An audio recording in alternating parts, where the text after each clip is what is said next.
think a thrower could be pretty solid into this. Just have to Is that worry a about spike balls on my down on those screen, walls. bro? That might eliminate the option altogether of going a thrower. Max is the math from Toxic Lotus. Is that a Any shortage spike of on my speed, screen? Yeah, but it that is going to be is. Okay. challenging facing that range matchup against Finks, who has That quite a is wide shot. that is a Can't spike really on my juke screen. that too well, and you're certainly not going to be juking Semantic. That is on the definitely a Finks. spike on That my plus screen. spike. Very skill-based matchup. You're leading with curveball. That's quite tough. Pros at Oh, level, this is they gonna know be how to do insane. it, This is but gonna to be have that insane. locked on 24/7 is What am difficult, I and it's very draining. watching, bro? I think the Nix is probably their weakest pick on the side. What's good, Kyle? But they picked it first, so they clearly think the opposite of me, and that makes me excited because it means that they've got a plan for it in mind. But I think the spike, the Finks, Nix is going to struggle to push up, but it's going to be engine on it, and hoping with that speed gear as well to get some good value to close the gap already. Semantic going straight onto OU, who is the best person for him to be focusing his attention on. But once the Max, the Frank have the utility and pushing him forward, that's when I'm going to get a little bit worried for Humble. Look at this, an opening door. Now TSC pushing forwards, low HP, covering too much to the left-hand side. Engine trying to the ball to him regardless, but Humble knew they had a chance to defend that. Toxic Lotus spread themselves pretty thin now. TOC getting pinched on the left side as Semantic and Lukey claim the kill. With these bushes broken down, Engine is sorely out of positions to take. Retreat into the bushes. All right. Close to Toxic Lotus. Spike is actually working. Oh, Spike actually works into this comp. Oh, he missed the wall. Semantics. Semantics. Cannot be stunned while using that gadget. Shrugs off that push, hypercharge in from Engine to push this line of scrimmage a bit further into Humble. Semantics. Humble's Semantics. slowing down the pace. Are you going to smash that entire right-hand side? The bushes now all completely down, hypercharge there for TSC now. And an additional speed, of course, trying to find a Lukey bit again. The time warp is going to make those shots easier to dodge on the side there of Humble. W Mandy? Why Mandy? Mandy? What are you talking about? Hypercharge and jumped over the top of it. Perfect timing there from Semantic. And now there's going to be a supplement as well. He's not done yet. Why Mandy? That left-hand side, waiting for the ball. But in the meanwhile, everyone from Humble's down. They're waiting for it to be passed forward. And to be fair, Toxic Lotus took down Humble on the other side of the field. My goodness, but Primo's a one-man army. If you leave him to his own devices, it's back to the slow and consistent mid-play with things wide open on the right side. Semantic is finding a relatively easy approach over to OU. Doesn't even have a stun to do anything with. Now popping down the super for additional shot speed. Semantic now tossing OU up in the air. Ready to receive a pass, but Lukey's not keen on passing it just yet. They want to get rid of Of course, Unk eating. first. Also, they have to deal Well, with yeah, I'm charge out hungry. from Engine, who claims the life of Lukey and now pushes this ball over to the right side. Still no goals seen. This is a prime time here. The speed coming in, the aggression. They've got to get this ball. Wait, they might drop this set. Oh! Lukey, what a great interception. Semantic now coming back into the spawn. But if Toxic Lotus has timed this point, they've got the max speed. And the Dodge should be able to doing it. Semantic Oh! You messed up! Oh! Oh! Oh my God! Mainland China is on the map. They told us they were going to come here as a dark horse and place them upset. They're one game in. And Joe ranked that again. That is more than they expected, especially against a World Finals. Yo, bro, shut up, in shut up, Humble. shut up. But Humble had that lockdown for a good portion of the game. I feel like Semantic in particular was being a bit of a one-man army there on the left side. Love seeing the passion from the crowd, as we will surely see for the remainder of this event. Look at this though, a bit of an opening door. But the Oh my Brawl God. two players for all simultaneously. Oh my God. And Boss there on the line. What's gonna be? Gets the ball clear. Watching Unk And now in Boss school? is back to Okay. mid to establish Now, the facts, why they position. did it so early, bro? Like, I'm not gonna get nobody watching me. All you guys are kids in my stream or in my flipping subscribers. Well, not all of you guys, but most of you guys. Like, that's why I had to at everyone. Like, what? Like, bro. Why they have to do it so early? I mean, it's made. I mean, yeah, bro. So early. Taken down on the left side. The Toxic Lotus are gradually being ground away from this Humble offense. Semantic also dodging the shot from O, who still trades, and Toxic Lotus have the speed out to push things to Humble side. Yeah, Toxic Lotus is working so well as a team, and now they're already accustomed to the fact that Semantic is the problem. They're making sure to double down on support for OU there as well. So regardless of Semantic continuously winning that interaction, it's the follow-up that matters the most here as well. TSC in a really tough spot on the left-hand side now. juking his best and working with that speed that he's got to his advantage. And now time will gonna allow Humble to be able to push forward with the hypercharge boost coming forward. Okay. Good connection there. Nice. Nice. In alive there as well. Top side Semantic and Boss. Yo, how did Finks go down? Furiously now to try and defend this, and he finds Semantic as well, juking wondrously around the situation. He might go down here. No, the shots from Boss is paying. Yo, this is flipping war. Coming back into the spawn of the Toxic Lotus. It's 6 p.m. free. Where do you live, Sam Nash? To stay alive for a little bit longer. Humble have bought themselves a little bit of time. I'm eating fried chicken. For holding the line. Low-key, I could go for some chicken, bro. I could go for some chicken. Now moving in that left side, gonna break open some walls for easier passage over there. Doesn't want to get in close range with. Nice jump. Not his Oh, that's goal. That's a goal. I smell a goal. Oh, Woo! Rookie with a snipe in the back right corner to put themselves in the lead. 20 seconds to go for Toxic Lotus to bring it back. That was what Humble needed. At just the right time now, Toxic Lotus have got to go, but there's no max speed for it. That's the problem. Are you trying to dance with Semantic on this left-hand side? Fiercely all alone and low HP now. Boss and Luki should see it easy, and they do. And this set now, all tied up, one apiece.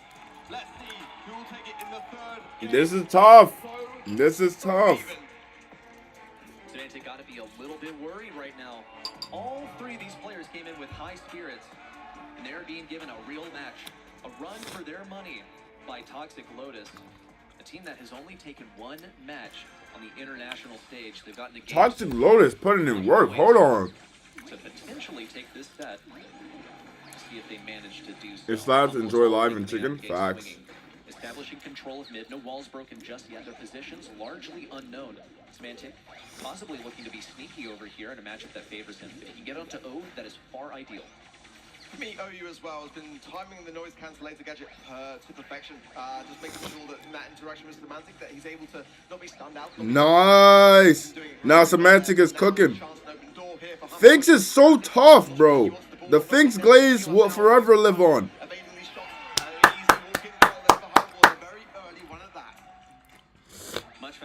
Am I becoming a Humble glitch? Nah, I just like Humble, honestly. I don't know who the other team is, so I can't root for them. Like, I can't be fake. I know who Humble is. I know who's... So I might as well. You feel me? But when Tribe come in, and SK, I'm happy for SK. SK played amazing. Oh, that's going. That's game.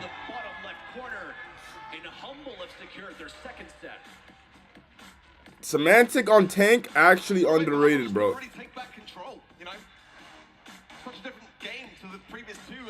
They're a new team? I don't think so. I just think they're in the APOC region or something like that. So, like, we never hear about them. But I'm not sure. I don't even remember their name. I don't even remember them except for like O. I don't even remember them. Despite the max, the evasion, despite the noise cancellations on the gadgets, he was still able to get 14 kills in that game. Did I save my elo? I saved it, then tilted again. You know, that's the funny part. I literally saved it, hit a new high of past L2. Like, I was on L2, and then I was like coming up to mid, and then I tilted. School ends. Let's go. Let's go. Let's go, James. This was after picking up a bunch of kills along the way, though. Game number one seemed to be Semantic running the show offensively for Humble, but he found himself stranded after going a bit too hard, and that one wound up going to Toxic Lotus as they. By the way, is the audio fine? Seconds on the clock, but the time that you got Knicks winning tonight, bro. Why is OKC beating the Timberwolves behind? Which was basically completely opened up. You know, as a primo, it's not an easy thing to do. Not easy by a long shot. Wow. Toxic Lotus has got a game on the board, but no set remains just yet for them. Can they bring it back in gem grab now? That's the question. Can they prolong this a little bit longer? Will Humble just continue to tear forwards? A lot of support in the crowd. A lot of faces that we've seen in many events as well. So great to see everyone getting behind the Brawl Cup. Let's see if Humble can keep this up. One thing they need to keep up is their 100% gem grab win rate. This is probably the worst place for Toxic Lotus to be. One set to go, and Humble in their indomitable state, where they have not lost any gem grab at all throughout the entire season. We're 3 months in. Yo, why someone text me on TikTok? Just randomly good boy. Like, was he in my rank match or something? Yo, that. Yeah, bro. What's good, Jess? SGA is a free throw merchant. Yeah. Long bushes that go right to the heart of the enemy operation. It's just your choice whether to take them, and maybe not your choice so much whether you can fend off the enemy that's undoubtedly going to be holding that lane. But hey, if I'm writing the script, this is where I want to see Toxic Joe is a good boy. That was me. This is the prime Ban him now. to topple the team that have got the 100% win rate. It only would seem fitting, but there's a lot of work to be done. But I do feel like Toxic Lotus deserve a set. The way that they're playing against the reigning champions of the world, they deserve it. They have been taking it down to the wire, and I was surprised that they didn't equalize things out in Brawl, to be completely honest. The bans are in. Amber, Hank, and Janet banned out. Well, you guys got teabagged by a Lego mech, bro. Toxic Lotus. Good bans all around.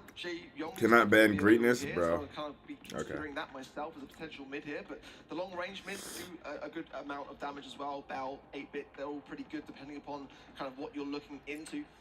Lumi, yeah, I mean, wide open is a 99% ban, and 99% ban, and you guys let her go. 99% ban, and Toxic Lotus just gave them to Semantic. One time we've seen Lumi play in the BST. And they can't even dodge. It's not even a rank match. I would have been dodged. Yo, alright, so look. Gus or Beeb. Gus. It's probably gonna be Gus. It's probably gonna be Gus, right? Genie. Okay, I like the scouting. I anticipate that Lumi's going to be holding things down at long range. Dumb brawler. Really be a difficulty to find her. But since Toxic Lotus do have the they banned Lily. Yo, Lily's like that now, bro. Like, I know she's tough in ranked, but even in pro play, like in rank, cause you could like people don't know how to draft. You could cook them on squishy, but they're like that now, bro. Things. Okay. Yo, I really need to push up today, bro. Like, I need to hit like mid L2, or I need to be like close to L3. Like, I need to get this shit rolling, bro. I got 5 days. I want to get shit rolling now, bro. Rank today after? Of course, bro. Like, I already got to get rolling, bro. I don't know if I'm going to stream it, though, because how long is this watch party? If it's, like, super long, and, like, you feel me? Like, I don't know. Some ideas at the lane size and Tara. On that front. I mean, the hypercharged edition is definitely not a bad one, but it can be. I don't like that Tara pickup. I ain't gonna cap. I don't like that Tara pickup. I feel like a Gus would have slapped like the Finks and thing, like, and then Semantic could have went left side or right side. Maps that have long bushes. Gym Fort is a perfect example of a gym grab map where it's actually worth it to just 4 to 6 hours. Now, there is a possibility of that's not that bad, but I will not be streaming. Like, I will not be streaming my ranked. I'll be playing ranked off camera, but I probably won't be streaming it then. Because that's crazy work. They have no aggression though. He's not realistically going to be able to get a pull on Tara. It's going to be tough to do so against Piper in that range matchup. I think this is quite nice. Yo, bro, hear me out. Fang. They have their mid. Toxic Lotus, mid established, last lane to go. Fang, hear me out. Fang. Into this looting. Luke is a fantastic pipe player as well, so. The hell, Squeak? Wasn't really kind of what I was expecting. Piper's low-key a sleeper gem carrier right now.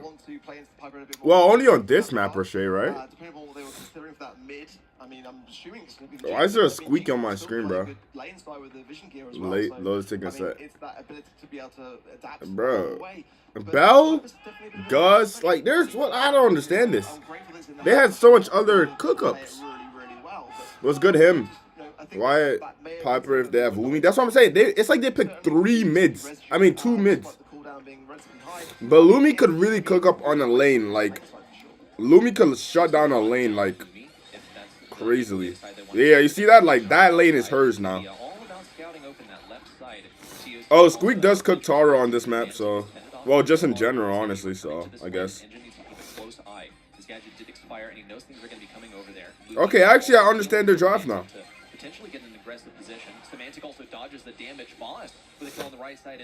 Why does Lukey have the chicken emoji. What the hell? From this position, he's perfectly happy with Piper's understandable then? Yeah. The thing with Lumi for me was that in Ooh! my opinion, like the star power is the best nerf that needs to be there in the future for me because the slow is so oppressive and Bob and Lukey are going to be working so well in that regard. They're not going to nerf that star power. If they nerf it to even a second, it's still going to be good. So, nah, 2 seconds is diabolical for star power. Yo, you better jump away. Hey, you better not play with the gems. Oh my gosh. Oh, he's spinning. the spin and the chicken pin up The in the air. spin and chicken pin. Y'all about to use that chicken pin. Up for grabs for Toxic Lotus. 10 seconds to go. Toxic Lotus need a big push in. They got to go for Lukey, but he could not be further away. It's just Engine remaining from the roster, and he's so far away from Lukey. It's not even possible. Humble. Unbelievable dominance here versus Toxic Lotus so far. They're onto a match point. It's a very solid comp, no doubt about it. And I think our reservations on Lumi, as we were discussing coming into the match, as to whether it's the best place for it, and is that why Toxic Lotus left it open? I think they can be put to rest. I don't understand how you don't ban Lumi. I don't get that. Bro said a 99% ban. Whoever gets that brawler wins. Then if it's a 99% ban, that brawler is broken. The right side to boot. Boss was forced back, and here comes O to try and take him, being also similarly pressured. But the mace is out from Boss. No damage just yet. You're voting Zeta over Elevate? Looking for victory on the left side. It's an easy takedown to the shades. It's O falls on the right, and now Boss can start to pinch it. What about Tribe? Engine, another elimination traded out as Semantic falls, and Toxic Lotus seem to be in a better position. Oh, they double stacked it? That's smart. All of these gems. Nice dodge there from Lukey, who was low HP at the time. But Nice tap. nice homemade rescue there with a Yeah, Lukey on pipe. living engine. He's Alone on the tapping. outside lane, who does find Semantic, gets a couple of taps for his time as well. Now he has got the black force. It's just Luke. It's Lukey carry right now, bro. Okay, nice jump. He registered to force the hand. There's 7 gems. Ooh! The 3 there He from- sells the hand. It's gonna be Toxic Lotus in the mid, and Lukey now can get some target practice. To be completely honest. He's winning this range matchup versus TOC for sure. On the left side, though, Semantic. Okay, nice Semantic. Yo, Semantic is so, like, he's so tricky. I seen what he was doing the whole time, bro. Looks to close around the right side. Lukey's only one shot by him. Or TOC if he can hit the full shot, but Lukey's keeping the distance. Oh, yeah, you're cooked, bro. Damage out from Engine. Damn. Engine just so mollywopped them. Yeah, they lose control. If they lose control once, it's over. What the shit? Hey, yo? Is this me or is this... Hey, yo? Nah, this is not me. No way. Hey, yo! Yo! What the shit? Contact with Lukey. One more shot into him would take him down. But no, this guy cannot. Oh, hell nah, bro. Though, Humble is still all the way back in their spawn. Toxic Lotus looking at a crazy comeback. Oh, hell no. I can't even see. I see pixels on my stream. All right, whatever. Oh, it's game. That's game. Lag slam. You listen to me, James. Oh, yeah, it's game. It's game. It's game. Oh, he got yoinked. A bit of damage for the guy, had the super, but couldn't get it off in time. Toxic Lotus, the disruptors. Just watching on the potato with Joseph. Bro, check. I am on a beautiful iPad Air. I don't understand. I don't understand. So, Finks counters Lumi? Nah. I wouldn't say that. Just his super is really strong into every brawler, but I wouldn't say that.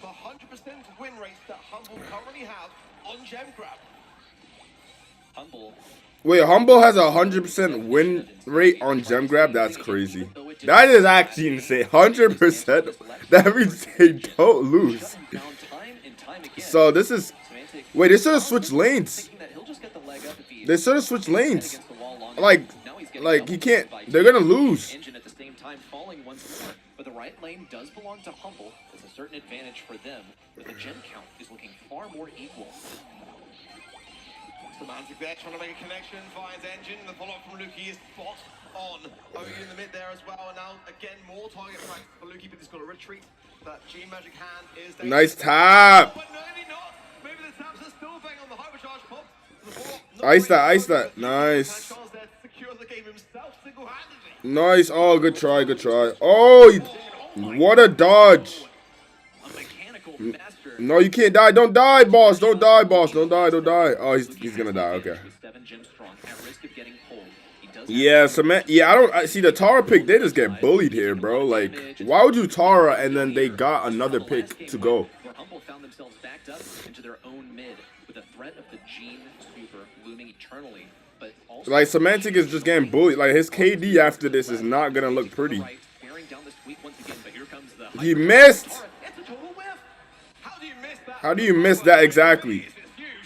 Ban Semantic. Woo! Woo! Woo! Oh my gosh! Oh my gosh! Oh my gosh! Oh my gosh! 7, 6, 5, 4, 3, 2, 1. Humble!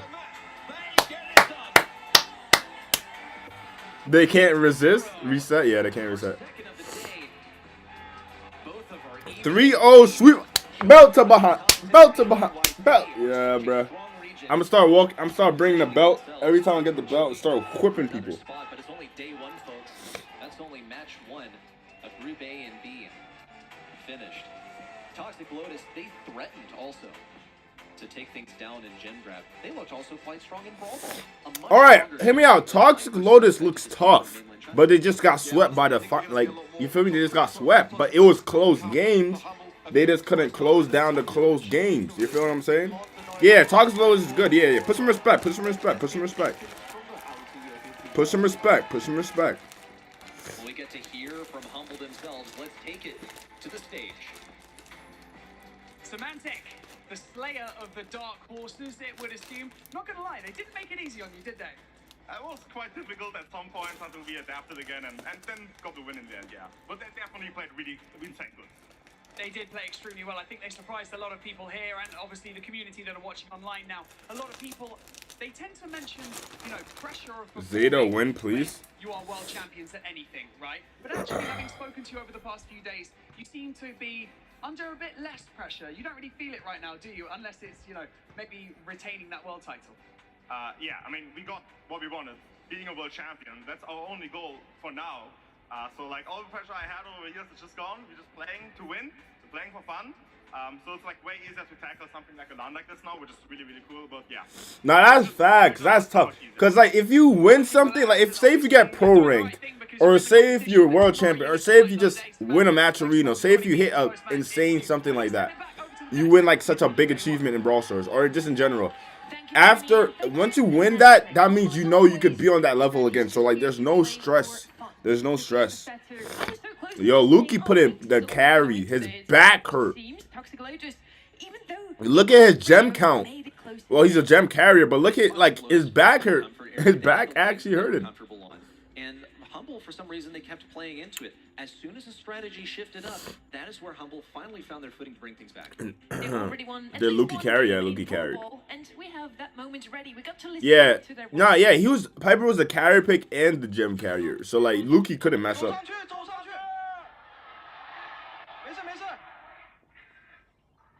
Yo, I gotta learn. Well, I don't know if it's Japanese or Chinese, but I gotta learn Japanese either way. That's it's so tough. No, I'll be. Let me find a way to speak Japanese, bro. Why I hear Chinese? It's Chinese. I don't care. I wanna learn Japanese. Okay, Japanese is tough. Japanese is tough. It is tough. It is tough. It is tough. They're looking a lot better than I think a lot of people think. People at home got to vote once again on the website. Japanese is tough, bro. You can vote for your MVP, and for this one, of course you say Japanese. What you mean? He popped off in that final second. You really What do you think of the in-game Kenji manga? It's cool. It's cool. It's a little cool. We were a bit questioning the Piper as yeah, well. Joe Japanese is yeah. The lanes. She had the escape to deal with the Gene as well. I think overall was quite just from watching Haikyuu, One Piece, just like The lenses can do a lot for you. I guess Luke, my amazing. Asian And so type those don't combos exist. standing right now. What do you They're mean? 3-0. Both EMA teams today, 3-0 so far in round 2, waiting now for their opponents. Yeah, I watch One Piece in Japanese. I do not watch dub. I don't watch This dub, is going bro. to be an exciting one. I do not watch Drive dub. gaming and Do loud is not watch One Piece. exciting. I mean, dub is not bad for some seasons, Best in South but nah. America, a rivalry that I think is bound to continue to develop over the course of the day. Oh yeah, I heard you retired, Jess. I mean, why did you retire? First of all, there's a lot of stuff you haven't done as a comp player that you should try to do. I mean, if you just, well, you don't find Brawl Stars fun anymore probably, or you just got a lot of IRL stuff you like to do now probably. Anyone watch dub, you're banned. Nah, dub is good for some anime, but overall sub is. I just grew up watching sub. Ban me, Kaio? Oh, nah. You're grinding coach / analyst arc? Really? I mean, if you gotta be a coach and analyst, you gotta know about the game, so you still gotta play competitively if you think about it. You still gotta play some ranked games. And you just gotta watch a lot of scrims and stuff like that.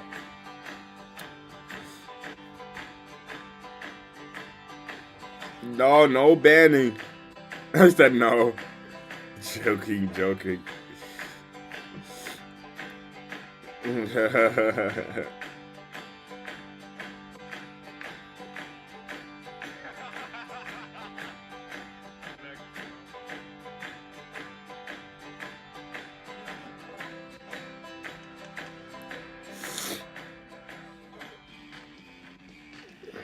Hey, yo.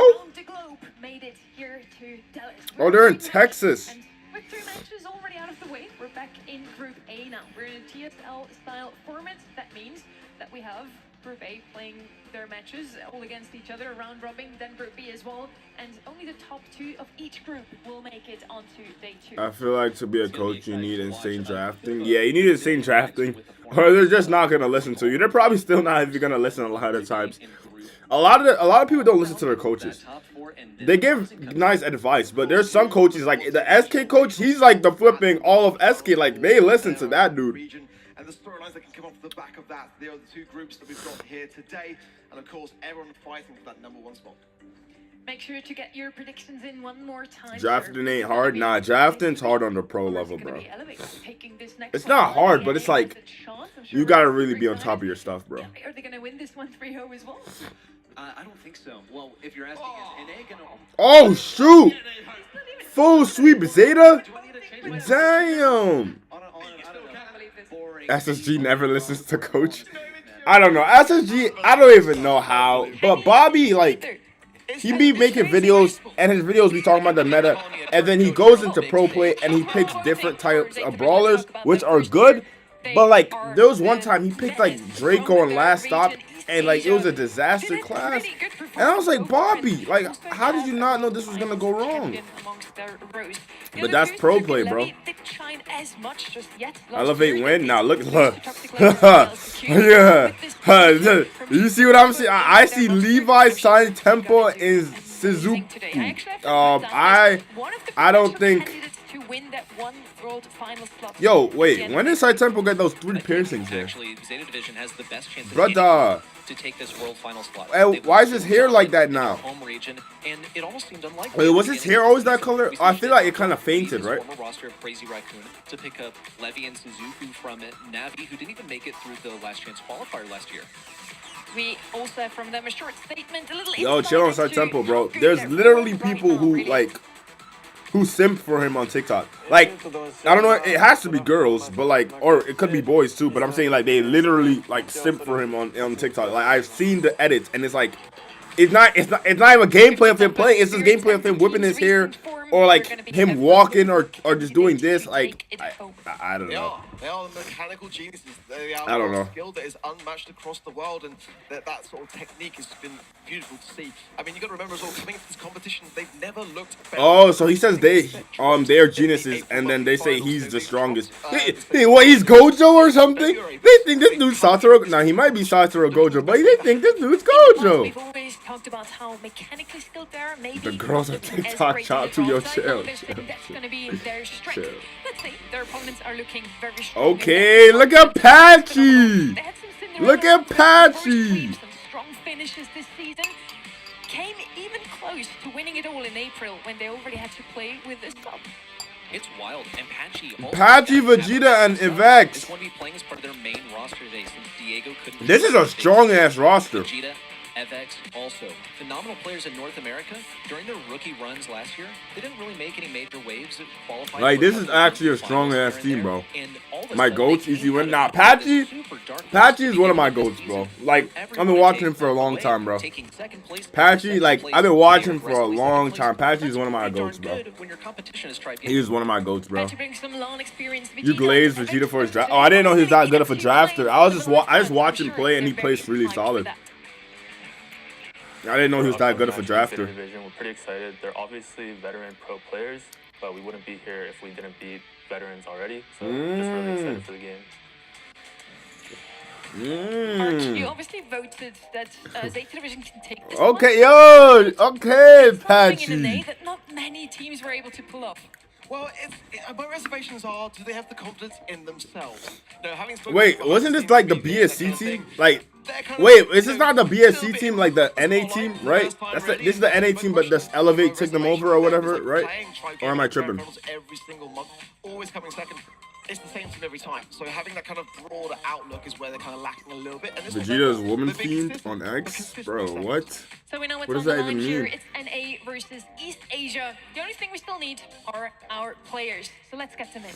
POV Pro Brawl Stars player, my fingers hurt. No, I need to go to Two doctor. veterans leading the charge He for their comments on respective every teams. girl's post. DreamHack, it is Elevate What? versus Zeta Division. And cosplayers? Oh, hell nah, bro. From North America, it is Patchy, Vegeta, Okay. and Elevate. And from East Asia, it's Shitambo. Soy Tempo. Okay.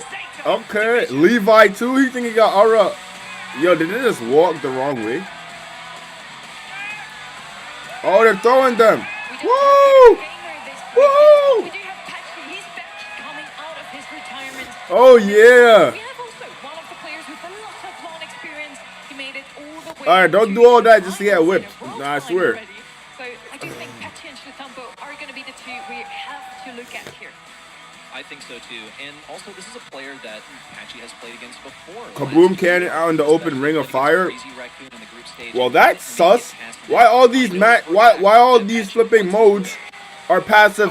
Why they're all passive? It looking like they're trying to root for Elevate. Cause you know Zeta get crazy on those aggro maps. Look at Coach OG. Look at Coach OG. Oh, look at Coach. Look at Coach. Who you got, Joe? I got Zeta. I love Elevate. NA, love Elevate. I got Zeta. I have Zeta. There's nothing wrong with me picking Zeta, alright? Now I want Elevate to win. I ain't gonna cap. If an NA team could beat these demons, these monsters, then that means NA could redeem themselves for the next World Finals. But this is the second biggest thing other than World Finals, right? Because it seems so variable between international lands. Due to visa issues, we unfortunately don't have Diego Gamer with It could be super close sets and still get swept, The yeah. of this team's gonna get tested this weekend, but they had the same roster already for the April monthly finals. Oh my gosh! 94 to 6%? Draw attention to the 94% Holy on the screen. crap! 6% for Elevate, which I think is unfair. I think that Elevate. That's unfair. Absolutely a shot here.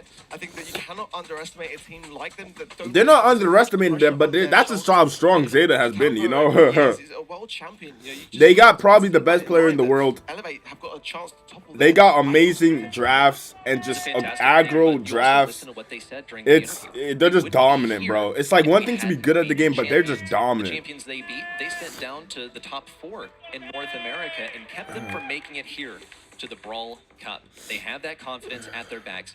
And like you are speaking with these players, when they Look at OG. confident, they have a good reason. We're heading into our draft now. Kaboom Canyon is going to be our first map. We haven't seen that one today just yet. We saw a lot of things from the previous map. Okay, never mind.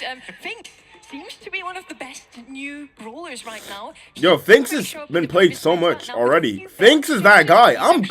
Yo, the Finks. Nah, now I gotta push. Now I gotta push trophies, cause I gotta get my trophies up so I can play these brawlers, bro. So I can get used to these brawlers. Uncle OG, yeah. Coach OG is tough. Facts. He needed to stop being a player. He just needs to sit it down, be a, just sit back, be a coach, goated coach. Having on their minds here. I like that Carl pick a lot. Slows everything down. Carl's not even great into Finks, by the way. That pickaxe takes a long That's time already, to yeah, get facts. returned. So for Elevate's sake, I hope that they are trying to time those to perfection and choose a different lane side to the Finks.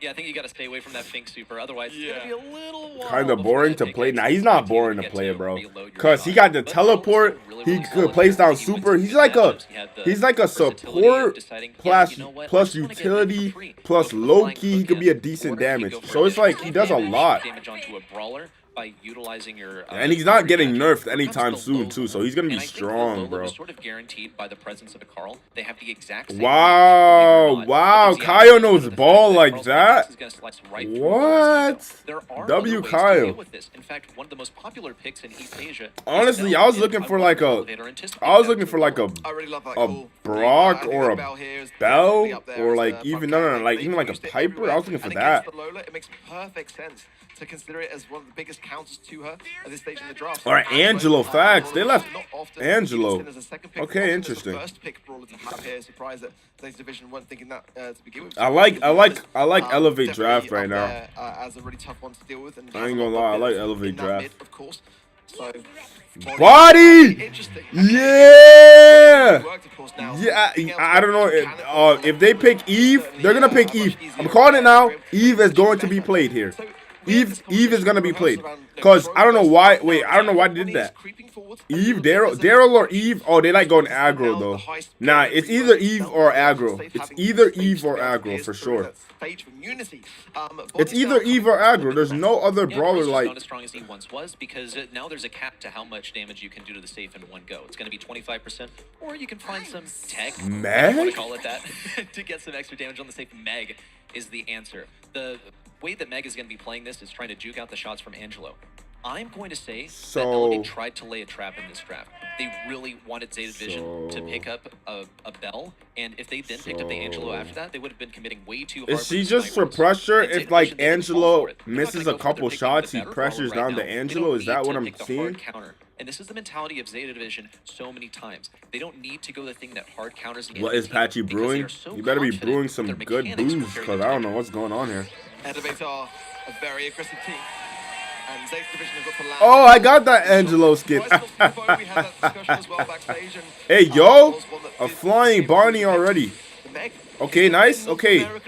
Yeah, I'm telling you, that Barney's gonna be problems. That Barney's gonna be problems.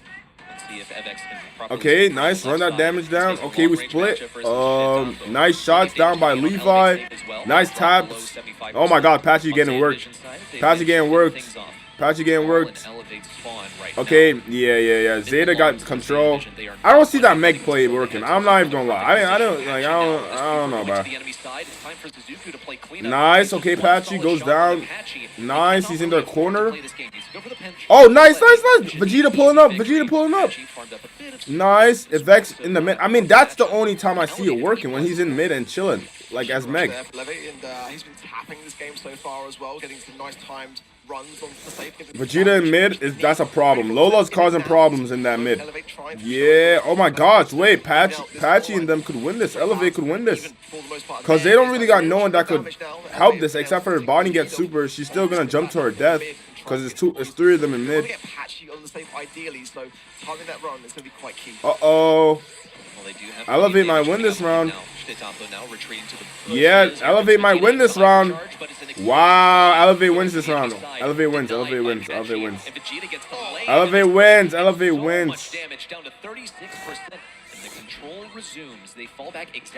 Okay, so they were just waiting for them to gain control, and then the Meg was just going to be a monster in the bushes and just stay alive. I see. Yeah, Patchy did really well there. But coming back in now, wants to get that utility to hand. Levy as well, pushing forward. Nice taps. Another nice tap. Oh, he's going to jump over there. He's going to switch into his form or something. But we got Patchy down there. Yep. On the side of Elevate now, 25% damage, and now the Pickaxe Pro is going to be bouncing against the wall, 10%. That's game. Wow, wait. Yo, okay, so why is it like 3 back-to-back passive maps? Like, I don't know if they set Zeta Division up, but like, why is there back-to-back defensive maps? You're not getting past all of this, but dang, that was close in the end. A new form of BM. Hence this Brawl. You'll love to see it. I mean, the confidence, you know, I'm sure some at home sitting back thinking the disconnect is just going on here. What's happening? No, that's the nature now of the rework of Heist. There's a bit of a cooldown period. The immunity on the safest stages trickle down. So if you're that confident, The shield saved Elevate. Yeah. To get the damage of which they need. They were nice taps. how much of the headshot they had. Yo, that Lola pick is actually work. I don't even know why they, if they picked Lola, why they pick Bonnie and Angelo back to back? Like, that kind of bad, I ain't gonna lie. Other than that, I could see their vision, like, cause they needed like a Bonnie so they could have some type of aggro. To keep up the pressure onto Vegeta, but they cannot get these bushes just yet. They're gradually isolating enemies and whittling them down. And they've actually pinched everyone in at risk of getting a double kill here. Nice jump. Nice Levi. Side tempos on Finks. Zeta Division finally getting that inaugural damage on Elevate's side, and they've taken mid control. Good tanking there of the ego from Vegeta. It diminishes what Angelo can really bring to the table in terms of damages. Oh, Patchy almost found a little path through, but got stuck there on the lake. Just a little bit of a miss. Yeah, it's just who gets control, because there's no wall break. There's literally no wall breakers in this game. This is crazy. How do you draft 6 brawlers and not one is a wall break? That's insane. They're feeling it 100%, but they have gotten some hypercharges and supers farmed up in the meantime. FX going in with his hyper. Patchy goes in, gets a nice kill. He's gonna go in the corner, but we got Levi in the corner over there. He's pitching. He's pitching away. It's going to be challenging for them to get Levy out of this but Patchy is going to be. Yeah, they can't get Patchy out of the corner. Okay, nice. He teleports back. Smart, really smart solo. I don't think that's enough though. As a whole team, they had to clean up Patchy. I mean, he was running damage gear as well. That was substantial. Nice taps by Zuku. Suzuku. Nice taps. Great shots. Great. Oh my gosh. She just, like, he's actually tapping. Nice kills. Nice. Nah, Suzuku and Angelo's tapping, but it's not enough. The right hand side Levy getting the damage onto the safe. This is a much better game. States Division now. Wow. The ones that are doing the damage, and it's actually Elevate that are staying still in the spawn because they know it's over. No wasted movements from these guys. It's curious also to see how people react to a losing position. I love both teams. Yeah, this is like a real, like, damn, bro. Like, this is like the World Finals all over again. Powerhouse teams, and it's like someone has to be a loser. But these teams are all just tough. Looking at FX and Vegeta.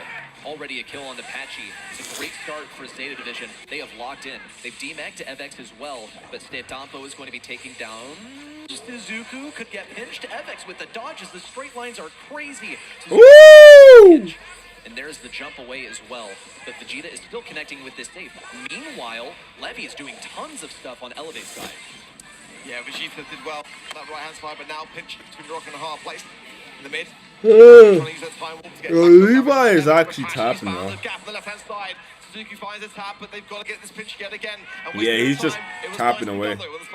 Yeah, how do they keep? Nah, that Bonnie pick, like, wow. Like, it turned out good for the Bonnie pick. Because the Bonnie could just sit down and just pinch away. Find themselves out of this position. Everything has now moved over to their home front. Stampo also looking to get a super that he can use to shrug off FX. Also trying to close it. And wow. Now looking for more. Good movement by Side Tempo over there. Oh, it's over. It's over. Has now connected with the Elevate safe. Finally taken down by Patchy. Levy's going to be respawning in just a moment. Elevate have now finally managed to find their footing at mid. Patchy's taking a whole lot of damage, and he'll have to retreat momentarily. it doesn't seem like Elevate has successfully. Yeah, Bonnie is so good now. Like, especially in pro play, because the bans go down. Wow. I don't see the Meg pick. I don't see the I don't see it. The Meg pick didn't go as well as they thought, because no one thought the Meg was gonna be a play. If they picked Eve into this, it'd been a really different scenario, I feel like. And Eve could walk into water. I think Eve would have been beautiful. I think Eve would have been a lot beautifuler. Megan in esports, yeah. I love Meg. It didn't work out for them. The Meg pick kind of killed them.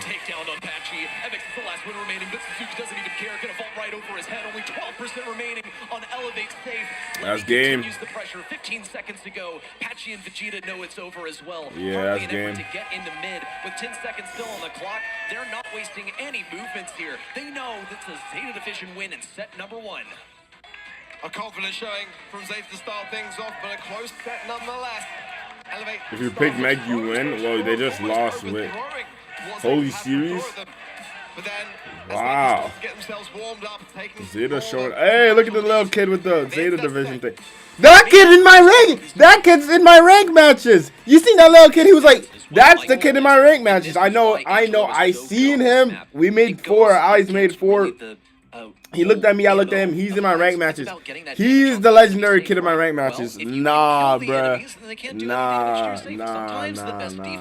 Is a good offense, and he floats right over that water. It's so easy for him to take mid. That is why he's a top. Facts. They should have picked Eve, bro. Also rotate back to the draft mentality. I think Elevate tried to catch Zeta Division in a bad situation where they were tempted to play. Oh, Vegeta's from Canada? Interesting. That would have been absolutely perfect into the Carl and the Lola.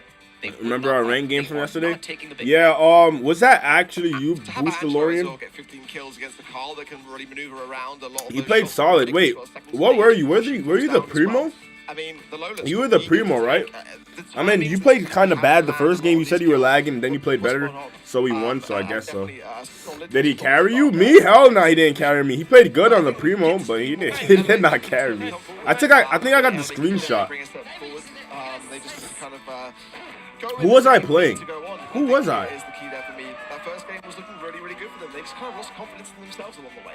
And I hope that doesn't affect their performance. Send me on Discord later? Okay. Really, mostly above anything. I was playing Lumi? Yeah, then I didn't get carried. If I'm on Lumi and I get carried, that's just bad work for me. The competitive scene just really appearing within the last few months. It was triple dribble, right? I think so. Next. This is going to be a bit more of a slower paced one. We're moving into knockout as well. So 1 life per round for each of these players. Once more, very matchup dependent. There's not much of a potential for a comeback. If you lose a member early on, then you've sentenced your 2 teammates to fight a 2v3, which is almost unwinnable. I'm looking ahead to the 5th set as well. It's Gem Grab Hard Rock Mine. That's an Elevate map. But they've got a lot of work to do to get there. That's the problem now for them. They can take it there for sure. And if they do, I do worry a little bit. I mean, 1 shape ban for them, and they're going to be putting State's Division in the back foot there. So out in the open up next for knockout. Certainly, I want to see Angelo banned. The prime candidate of that left-hand side lane. I think Buster here can have a pretty decent time as well for sure. But the heavy suspects, the Lumi, the Kenji, they've got to be out there. There's no way around it, really, for me. I think Lily here as well could be on the bans, not there. So interesting stuff. I think Lily's in a very, very good spot, and I can see it working here very, very nicely. And noticeably, they have been banned out. I feel like of any map, this might be one that you can get away with getting rid of it. Yeah, Kenji, completely open. Lily, totally open. The struggle with those is that you have to play pretty aggressive in order to get your super and your hypercharge. And it's a bit of a solo mission when you put yourself in close proximity with other brawlers in a mode where you can only afford 1 life for each round. Here comes Angelo as pick number 1. You mentioned this art. This is really one of the strongest picks on this map. Zeta Division left it completely open. Don't seem to be bothered by the fact that Angelo can hold down that left lane quite effectively off the beginning of the game. Yeah, you kind of for me. I'm surprised by the loot ban, actually, myself on the side of Elevate there. An interesting choice for me, but the Angelo's going to be paying them dividends, in my opinion. Zeta, as we saw in the previous set, even are a team that would love to put their hands in that. Now, Gus, for me, in the hands of Zeta, is quite a dangerous thing. I think that they are on the long-range side, very, very accomplished with brawlers like that. And we were saying before today, it's not the flashiest brawler. It's dropped off a little bit, but in their hands, it can work. Now, Eve coming in is definitely the second pair of hands to the Angelo pick. It's like the sort of hand-me-down sort of clothing to the child of the family. And I actually really quite like it. I think the hypercharge can have a lot of pushback potential, but you prefer to have the Angelo, let's be honest. You would. It's just the better thing to have to float over the water and take things early. I want to see it RT. Quite confidently is you want to see me on Brawl RT? is not going to be Yo, my RT's not even that bad. Y'all just be There's already a glazing, really bro. easy Yeah, way of like, getting some mid-position I be by picking floating RT over to water. help my teammates So now out, bro. And they're it always gonna backfires on They're me. going to go with the Hank, okay, and that's why they banned out the Lou. They want to have this powerful brawler. They could just get a Gray over for Patchy if they really wanted to. It would be a bit too much. Oh, Jay Young's banned. I was about to say, if they give them free Jay Young, position itself on Byron, damn, what are the heals they got? Poco, just run Poco? No, Poco, nah, maybe Zeta might be thinking that with a Brock pick. Maybe is the final one. Playing hard into the Hank. Hank's going to soak up so much of that damage. And if they go with a heal combining with this... Meeple, oh, they took the Meeple. That makes sense. Of course, because they didn't want to get Meeple trapped themselves. They're going to box you and then do 4k damage to your forehead. You're done. It's a really, really good brawler pick to have, and I think the Elevates are a team that play it so well. I mean, I was even watching back with the Bolts in the previous monthly finals. Patchy, I remember that moment where he was able to place down the super. Joe, he was not talking about you, bruh. And it was wonderful in his left-hand side. I'm now really favoring Elevate here. Not the box. B? They play so well. B is the final. B is gonna get boxed. I don't think it's enough to sway me so yeah. far. Elevate have got a solid chance. Elevate. I think Elevate. This is your round to win, honestly. On trapping an enemy inside of the Meeple gadget, inside of the mansions of Meeple. There's no this reason is your for them game. to go This the is other your gadget, game. the one that stuns, cancels enemy. Elevate, yeah, Elevate won so this draft, trying to bro, get someone for sure. inside of the dice towers. And we've seen that can be a quite difficult task, because in order to do that, you have to get close enough. And we're looking at 3 quite long-range brawlers from Zeta Division, and realistically, you're going to be running Meeple sort of towards mid, more on the left side. We'll see where he finds his footing. Yep, Patchy going to go for mid immediately. Box goes down. Eliminating the positions for Suzuki to stand in. Big Sting also. Patchy taps. Nope. Dodges unlock. Vegeta got to heal up or he will be sent to the afterlife. He got a damage reduction, which means that he doesn't 3 or 4 shot as many brawlers as he did before, which is a really hard hit to his kid. I still feel like this has become the Elevate wanted as well, though. It's the question as to whether Zeta can work around it. Okay, nice try by Patchy. In the regards to being able to open up the map and again box them. Oh yeah, they're just gonna keep. Oh, don't over push Patchy. Little gadget there as well, forcing Patchy back. Patchy, you are low-key the win condition, bro. You just gotta play. Oh, yo, Elevate is rushing this shit, bro. Oh, they're rushing this. Why are you guys rushing? Why are they rushing? Come on, this is knockout. Don't rush. Just wait it out until zone comes down, bro.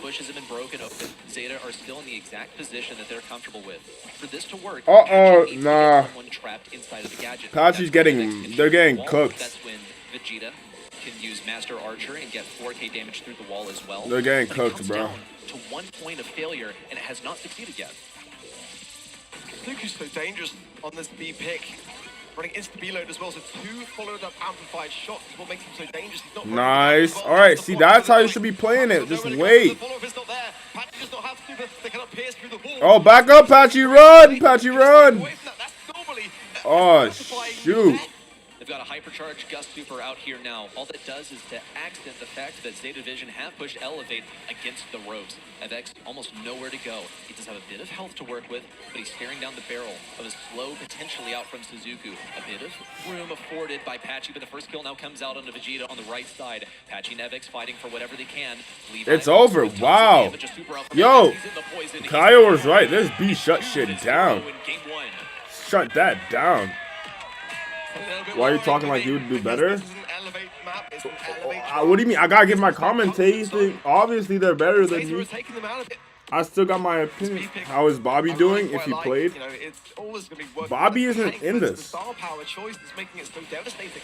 Yo, Blazer does not know ball. To land an amplified shot is not often seen in competitive. It's often running the shield. Now jumping straight into the mix and pushing Zeta back early on, separating them out.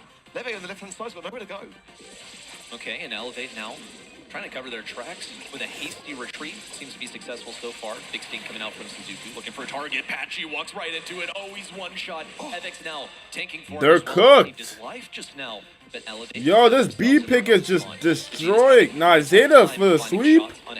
Oh, why is Zeta so strong? But he has yet to actually take down an opponent. Elevate, they seem to be missing KO. Yeah, he's not boxing like good, like enough. Like, if anything, you gotta hit the box, bro. Even if you take up a little bit of damage, like he's boxing and missing them, then he's taking mad damage. Okay, that's good. The Vex needs to start moving left. Yup. All right, nice. Okay, I like this. I like this. I like this for them. I like this for them. Nice tabs by Patchy. Yes, nice pop. Nice. That's how you should be playing it. Come on. Like, they got a long way to go. A short time to get there too. Let's see how they fare. Zeta Division once more in similar position. Elevate decided not to double stack that right lane this time. Zeta Division didn't seem to reposition accordingly either. Both teams were aware that that trick was only going to work once. And just wait. That's what I'm saying, James. If they just wait, like what they're doing right now, I like it. They're not even. They're just waiting. OG probably told them to sit down. Sit down and wait. Like that's all they have to do. Zone starts coming in. Then we get a good box, like on left side or mid, and then we get Vex to move in, and then we're fine. Nice, destroyed by Vegeta. Nice, nice. Nice, Angelo. Alright. Now I can see. I see why they're doing this though. They're gonna wait. Now they're gonna throw the box in. Now they move in. They move in with the box. All right, nice. Patchy's gonna throw that down. Oh, they're getting tapped though. Ow, ow, ow, ow. Nice hits though. Elevate super low. Oh damn, nice shot. 2v2 scenario. Oh, 1v1 scenario. Let's go! Oh, that's a big win. That's a big win. That's a big win. That's a big win. I said, bruh. That's a big win. That's a big win. Are you serious?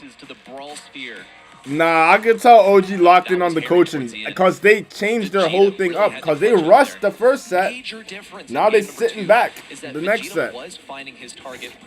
Get off the B girl, bruh. Are you kidding me? Alright, they're just gonna play it the same way. Yeah, they're playing like they're not feeding those supers. They're waiting. Zeta could pressure them, but once that box goes down, they're forced to move. And it's good. Where they sort of sit back, they farm up their supers, and then they can get Vegeta to do a lot of the heavy lifting, especially with the use of the poison. I think it's our best chance of seeing a set taken from the other side of the field today. Yeah, come on. Elevate, this is your best chance, bro. Just wait, just wait. If like it's right now, it's like a 70-30% Zeta wins, but once the zone closes, it's like a 60-40. Or like, come on, okay, if X, I don't even see the play of that, but whatever. Good try. He goes down here. I don't know why he took that. I don't know why he took that. I don't know why he took that. I don't know why he did that. I don't know why he did that. I don't know why. I don't know why. I don't know why. He just sold. I don't know why. Why did he just do that? Why did he just do that? One life left for each of these Elevate members. Zeta Division can take them down here and go ahead and pick up their second set. It's looking mighty dangerous. We're even seeing an exchange in terms of the lanes that are being played. Evex now also moving over to that left side. He's trying to stay in range of Levy. Levy's trying to bait him out as well. Damn. Right into the rattled high from Suzuku. Excellent play from Zeta. And Levy now hypercharging in as well. Damn, they're pushing. It's going to be tough for Evex to land these shots into the hatchling, so he's going to be... Oh, now they played the Eve. Well, it was the other... Too far away. Dice into the middle now as well. Just trying to heal It's back over? up. No. It's not over yet. It's not Always over a yet. risky thing, pushing into Zeta. It's not over yet. It's not Zeta over been in yet. control of the majority of this game so far. Zeta has control, but no one died yet, so it's still not over. All right, Patchy, it's time for you to throw that box down right on top of their forehead, and then move it in. Yes, girl, good, good box. We got it ready. We're popping that. Stay alive. Nice pop. Oh my gosh, that B pick just cooked them alive. Uh-oh, they're in trouble. Uh-oh. Look at Suzuki. What the heck? They're trolling. Yo, what the hell? The Zeta Division Glazers. What is going on here? This is funny though. This is kind of funny. Like, what am I looking? Like, what am I looking at? In the stats, it's a donut for him. Hank Pick as one that we've seen coming in today, and up there as the #1 brawler in terms of the picks. It's just falling off a little bit, but against the B, against the Gus, against the Eve, just wasn't really going to be able to do too much for them. This is a rough one for Evx especially. I think more often than not, we see Evx put on the most difficult brawler on the roster. He doesn't mind taking up that mantle, and in this moment, he sat back most of the time. He got a few shots here and there, but one moment that stood out to me was towards the end of a round in game number 3. We saw it was Levy on the left side who pushed up, tried to bait Evx into position, stayed perfectly out of range, didn't get hit by the bubble, baited Evx into getting hit by every single one of Suzuku's rattled hive beats. That's That was a good match. right there. You can't hear it, but you can see it. This is the team comms as well. Good energy from Patchy. And it's not out of the question for me for Elevate to be able to come back in this series at all. You know, he said good shit, good shit, Yeah. And we saw in Yeah. they were really prepared and ready to take on Zeta, who are a very intimidating team. No question about it. Just going into the next sets now, a chance to reset. Being 2 sets down is quite a scary position to be in. And you really have to dig deep and believe in yourself, believe in your teammates to come back. But they absolutely can. Again, I'm looking ahead at that 5th set being gem grab. That will favor Elevate. I know that Evx will be looking for that buzz pick if they can get there. That was the first memory I ever had of Evx, was seeing him go to town with that buzz pick on that very map. So I would love to see it go the distance. But one thing's for sure, being 2 sets down by Elevate. Ban Amber? What map is this? Ahead thinking, can we really do this? Can we really come up with a big upset? Because it would be an upset. Oh yeah, Amber's gone. She's Amber, Lumi. I think the answer to the question of do they have confidence? Juju. Nah, Juju might be in play, but Amber, Lumi. They know that they can take down top players, but to see it actually Kenji, realized is a whole different beast. Gray. They now know that the Giants can Those kind of take the brawlers game need off of to them. be gone. They've gone to set point 2 times in a row. But Patchy is all too familiar with this feeling.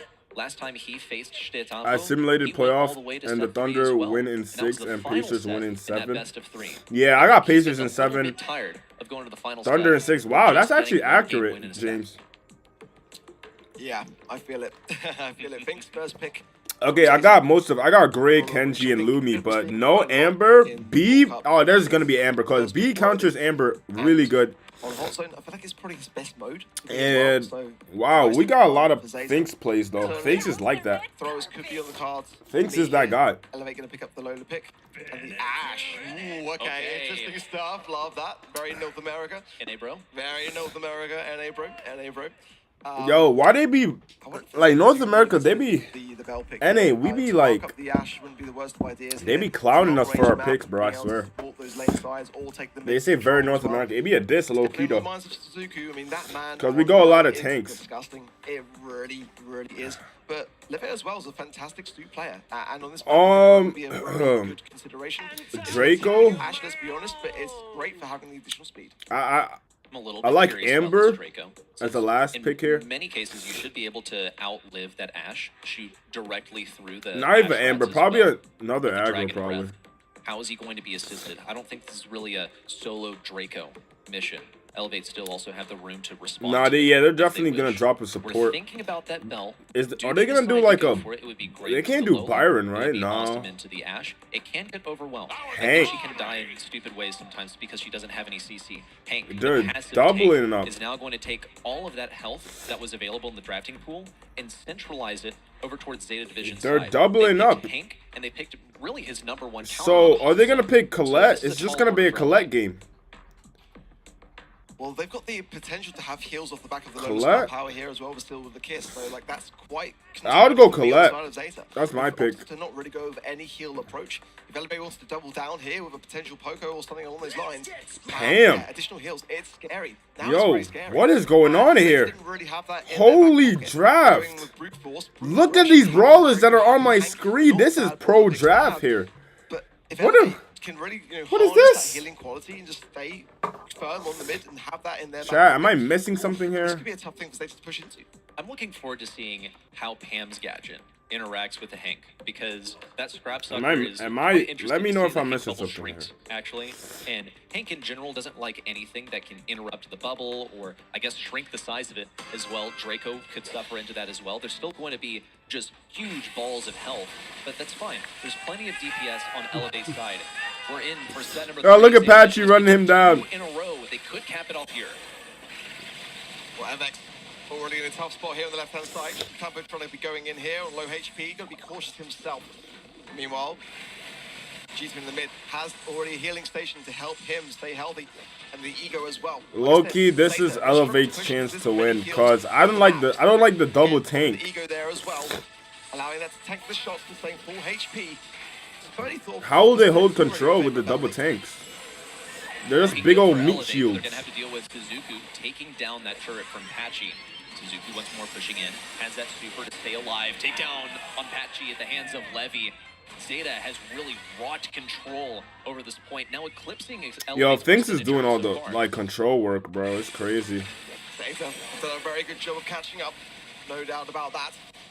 They might trying to find Patchy just getting time warp on the zone. It would be a great amount of utility, and now he's earned it as well. So now, much easier to dodge and juke those shots while staying on the objective. Woo! They approach the Big top. shot MX by trying to get a flank on the right-hand Suzuki. side, choosing to go They're gonna deep get now. pushed back down 100% though. Suzuki Nice going hyper. into the Drop it down. Well, they go You better heal up. You better heal up. down. Another one. Woo! Let's go, Elevate. Let's go. That's how you do it. With massive value, Ashe goes crazy. One, That was some good Ashe value from there. He's gonna run it back down. He gotta run it back down. He got to. Shitapu and Suzuku have been properly whittled down, but they have established their point. Nah, you gotta run it back. Oh man, this is getting sticky. Nice kill.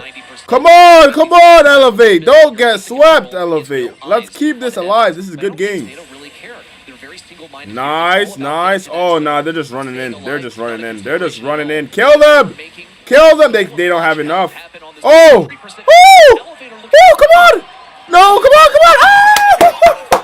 Ah! Hey, that's a big game. That's a big game. That's a big game. Let's flip it go. Clutch of this, like, that Ashe picked out a lot. Now they needed that win. They needed that. They needed that win. They needed that. They needed that. They needed that so much. Yo, hey, what's going on? Taking a moment as well for Elevate to get in here. A bit idle as well. Mysterious if that's a strategy employed by them or not. We've got an admin on the stage. They're probably just having some few words there, as I think maybe one of the connections might be in question. So we'll find out how that fares. But it seems like at the moment Zeta are still also aware to it and kind of giving them the time that they need to see through any potential issues on their side. I was about to say, run that back.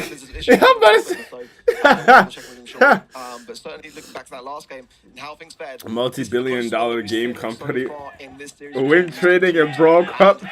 now up against a lot of heat. You know, this is a really tough spot. Having seen as well in the past two matches, both teams get swept to be in that position themselves.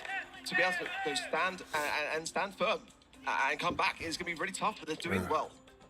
My goodness. Just an aside here as well, if you missed it, Shitapu graduated from Tokyo University. That's like one of the best schools in Japan as well. He remarked on his teammates that he feels like this is the union of some genius level players in Brawl Stars. And I think we've had it spelled out for us all that he's a genius in more way than just the draft.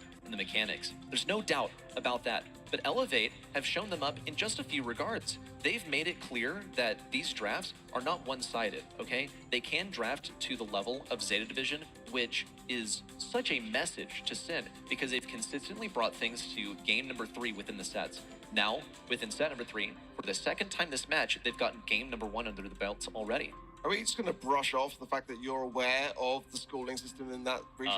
That's like honestly kind of wild. I would never have spotted that myself, and you're just being very modest about that. This is the Brawl Cup. We're Played on phone till January. Oh, we're just getting the match. And now he plays on Bobby's old iPad. And the crowd's still very much Nerf Hank, love Patchy. Patchy as well, and some balancing choices being made known by the community. Adrian is here, can confirm. So if you spot him, feel free to pester him and give him all your balancing tips and advice. He loves that at events. He loves to get stopped and talk about balancing. People approaching him and telling him how to do his job, I think is one of the highlights of these events for him. It's great to watch, and I'm really impressed that he always has a smile on his face for the end of it as well. You know, it's nice to get feedback from people, but you know, sometimes we don't need a reminder to nerf Edgar.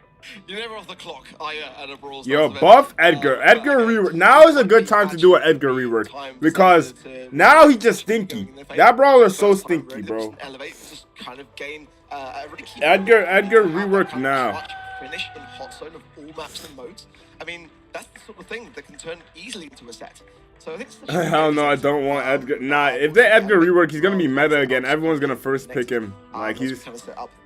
It's kind of crazy the fall off of Edgar. Oh man. Here for Elevate, they can bring this back. It's not going to be easy, but this comp can absolutely work, and Evex is the key for me. We saw with the Ash pick, and I remember Edgar. Edgar used to be a loved brawler, bro. I used to love Edgar. All right, when he first came out, Christmas time, holidays, but Byron Edgar came out like in solo showdown. I mean, in duo showdown, that was fun, bro. That keeps them off the zone. That's power. Duncan's Edgar on shoot. Duncan, Edgar shooting star. What? In these down moments, you know, amidst any confusion. That kid went 5-20 in my ranked game. 5-20, bruh. Yesterday the games. Oh my gosh, I don't even want to talk. The games I played, bro. One that can be solved intellectually. Because at the end of the game, bro. I think Zeta Division, they simply became too focused on getting on the point. He was laughing. And they ran out of time. Yesterday's vid. Well, once we get the players all back and connected, let's check out a player profile there. Oh, it was in his video yesterday. Oh my gosh, bro.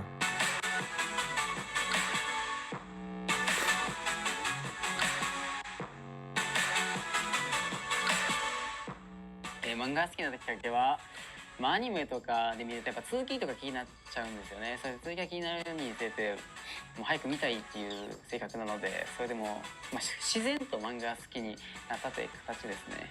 好きな漫画が、バキですね。バキっていう格闘技。Oh, he likes Baki, okay. それを見てブロスターに繋がったので非常に感謝します。バキには。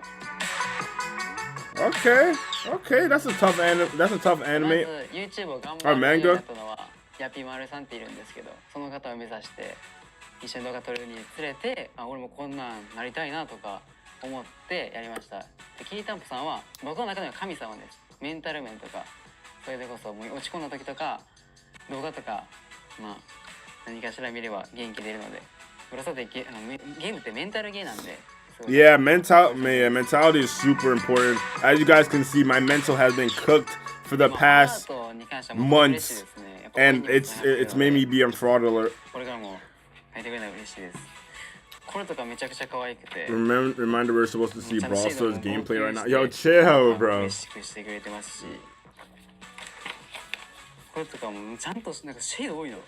Oh, these are cool. Oh, the shade glaze. What about Melody? Hey, yo, why he look like a girl?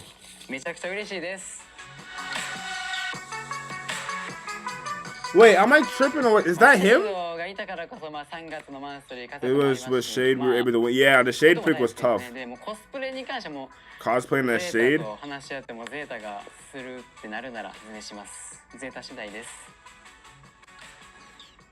Oh, I'm so glad he said it, because I was literally going to say, like, Zeta wear shades when they win the monthly final. Get shades on you for that that sort of screenshot to be taken. But yeah, great to see the fan art and the respect and love that Tapo has for it, because it really has captivated the community. We've seen a lot of it Frozen coming through, Slam and, 7? I'm not Frozen. It's such a character in the BSC for us. Was I Frozen? Humble, oh. And you can see how much it meant to it. A main character who is super down to earth, knows the method, which is hard work and playing smart. It froze and for a being sec, respectful as well. Incredible stuff, and what a guy. Really glad that we have someone like Shitetampo as one of the centerpieces of Brawl esports. He's the legend, the man, the myth, the legend. As we're just getting the lobby finalized as well, let's take a little look back as well in this series at some of the voice comms on the side of Zeta in that first set, because that was really quite a key turning point for me.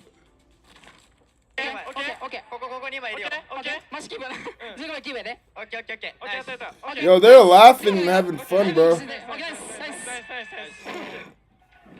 Imagine just having 3 friends. You guys are pro level and just laughing in pros and having fun. Like, they just having fun. While I'm on stream crashing out because little Timmy wanted to pick Sandy in my first pick hot zone game. It's crazy. I don't know if each of those okays communicate something different as well, because that's a lot of repetition of the same fact. Depends on the cadence, you know? Yeah, yeah, as well. Is it a rising tone? Is it a falling tone? Is it flat? It means something completely different, folks. So I guess we'll have to, get a translator to work on that as well. See exactly what's going through Zeta Division's mind. What we do know is that whatever it is Dunk they do, Kevu? it's helping them win. in scrims, and we won't even get to play the game. Oh my gosh. The aura would be lost in like 2 seconds. Welcome to you. It's been sweeps across the board so far. SK Gaming for me was the cleanest of the sweeps versus Revenant X Spark. Revenant, of course, not out of the game just yet, down in that elimination phase, and we're in the lower stages of the bracket for Zeta versus Elevate. The loser will go on to play Revenant X Spark, and that will be an elimination match. Okay, plenty of exciting stuff coming up along here. Elevate could find themselves sent down to that lower bracket quite soon, unless they can withstand the might of Zeta Division. They've got 1 game victory in the set already, and that could potentially be another one coming up along the way. But you saw in those comms what Zeta Division were saying, Shitetampo especially. Hey, let's think about the next game. As soon as 1 game is done, they are using that downtime to its maximum potential. And there's no doubt that they are doing that right now, trying to think their way through, play through that game in their mind, and find the solved game. Yeah, they already know that they're a little bit in trouble. They're maybe not expecting to be quite as close on the scoreline for the objective. And like I said, FX is a problem on this Ash pick. And if he gets into that bottom right-hand side pocket, it's a really tough thing to come back into the map to contest the mid. So they know that they've got a problem with him. They've got to really iron that out, get the mid control, and try to hold on to it as long as they can. Not allow Elevate to get into the positions of which they are going to be powerful in. So as we're just getting the draft up again, just getting the players to repick the same brawlers, we'll be shortly into the game and finalize this set. But for Zeta as well, again, these kind of bit of downtime will definitely go into their favor to be able to iron out some of their strategy. But I think that for me, a set has been brewing for Elevate in this series. I think this will be a prime time for it. Well, we have a listen in with Elevate, especially considering how they were communicating in that second map. Boxing the Eve. Okay, he used it. He jumped. I couldn't jump. I hit the I position. Come right. I hit guys. Levi's one. Got it. I got B. Let me get the Eve. I think I can beat the Eve. Okay. Well, here they come. Elevate. My goodness. Some frantic comms as well from them. So, seems like a different Yo, flavor Vex is so as well small. between Holy crap. Zeta, Like, he's like a with child. lot of okays, Oh, are they all standing on the same platform? that Yeah, are he's attractions coming small. out from Elevate especially. So I'm just distracted by the height diff of Patchy and Avex there. Yeah, that's what I was just saying. The height diff. Yeah, I was like, what the hell? And we love to see it. Let's see how the early game plays itself out. As again, Levi has pop gadgets to get back out of the mid, keep it going forwards, getting a lot of time on the zone, but again, there's these heals that are on the side of Elevate and Avex, of course, which are definitely on my mind. Zeta Vision off to a good start. 0% for Elevate so far. They're getting quite threatening, though. That's 1-2 takedowns. Event thinking about going in that back right pocket where he was so difficult to remove earlier. But heavier emphasis being placed on just finding the matchup specifically. Looking for Shtetampo, trying to play the range matchup as well. Okay. Elevate so far in a good position. They're Not continuing bad. to come closer to Zeta Division's percentage so far. No one really wants to make the first move unless it's Shtetampo moving forward on the right side. And here comes a hypercharge for Hyper Vegeta, pop who on attempted to side push in tempo. versus Side Shtetampo. goes He's down. used Bad his play by gadget side already. He tempo. couldn't survive that. If Vex, Elevate if he really could find a continues way to to strong get position. comfortable in their bushes, or is he holding them right there on purpose? All over the objective, 41% apiece. And Dragon's Breath. Nice mute out by Patchy. That Pam turret is the problem. Another one. Nah. I like a Vex team so much right now, bro. I mean, Elevate. But Zeta's got nowhere to go. They've got to come back. They've got to replenish their health. Looks like that downtime helped to Elevate more than Zeta. Pam is actually so underrated right now. Greatest push of a lifetime. They're slowing down tons of stuff that Shtetampo still can't push in. Those projectiles are still going to land somewhere, even though they're Hyper, another hyper by Vegeta. Hyper by Vex. Suzuku can't pop his hyper. Levi's still alive. He has a super. Patchy's gonna go aggro. Only barely holding on. Okay, so Elevate should win this matchup here. We have another super by Vegeta coming in. Patchy could throw his thing down. Yes. Nice. It's full HP, 90% now and closing. And they should be able to get this. Nice mute out. Great. And it's not going to be enough. We see a set. It's not going to be a sweep. The second best in North America is on the map. Patchy's been here before, though. He's taken a set off of these Titans in the past. Needs to make it happen another time so that hopefully they can get over to Gym Grab, a comfort map for them in Hard Rock Mine. Only one more stepping stone to get within the reach of victory. And oh my goodness, FX on the Ash. Yeah. Pulling off some insane stats, especially by comparison to Zeta Division. How rare is it to see donuts on the side of Zeta? I mean, Zeta was just going for the percentage, I mean, but that is probably the worst stats I've ever seen for Zeta in any set in the BSC. Unbelievable, but I mean, that is the epitome of an outdraft. Let's be honest. I mean, the objective was very much closer in that regard. If you looked at those score lines and those stats, you would never believe that that was the way that this played itself out. The matches were incredibly close. Their job wasn't to really necessarily, kind of get kills in that regard. Just stay present, stay on the zone, get the objective. But Elevate, what a crucial set to gain. And certainly, I mean, they wouldn't be necessarily seeing the stats, but if they were, even more confidence to them. The playstyle of Hot Zone, I think, was more accustomed to what Elevate are comfortable with, and was a deviation from where we usually see the prowess emerge for Zeta Division, because this was all about running it down, surviving on the point. The survivability from Patchy on that Pam was huge. A super off-meta pick that has seen an uptick just recently and has won both times. But I'm not going to lie, Reddy, or beat around the bush. Brawl is the Zeta special map, and yeah, Brawl Ball Zeta Division they cook like definitely not the best, it's I would gonna say, be by hard. comparison to like Triple Dribble and others. So there is that saving grace for Elevate, but I think that in the hands of Zeta, you still will be so careful around it. It's one of those broader picks where you think that maybe it's not going to work too well, and then they just prove you wrong. So they've got to be very cautious, I think, on that front. But the right time for Elevate to get a win on the board, to bring back their confidence, to make them realize that they've got what it takes to go all the way in this series. And if they can get through this set, going to the final set, I mean, that's exactly where they want to be. They're going to have a lot more confidence and a lot more faith in themselves, but they've got to survive Brawl. They would be within one set of victory. They have to make it through pinhole punt over here. Notice the indestructibles. They can be pretty useful. They are going to go down around overtime, so play control until then. You can still get a wide open map. Top band priorities out here. Gotta be thinking about that B. It can be so oppressive. Anything that makes good use of the bushes also going to be a high priority. They haven't banned Shade. Loading screen ad tips. Shade's open. It's open. They should do that for ranked or something. I think that's going to be a Nah, they should do that for because ranked or Shade something, can bro. turn I out some damage, swear. but the reload is a little bit suspect. The damage itself can sometimes be tough to lane. You need to hit the critical zone to be quite reliable. Finks is coming out again. This is a pretty good one. We saw the Finks and Lou interaction earlier, where everyone gets to clear out before they get frozen. And Okay, Lou is going punt. to be a pretty popular pick here, one that's really good at Okay, I shoving like off some the mistakes. bands. I like everyone's band. like there's not a bad ban. I like that. Have a hypercharge to be this. Fink's 100% pick rate, in bro. this series. Really? To me. But again, that's Is it really 100? every single game for the most part. So, I think I know he's the most picked brawler right now, but is it really 100? Boat's getting a lot of play today so far, which is quite interesting for me as You well. don't think Fink's And is that? they Nah, you gotta understand, bro. I thought that too. Good But he's just flash mad damage. Of course, versatile, ego especially is, with really the big to be able draft to format. potentially even TP with as well. He's So, super in versatile, a bro. map like Brawl, You seen him in like that's you just not seen a him bad in shout. Not necessarily the we first just pick seen I him was in expecting. knockout, There's plenty of time off hot zone, and brawl Could be a ball, Carl bro. moment as well, since that would be Lola threat too. to that Lola's Lola getting slice played a right through lot. her and the Okay, ego. At Lola. the same time, you get massive damage, especially if you're using the gadget. Ash is the Baby, we once gotta again, start playing for Lola ability. more. They love this duo by the looks of things. Hey, if the Ash works on Ring of Fire, then try and get that aggression going once again. But it seems like Elevate knows something that we don't. That the Ash is better than it looks on the surface. We were quite aware, but it was not one of the top picks that we were thinking Nah, about. Ash is always a great brawler. It worked for Elevate in the last set.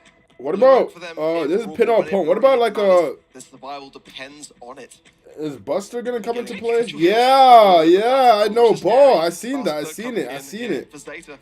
I And like you seen say, it. now, Carl, And yeah, Carl, I mean, okay, clearly, okay. like you were saying, just a bit concerned about it being in the stage of the draft. I seen the Buster Final pick potential was a right bit better there. for Shade, but Cause Elevate who got wins, them. Ash or I Buster? It's like a 50-50, right? Grateful, massively so for that. It's like a contest. 50-50, Now- right? Oh, Jackie. okay. It's Woo! kind of wild, but I quite like it. Jackie, very I like that underrated. pick. And this Wait, particular who map, wins? Yo, who no wins? more Ash or breaks Zeta. I Buster? quite rate this. I really do quite like it. It's one of the worst matchups for Buster Ash in beats the entire Buster? game, because Buster needs to be able to three-shot things. Yeah, in order but, to like, it's reliably take close, them down. right? Now, Buster can't gadget that Jackie. You have Counter Crush, you're above, let's say like 6,000, 7,000 health, then that's still a death sentence for Buster.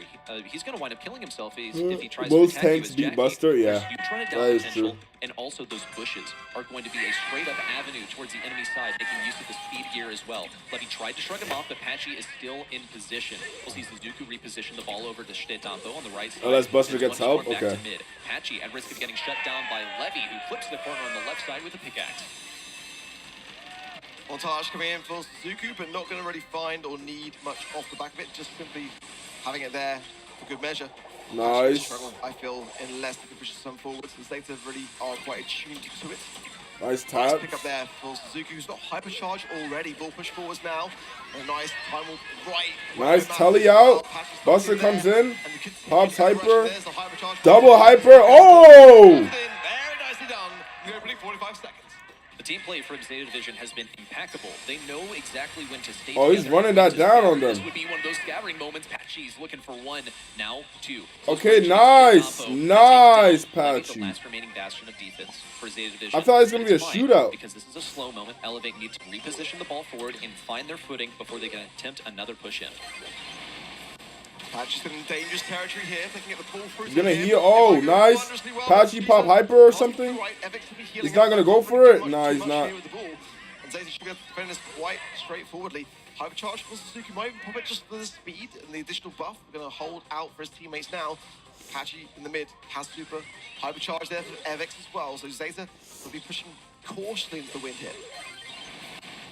FX ready to throw down these rats.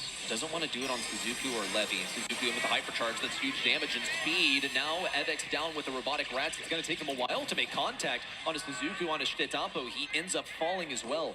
Mid-control belongs to Zeta Division. Elevator going to reposition the ball in front of their own goal to keep it out of Zeta's clutches so they can hopefully reassemble and get some kind of control. Just a solid push going would be paramount. But another super out from Shdetambo. Hypercharge available for Levy. Everything's closed out. Patchy's going to get this kill, but a pass up to Shdetambo secures it, and a match point for Zeta. I mean, Zeta's just probably the best team when it comes down to Brawl Ball. Like, Humble's really good in Brawl Ball as well, I seen, but Zeta is really like that team when it comes to Brawl Ball. Map so far. I need to see more aggression, some opportunity made along the way, and Patchy's that person to be able to knock down and break down that door. So you gotta get the ball to him, really. In my So much opinion, or Finks have Evex gameplay. Use that HP to push it through. At the moment, Zeta's fine. I mean, it's been pretty, like, they're fighting well. Elevate is That's impressive as a admirable. Carl as well, and he's getting massive value with the gadget around the right side.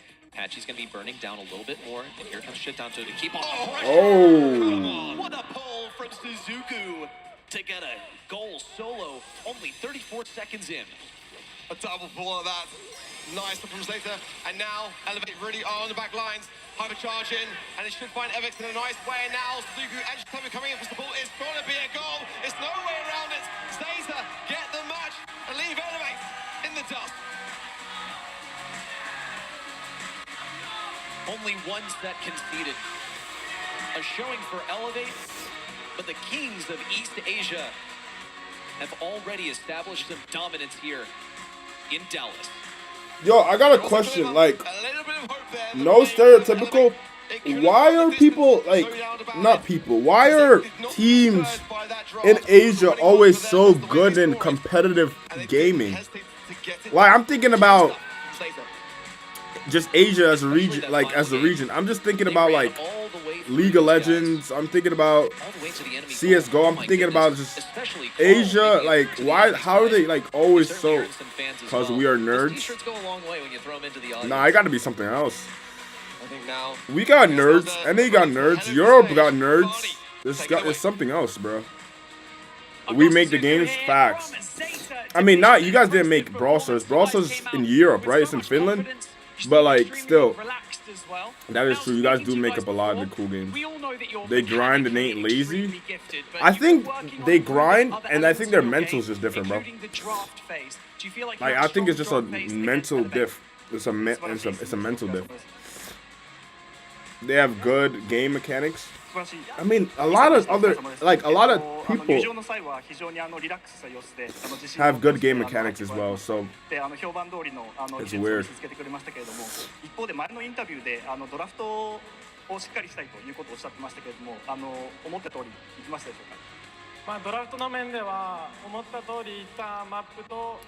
予想外のことが起きたんですけど、修正して勝つことができたんで、明日はもっとドラフトいいピックして、スキルもいい感じにして絶対勝ちたいと思います。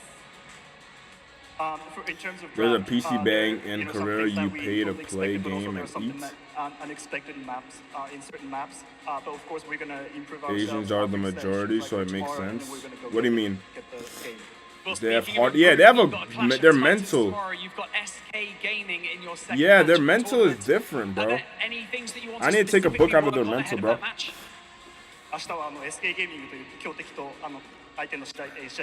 They have big gaming community. I wanna visit Japan. I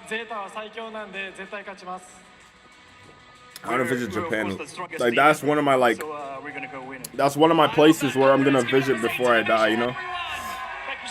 Their brains aren't as facts. Their brains aren't as cooked at us because we got a lot of like we got just a lot of distractions, like and just a lot of like pop-ups and stuff like that. It's different over there. It's like they just focus on one thing and it's what they're doing. Maybe they'll have music in the background, but other than that, they're just playing, bro.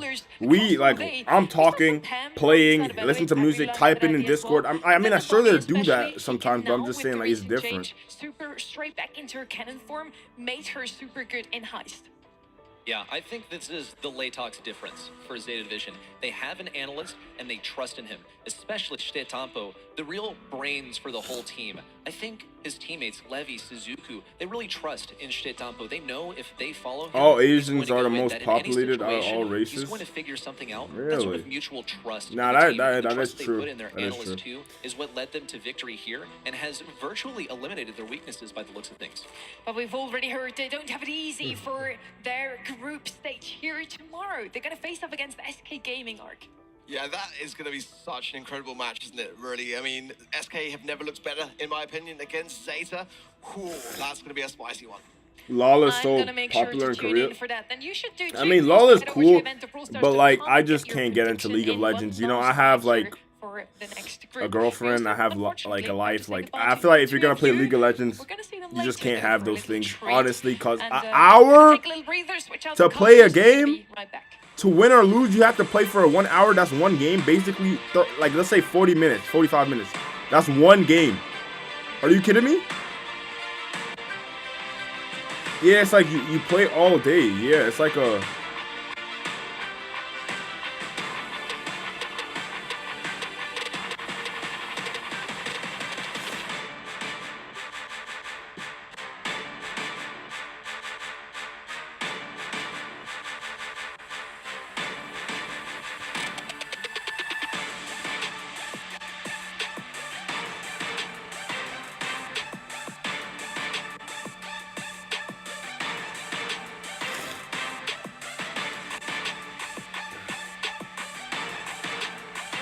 Yeah, you can't be a LoL player and have a job and be good at LoL. Like, it's just not possible, bro.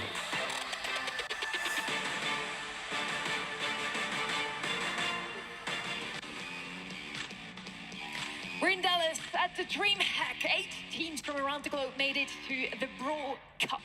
Now with Group A pretty much established. Like, I feel like NA always has like the content creators and stuff like that, but just like in Asia and Europe, they're just on a competitive and skilled level. Like, NA has competitive and skilled, but I feel like content creation for NA is more important than like that, and in Asian and stuff like that.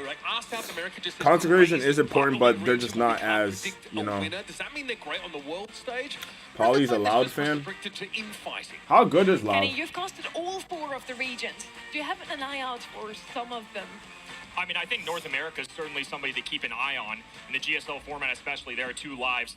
It's going to be a tough one here. Obviously, a little bit Group A, now moving over to Group B. Battle for America is certainly going to be Winner gets a region slot in World Finals, second place region. This, right, again, already we're looking down the barrel of Group potential A, Group elimination B. games later today. Tribe, look at Tribe. Tribe versus Loud, right? It's Tribe versus Loud, right? Really quality outfits today. Should be a fun one to say the least. Uh-oh, Tribe is about to put belt to behind on them. Tribe win, let's go. Tribe sweeps, surely, nah, facts. Tribe's gonna be moving different. Okay, Barney with the Loud prediction. Dancing to their own tune, Kenny. I don't know what to say. I mean, I don't blame them. Obviously, these guys have a ton of experience at LAN. It's just been a while since we've seen South America really do well at an international level. So maybe Loud are the difference makers. They certainly have the experience. I'm not betting against Tribe Gaming here, though. They've been phenomenal. Kind of based. I do think the Bardic prediction is pretty based. We don't know if Loud are, you know, how they measure up, I think, globally. So it's fun to take a flyer here. Tribe are undefeated so far in 2025, winning 3 out of 3. Tribe is undefeated. And at the top, they're the only undefeated team this whole year, bro. They don't lose. Now, leveraging their home field advantage. Oh, I was about to say that's not Tribe. I seen their coach, and I was like, who the hell is that? They won 4 monthly finals in this region in a row, well representing the #1 seed in North America this season. I was like, who the hell is that, bro? We also had a little chat with them. Let's see what they have to say about their opponents and their own success today. Luffy, but yeah, Luffy's built different, bro. No es por subestimar a Loud, pero creo que Zeus. ganarle 3-0. Is that his pops? A quick 3-0 wouldn't be No, the that's first Loud. one today, would it? What the hell? Why they look alike? Pretty natural on the first day of competition. We get our Yeah, they don't lose, bro. Some slightly weaker squads, but a 3-0 in a game like this feels the least likely outcome, I think, of potential 3-0s that we could have today. I think that this North and South American clash should be our closest match so far. It's going to be a super exciting match for sure. North versus South. On the other side, we have Loud. They've had a little bit more of a... Get him off the Kenji. Nah, yeah. Do not let that dude on Kenji. Do not let Luffy on the Kenji, bro. Don't do it, bro. To win that one, otherwise it would have been Casa Brawl taking it. I mean, generally, like, we've not been able to predict what team is going to win in South America. We've had the same 8 teams for basically all of our monthly finals, but a different winner every single time. Let's hear it for them as well. We had a chat with them before their match. A partida contra a Tribe, eu acho que vai ser uma partida bem disputada aí, né? Todos nós sabemos que não vai ser fácil. Mas é isso aí, né? Eu acho que a gente tá bem preparado. E vocês? Acho que a gente tem bastante chance de ganhar da Tribe. Mama com açúcar. They're pretty confident that they can beat even Tribe Gaming, but we They all have white hair on team. Now they definitely dyed their team. They dyed their hair, man. Now put this into a global stage and win. They've been up, down, and all around. And it literally came down to one match. It was win for them or Costa Brawl got an entrance into this competition. And instead, they're the ones flying in Dallas. Look, I'm looking forward to see what they can do. I think both of these regions have had a really interesting storyline revolving around them. North America, of course, having Tribe and Elevate be so consistent this entire year. Well, they're seemingly maybe a weaker region, maybe not. I mean, I think today is going to be a telling point of that. It's been the same 8 teams in South America. We just haven't figured out a real victor. It's time for North versus South America. We're going to head onto the stage now. The players are already ready, and so is Barney. The heat is about to be dialed up once more. It is time for the battle of the Americas. Bless you, times 2. Thank you, thank you. Times 3, thank you, thank you, thank you. On the side of Loud, it's Tiger, Edinio, and Firecrow. And they face off against RBM, Luffy, and Zeus.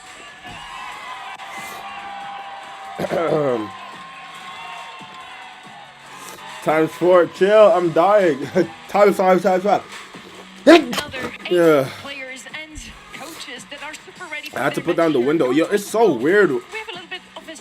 The weather was so hot just 2 weeks ago, a week ago. Now it's cold.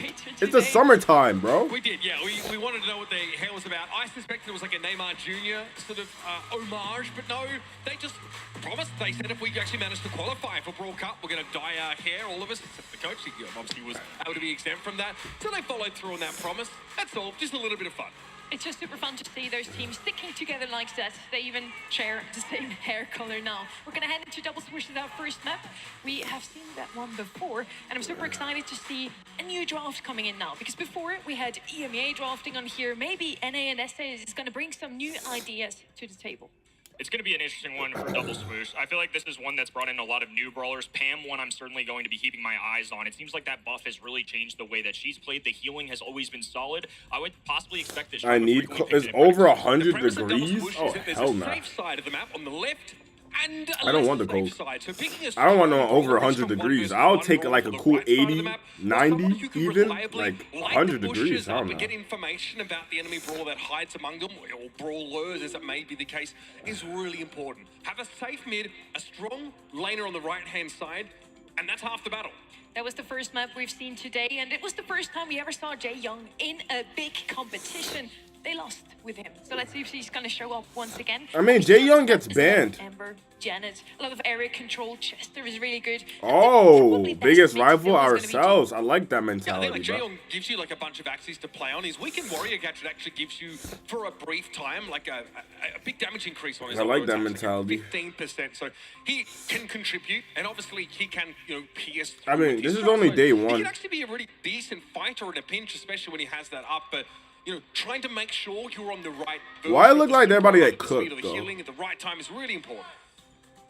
I'm curious to see how he does too, because some teams have almost viewed it like a big 3 in the ban stage. It's been Kenji, Jae Young's been that mix, Lumi, of course. I mean, if you were with us last nah, the big 3 ban, I'll never forget. Hank, Mr. P, Ollie, like we had that for like 2.5 months, bro. We had to deal with that. That's going to determine a lot. 86-14. Look, Loud are performance anxiety tomorrow. While To be I do honest, think Tribe is going to win, this seems a little harsh. Many people, I think, imagine if Hockey and Queen Duty were in there. That's here at Brawl Cup in Dallas, and for very good reason. Where Loud had to fight tooth and nail to reverse sweep to even make it here. Tribe had pretty comfortable 3-1 wins in every single grand final game of monthly finals. You'd freak out. Loud seeks to showcase I feel like my hands would be hella sweaty, bro. And then once I start playing, if I play a round or two, I think I'll get it. It's just gotta be repetition. You gotta constantly play in events like this to get used to it. We have Jae Young. If not, your first time, I feel like no matter what, it's always going to be hella nervous. But once you start playing, I feel like you're just trying to win. It's going to be a little team dependent, but I love the call outs here of Chester and Amber as well. Those are going to be okay, I like the bands. I like all the bands. I like all of them. The hypercharge here, but just their ability to actually remove the bushes on the right side of the map, eliminate the dangerous zone, and allow you to take those fights. Lily first that's pick. also benefited from a hypercharge coming into the game, and Tara's always used hers very effectively. Both teams have gone for very powerful side laners, and Hank's going to round things out. Look, Lily is somebody that's really escalated up the meta ever since she got that hypercharge. It's just so difficult to dodge, and especially on Gym Grab, in a map with so much coverage. And right now, not a ton of wall break outside of a Tara. Holy super, insta-locks, like the yeah. boom We bust drafting potential hella of both right now. fast. I love where Hank's at in the game. Tara has a game-changing super if They you not get it even onto think the Jim about carry, it. and Lily's the exact same way. Both of those brawlers play a similar role in the sense that they are trying to get a big swing for your team. All you need is one massive play to take over. Remember, that Amber hypercharge now, you get an extra 3 seconds of burning on that oil, which is pretty important. It's great zoning. It also negates healing for a time. And Boombox is an amazing gadget here for getting information, right? Spotting out the map. We've seen the Janet brought in, another brawler that has piercing damage. Love that Janet pickup. You know, always gotta love. I love when my mains get to play. You know, Bell, you don't really see Bell except for if it's like safe zone heist. Maybe even knockout sometimes. Other than that, it's only Janet. Woo. Definitely did not expect that. It's a fan favorite at home. It's going to be great for the vision. But honestly, other than that, it's not a very frequent pick in Brawl Stars right now. Yeah, again, I mean, you have a little bit to work with. The slowing toxin gadget gives you some pick. Am I tripping? Or did Tribe unlock a new kind of drafting? Because they don't draft like this. If you're trying to go after the enemy gem carrier, They don't draft like this. They do not draft like this at all. but it's rare the Crow gets out of that dive situation alive, scoop up the gems and bring it back to his team. It's going to be an all-in effort from Luffy as well. Draco is going to round things out. I love this look here for Loud. That last stand gadget to give you that bit of invulnerability is so powerful. And this is a Tribe Gaming favorite. I gotta buy a whole bunch of gears. So often throughout the year himself. I think my biggest concern with this Tribe Gaming roster right now is, do they have the damage output to deal with a Draco, especially with a gadget, and then Hank on top of that? This is going to be interesting. I'm sure you have Lily, but it's going to take you a while to get that hypercharge, and Lily can only really focus one brawler at a This is time, gonna be especially super with how close range it is. It's hard to duel multiple brawlers. Yeah, she's slippery, of course, can duck into the Shadow Realm, but here we go. It's North versus All right, we're starting it off strong. Loud. Take to the stage now in their first group stage match. Already help from beyond, popped by Kaio Dog. That's an issue for someone like Luffy. Woo! Yo, Luffy's a madman, man. He's a madman. I'm surprised RBM's not playing the... Maybe he's just a tank main. He's not assassin. But they're kind of similar, you know. Nice. Nice.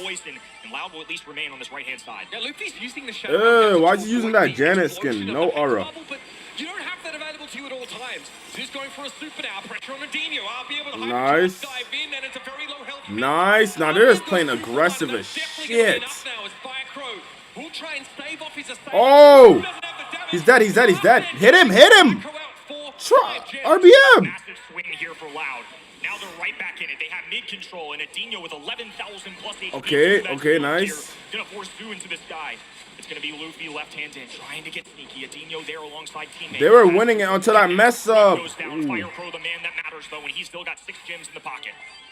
Looking to walk away. Nice taps. Nice. Likely has the star power that gives him 2,000 or so health when he goes into Dragon. Luffy gotta get his. Oh, he's getting. Yo, Zeus is getting cooked by that Tara. Here comes Adinho coming forward. This is a hypercharge that empowers those fish torpedoes. We must have some ready, but that ability nerfed somewhat lately. Less homing. He went for it. He went for it. He's going to go for it. Zeus heads on in. Doesn't opt to. What is he? Too aggressive on the The shit is Zeus. Luffy trying to push up, but RBM is threatening. Firecrow tucked into the Oh! with a hyper now. We does see Firecrow. He pops the last stand preemptively, and it'll be enough to keep him protected. Great start here for South America.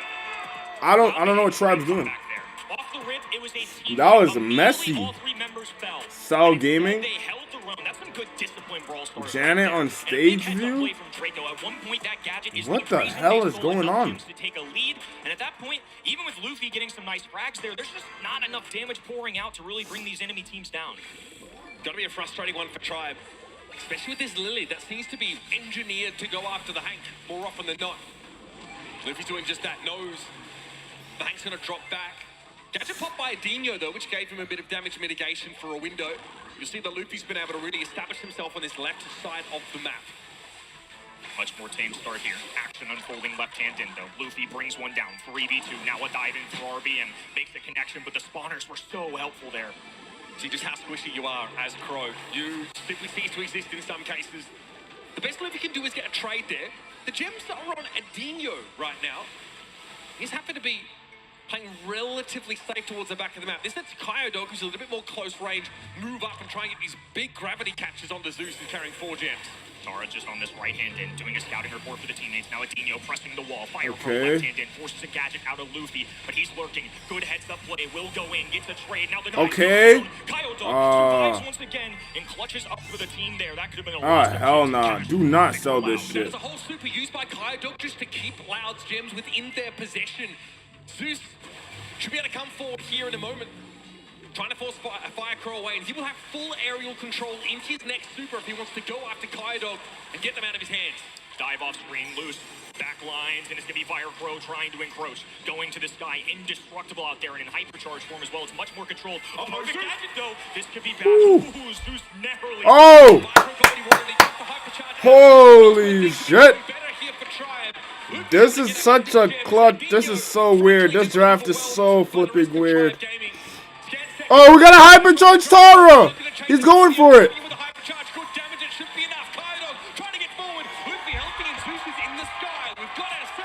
Come on, Tribe!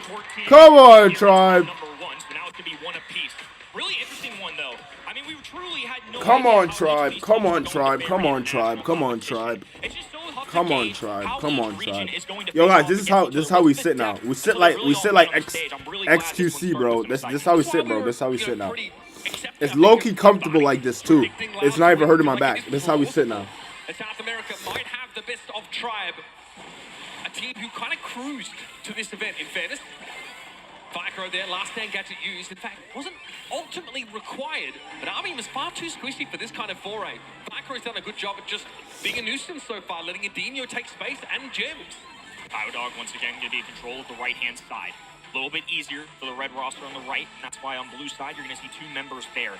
That open side where you're covered by walls a little bit easier for your team. On the other end, that's where the Ambers, the Janets of the world, where the vision really comes in, where Firecrow's standing. The game plan has been get Luffy towards the Hank, get him to assassinate the gem carrier.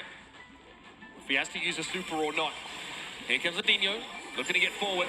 Zeus knows he's going to be under pressure, so he takes to the skies. Now, this is for a bit of extra poke damage if he can. Luffy's in the Shadow Rumble, will pop up behind enemy lines. Nice gravity used by Kyodog, though, quickly takes down the interloping Lily. Just so much If Tribe loses, all Joe's fault. Lots of health points on the other end, and Crow can only do a little bit of poke damage. It's going to take a real hypercharge or Crow Wait, what? How? to make a difference. Kyodog super goes through, connects with Zeus, falls as well. Firecrow scoops up all of these gems, and Loud have a countdown. Not enough for Tribe here. That Tara super is really He wasted his hyper. They're going to look to try and go for a last-ditch attempt to get these gems out of Loud's hands, but it might be too much to ask. Zeus goes in, lacks the backup, and Loud are more than happy to retreat to their side of the map with the bag. Wow. South America. First set on the board. Keep in mind, folks, Tribe Gaming, 27-7 in sets in the BSC coming this year. That's 79% roughly for those keeping track. They have not lost yet. And now we're in international territory. Who's set to go, Crow? Calm, cool, and collected on stage, but I'm sure this could be the first signs of adversity they really Tara nerf? Nah, Tara don't need no nerf. Chill. Out drafting from Tribe. Yeah, that it threw me off, bro. That threw me off. Compared to what they were able to show in their home region. But that's a home region that are populated by some really quality teams. We just saw Elevate on the stage give us a pretty decent show. But in general, Tribe, this is not how they intended to start their campaign here in front of a home crowd. Loud take the task with this Hank and Draco comp. Firecrow, up to his old tricks, looking pretty dynamic out there. These guys have been around for a long time. I mean, how many World Finals have we seen at least a mix of these 3 players show up over the years? They've got the experience. Now they've got great win. Yo, everyone counted this team out too, so since 2021, don't say you was voting for this team to win, because you definitely was World not. Finals, that was in 2023. Firecrow has been in all of them since 21. He was on now back in 23. It definitely was not, bro. Tribe Gaming here. They want to bounce back from this one, of course. Not a great start. The draft seemed reasonable, but you pointed it out. You said there's a little bit of a lack of damage on this composition. I think they had the Tara pull, which was great for a comeback mechanic. I think something that's so crucial in gym grab. And in fairness, they had Lily. I think that's part of the issue when you take Lily that early on in the draft, though. While it is really pesky on that map, I actually need to use the I think bathroom. they just didn't give Like, themselves I enough actually need to ways use the bring bathroom. down Like, brawlers I actually. quickly. And I think that's a key factor. Sure, Crow's I great for the actually division, but need to just use the if you bathroom. look at the pro tier list, he's never I'm about to gonna be at the watch top my right now, and stream he's gonna while need some using kind the of balance bathroom, to bro. really do that. and then I'm gonna text to you guys because I'm gotta use the bathroom like bad. Definitely not a hotly contested pick. That one felt like a wild card for Tribe. Heading over to Layer Cake, one of our most distinctive bounty maps, is characterized, of course, by these sort of laminar walls throughout the map. You should still expect the usual suspects here to be contested through the pick and ban. Lumi's obviously amazing. And don't forget to wash your hands. Don't be dunking. Yo, you guys be saying that. Duncan washes his hands, bro. Y'all bugging, bro. And Carl's the kind of brawler who you really can't look past when it comes to bounty. So besides the bans that we've talked about, some of those that you Hey, mentioned, y'all be, it'd be funny if y'all be saying that. I'll be like, I what just think the Hank's hell? in a current stage in the game at a professional level where he changes the way teams draft. That's one of those specialty bans, if you will, that I think teams can possibly throw out. I think Kenji, Jae Young, some of those standard ones, Lumi, probably going to see them in some mix here. You only see a couple of them, so Jae Young's still on the board. I don't know if Bounty's necessarily his best place. I'm seeing Lou removed here. That's a telltale sign they could possibly be going for Hank. One of the best counters to Hank. Lou eventually can freeze whatever target he's able to put sustained damage down on, or if they are lingering inside his super. Yo, I don't know why they made it, like, why is it at 12? Because no one watches my stream at 12. You guys are all in school. So I'm sitting here with 8 viewers. Like, this is depressing. It doesn't matter to me, but still. Fink's also on the board here too, I think, and that's exactly where they're going to go. Those are kind of the top two that came to mind. It's just a really specialty ban. Lou's somebody that I wouldn't call a top the tier list. Very solid brawler, but more selective into Hank. There's a few ways teams have figured out to ban Hank, or at least counter him. Is Fink's that good? Yeah. Blue, some common ones. Ash gets in the mix a little bit as a tankier brawler, and Pam one of those new resurging ones. But I just think Finks is such a solid brawler. I know there were teams last month that didn't necessarily believe. Humble, of course, as we saw earlier today, and when chatting with Semantic, loves this guy. Believes he's borderline a top 5 brawler, and honestly, from what I've seen in scrims, I'm with him. This is such a tough brawler to deal with. Frankly, both of these regions were among the slowest to pick Finks up. I might need to try it, play it more. Of course, Stefanpo already made. No, I never believed him in either. But that one time I played him in Knockout and I seen the potential, he could shut down tanks. He could shut down many projectile shots. He has good damage. He has decent HP.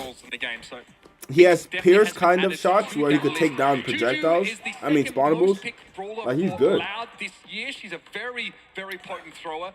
Who on most maps will. Yo, what are our bans? Why didn't we get a Hank ban now? Is Tribe gonna lose?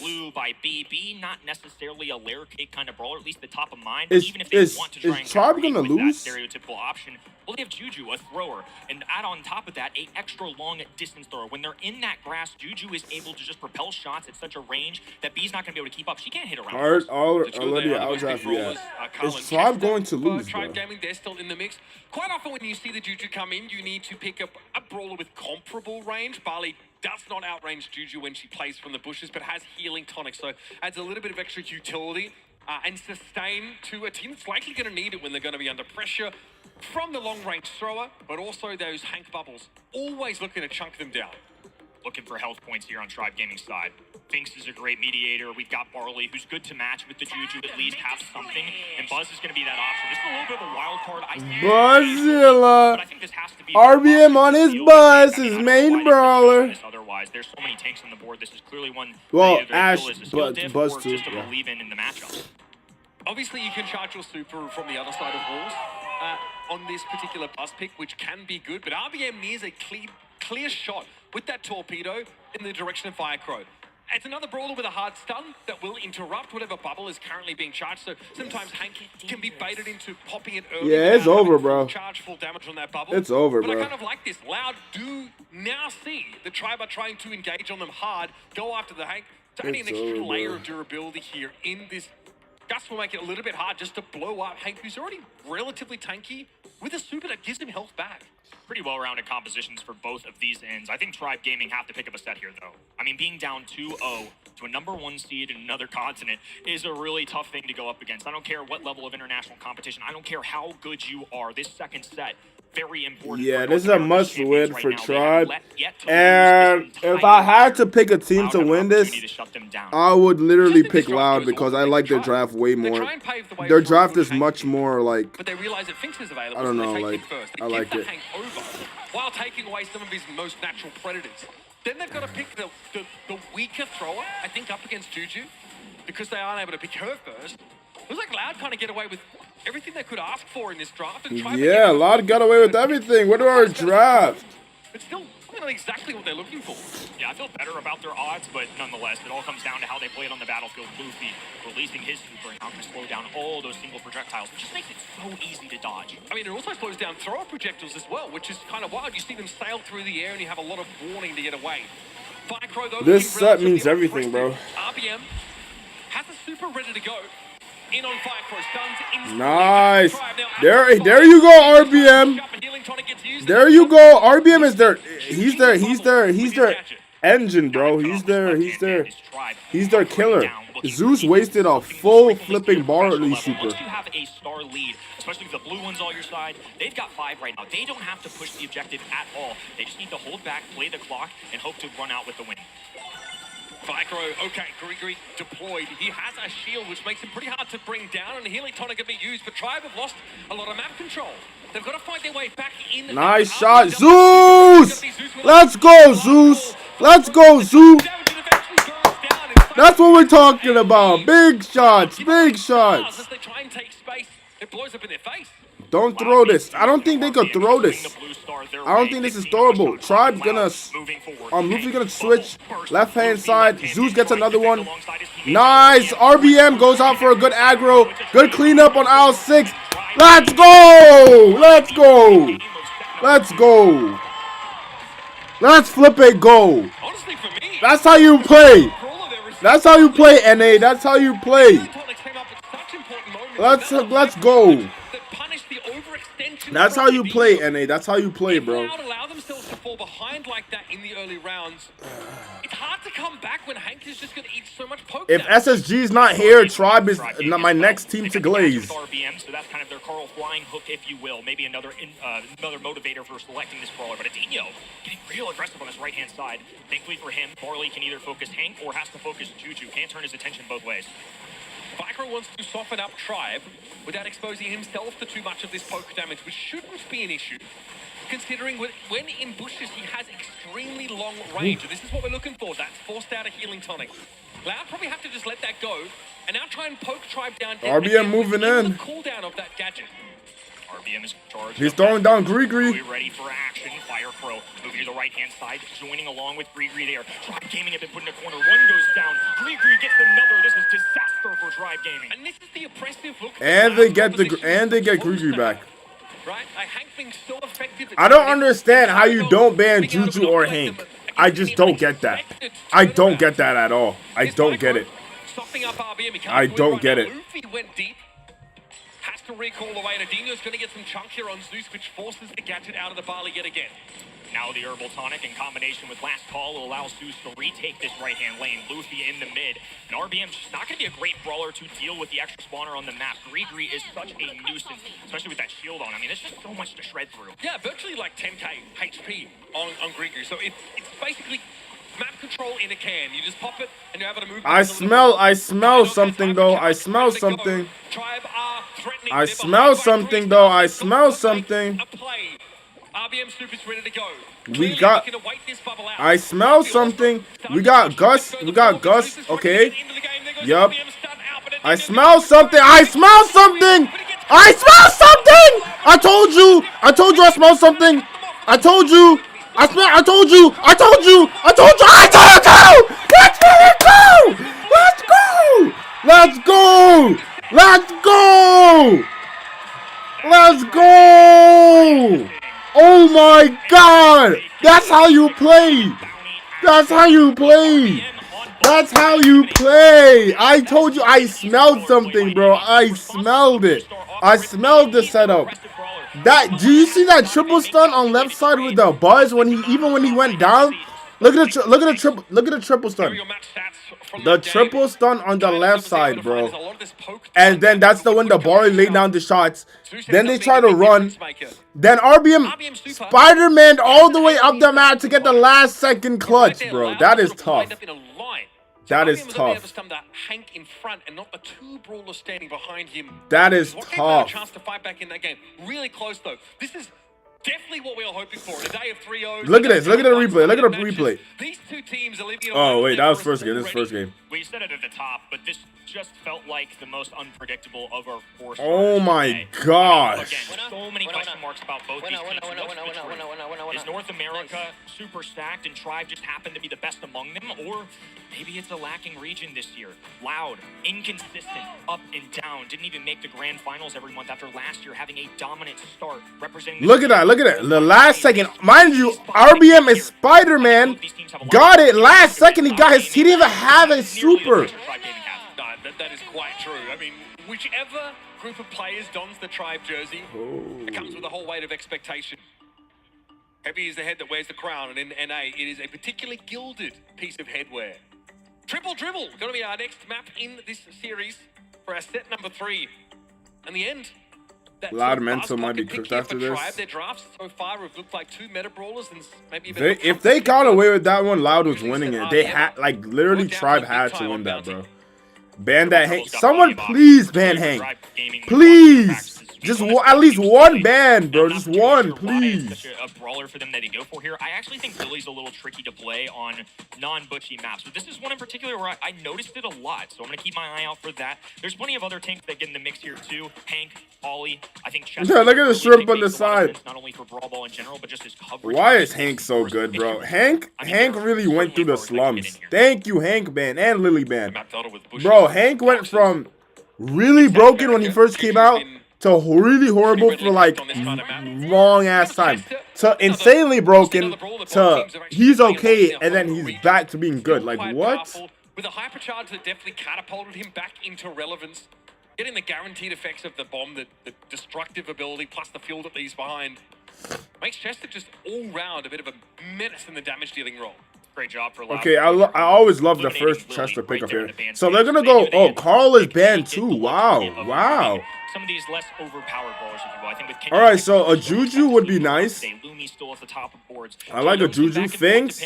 Okay, okay. Yo, Finks is Finks the best brawler in the game? I'm about to drop a Finks. Like, I'm about to drop a Finks guide. Like, what is this? What's good, Paulie? Juju. All right, that's what I was looking for. Finks and Juju. All right. But again, just amazing at dealing with this poke. If Finks is still bad, I don't care, bruh. Finks is so good. What's good? What's good, twin? Yo, OKC is busting the living behind off the Timberwolves. All right, all right. What are we doing? Frank into this? Frank. That might even make you wonder about your choice Edgar? of star power here if you're Zeus. You might opt to go for sort of acupressure to sort of slow Primo? down tank brawlers with Grigri. It's a really interesting Mo, I like that. So I think typically in this wow, Mo is underrated on Triple Dribble, actually.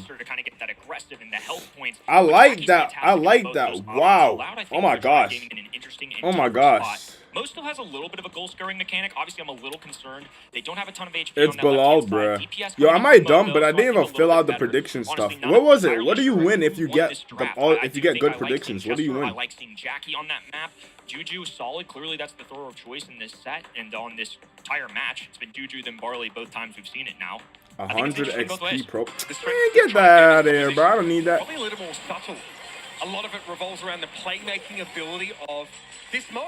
Being able to score some of those goals out of nowhere. And Triple Dribble's the kind of map where you can just... I feel like RBM should be on the right side. I smell a goal for Loud. That's why they've been shut back into the goals. Loud looking really scary earlier on, and Adino's going to get involved in some of this fighting. Last call popped, Kaya Dog eventually deals with Luffy. And this is Loud just feeling like on every axis they've got the edge. Fantastic start. Early goal. Took about 30 seconds. Right side. What's good, Killua? Right side. Nice. Great kill. Great kill. Oh, go crazy then, RBM. Nice. Maybe the Finks wasn't the play here. Like, I don't like Finks with so much walls. I think the problem is when Chester comes back off respawn, Kaidog is going to be able to go back to bullying Luffy on the left side of the map. Yeah. Wow. Honestly, he's kind of got everything in this matchup. And RBM isn't very threatening without that super. He needs to generate it pretty quickly. And Adino's happy to... Oh my gosh. Oh, great kill though. It's pretty middling. They get a trade. Luffy Great kill. Oh, he missed. Thunder, what a great pull Zeus, from you the missed hat. a little. Now Luffy still holding. Zeus dribbling, electing what to do here. But Adinho already back in action. Loud's rotation of brawlers has been really good in this match. And yeah, honestly, Loud comp is just fire. Chester Barley on this map goes crazy. Vicro took a direct hit there from Zeus at the bottom side of the map. And Kaidok will corner the ball for now. Loud don't feel like they've got enough of an edge to come forward with. Mo has just not been enough of an answer into Adinho so far. Oh yeah, I don't like Mo and Mo and Finks on the same team. I don't know. Gonna take a lot for Tribe Gaming, but here's a breakthrough, looking for a kill. Oh, he's dangerous. He's getting away. Top right hand side. Breakaway for RBM. He's sprinting for that ball. Zeus, Luffy, there to assist. Low HP, knocks it through. No! Stopped at the goal line. Blunder from Tribe. Close but no cigar. It was the Barley that came out. Theoretically, the lowest damage brawler of Loud, but he's able to stop the goal attempt. And now with 14 seconds left in this round, Luffy's trying to dash forward with that gadget, but he won't get close enough. Man. Great start for Loud. They've got the impressive comp with great front-loaded damage. And it's more in his first round than Tribe can really handle. Tough beat there. That was Yo, Loud is giving them work. Loud giving these boys work. Just out of striking distance and stopped at the goal line. I'm not sure if that truly could have gone in. That's one of those buzzer beaters you just have no idea. Had about 900 HP, went down right at the line. So credit to Loud. They almost made a big mistake. They didn't, though. Now they come away with a game here in a crucial set number 3. Ordinarily, Mo is just able to... Yeah, like, how is Luffy gonna fight? You see, like, on that left-hand side, as soon as Jackie just used gadgets and sprint, how's he gonna fight? Okay, I like that, though. I like that. Nice, Luffy. Nice. Okay, Zeus moved up a little bit too aggro. I don't like that. This should be a walk-in. This should be a walk... Walk the ball in! You sellers! Oh, nah. Another legitimate goal-scoring opportunity for Tribe goes begging. Nah, they're playing clumsy right now. That was a real opportunity once again for Tribe Gaming. The first one, I think, a little more excusable. That one, tough look. I don't know if it's a miscommunication, too many passes. I love the pass by RBM, it was not needed. Just walk that ball in, bro. Walk that ball in. Nah, will they? Yeah, exactly. Will they get another chance? I don't know. The poke is reasonable. Another herbal tonic has to be used, and now the pressure on this is going to match. I think it's going to double set overtime. Like, this is looking like it's gonna be one of those times. They look like even teams right now. Zeus finds himself in no man's They look like even teams. Put this one in the bottom left-hand side. Fire throw from the distance as the thrower. And Adinho trying to creep forward. Now a last call goes down. Zeus nowhere to walk. Luffy has to flank right. RBM diving in out of desperation. Adinho trying to encroach. Not enough. Now RBM can grab this ball. Thinks in prime position up top. Okay, let's get it moving. Let's get it moving. Let's get it moving. All right, Zeus, set up and just chuck away. Chuck away. RBM subtle, but he's able to take the He's gonna get Barley's gonna get hyper. Jackie already has hyper too. They both got hyper, but they don't have super. It's short. 44 seconds to play. Adinho comes forward now, starts to take some of that damage. You can see the counter crush. Nice. Look at Tribe working. Look at Tribe working. Left side, Zeus. Left side, Zeus. Left side. Thank you. Get ball. Get ball. Swing, swing, swing, swing, swing. Hey. This is what we do. 27 seconds. They got hypercharges. Next, I think it's gonna go to overtime. It's triple hypercharge on their side. They can't defend that. They cannot defend triple hypercharge. Woo! Could he defend it? Oh, look at the domain expansion! Oh my! Let's go! Holy fence! Gree for the win! Oh my gosh! Yo, alright, that Finks saved them. Gree and Finks super saved them. Spam Finks, yeah, that Finks saved them. That Finks super saved their whole lives. And it was so perfectly too. Oh my gosh. Finks is still booty. Spam Finks in ranked. there's gonna be so much Finks after this in ranked, it's gonna be funny. 3-2 in 3 different monthly finals, and it was against number 10 seed Eternal. Now they're taking on Loud. I want to see them tested. I think this is a good growing moment regardless of what happens, and if they're meant for the challenge, all the better too. Hey, I like Loud. I didn't know Loud was this good. People said they were inconsistent, but they're solid. They're playing solid, mate. But this is Tribe we're talking about. This is prime Tribe. This could be the best Tribe team we've seen in a, like, obviously it is, in a long time. Since, like, years, bro. Into a face full of damage, so Zeus can't leverage it for more map control, but at some point Tribe have to go for these eliminations now, and Luffy's looking low. No blood lost so far. Tribe Gaming just slowly being backed away. A pass over to Dog. Zeus raining down shots. Now a dive in from... I didn't like that dive in from RBM. 3v2, but it's Tribe pushing the ball forward. Luffy drops the super, looking for Dog. The super speed shots aren't quite enough to bring him down. Still though, it's a problem. Loud have much less time to dodge these fixed shots. It makes a pretty big difference. There's Firecrow falling though. Zeus able to win that throw-up battle out, just outranging the Barley. Adinho trying to back away, but here come Tribe. They're poised. They're threatening a goal here. Oh! The respawn. Luffy tries to go around him, but Firecrow able to defend. Oh my gosh, nah, Tribe is different, bro. Did you see that Finks potential right there? Nah, Finks is like that. I ain't gonna cap. The Finks glaze is about to go through the roof. Nah, it wasn't a sell. Jackie just had his super. They couldn't press. They couldn't press. That's great for area denial. A little more control to the defense they have is too much. They have the best damage dealer, Chester, and then they have a Jackie super. Nah. Finks is winning the game for them. Finks is literally winning the game for them right now. He's literally winning the game for them. He's literally winning the game for them, bro. Finks is the best brawler in the game. The glaze got to start. Oh, it's about to get crazy. It's about to get crazy. Okay, nice telly. Oh, he's weak. He's weak. Double team, nice double. RBM. Oh, I smell a goal. No, don't go down, Luffy. Don't go down. Nice. I smell a goal. I smell something. I smell him. I smell a goal.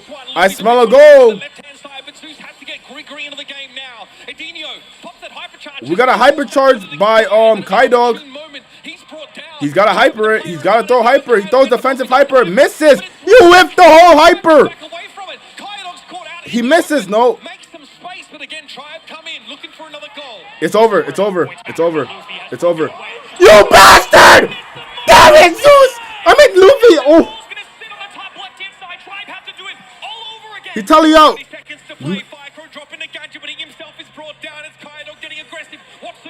Nice, good super. Run them down. Are you dead serious, Luffy? Get it. Pass ball. Let's go.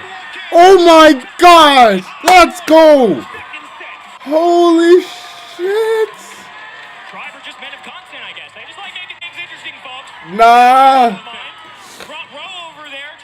Could we get an NA team to win Worlds? This is our best opportunity, Tribe. You guys are putting on. Doing everything they can not to score. Let's go. Oh my gosh. Let's go, bro. Let's go. But here's that mode difference to RBM.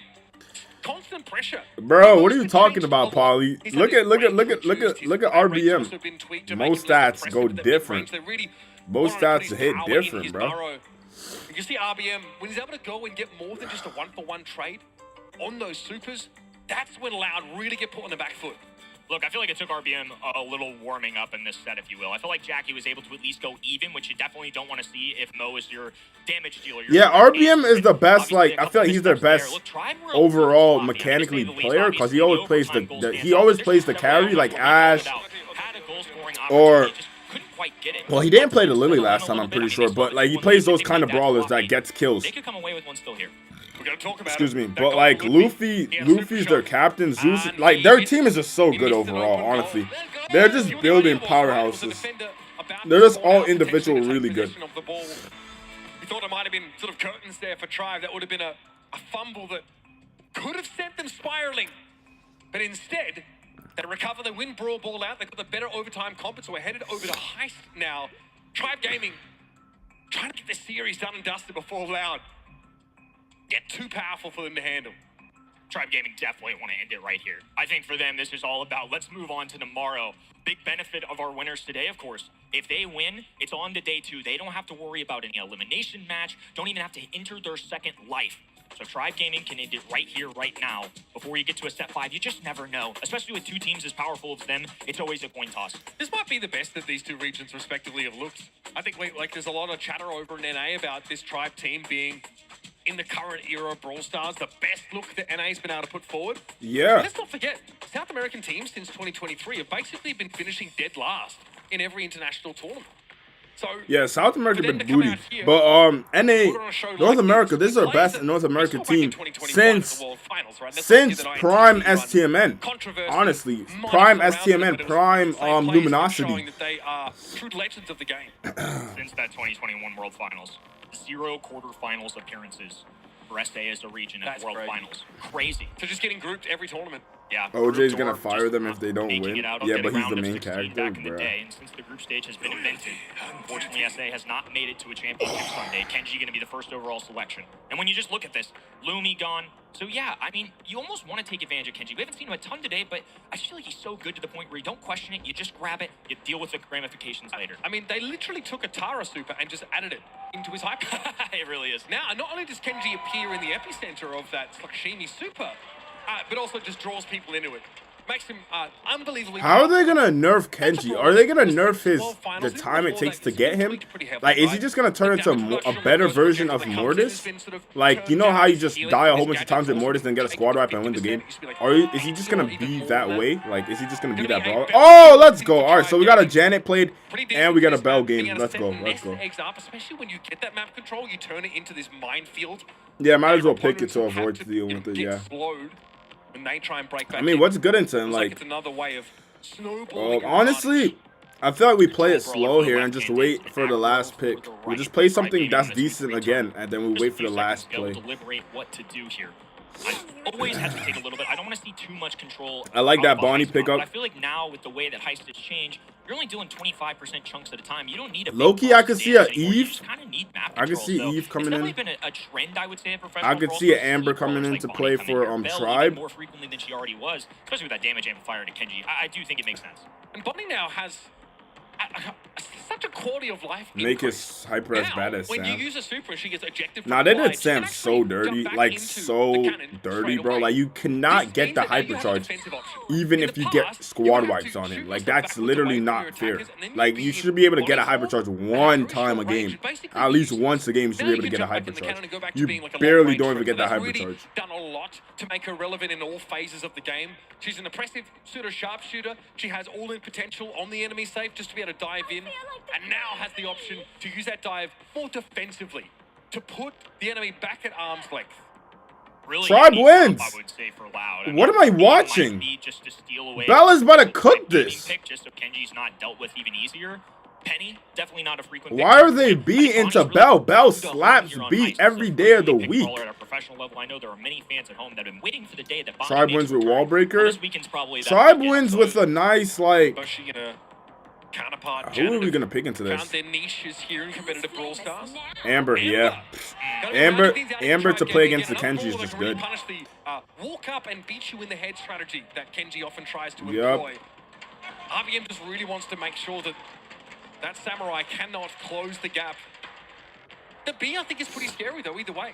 It's got great range. I don't like the B. Like, what are we talking about, though? She does no damage to safe.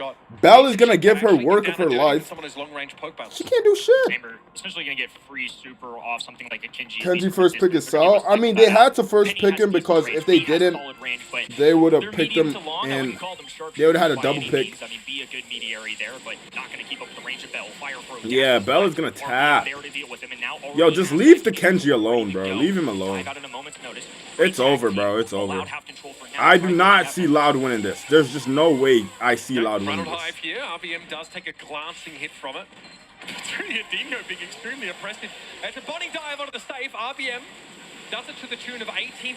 Here comes Firecrow now looking to reciprocate. Would ideally like to trigger the invulnerability of the first stage, and there it is. That's 73% for Tribe. Definitely something to keep an eye on. If you're a BSD longtime fan, we have changed up Heist a little bit in the game, so it's going to be dealt with in 25% chunks.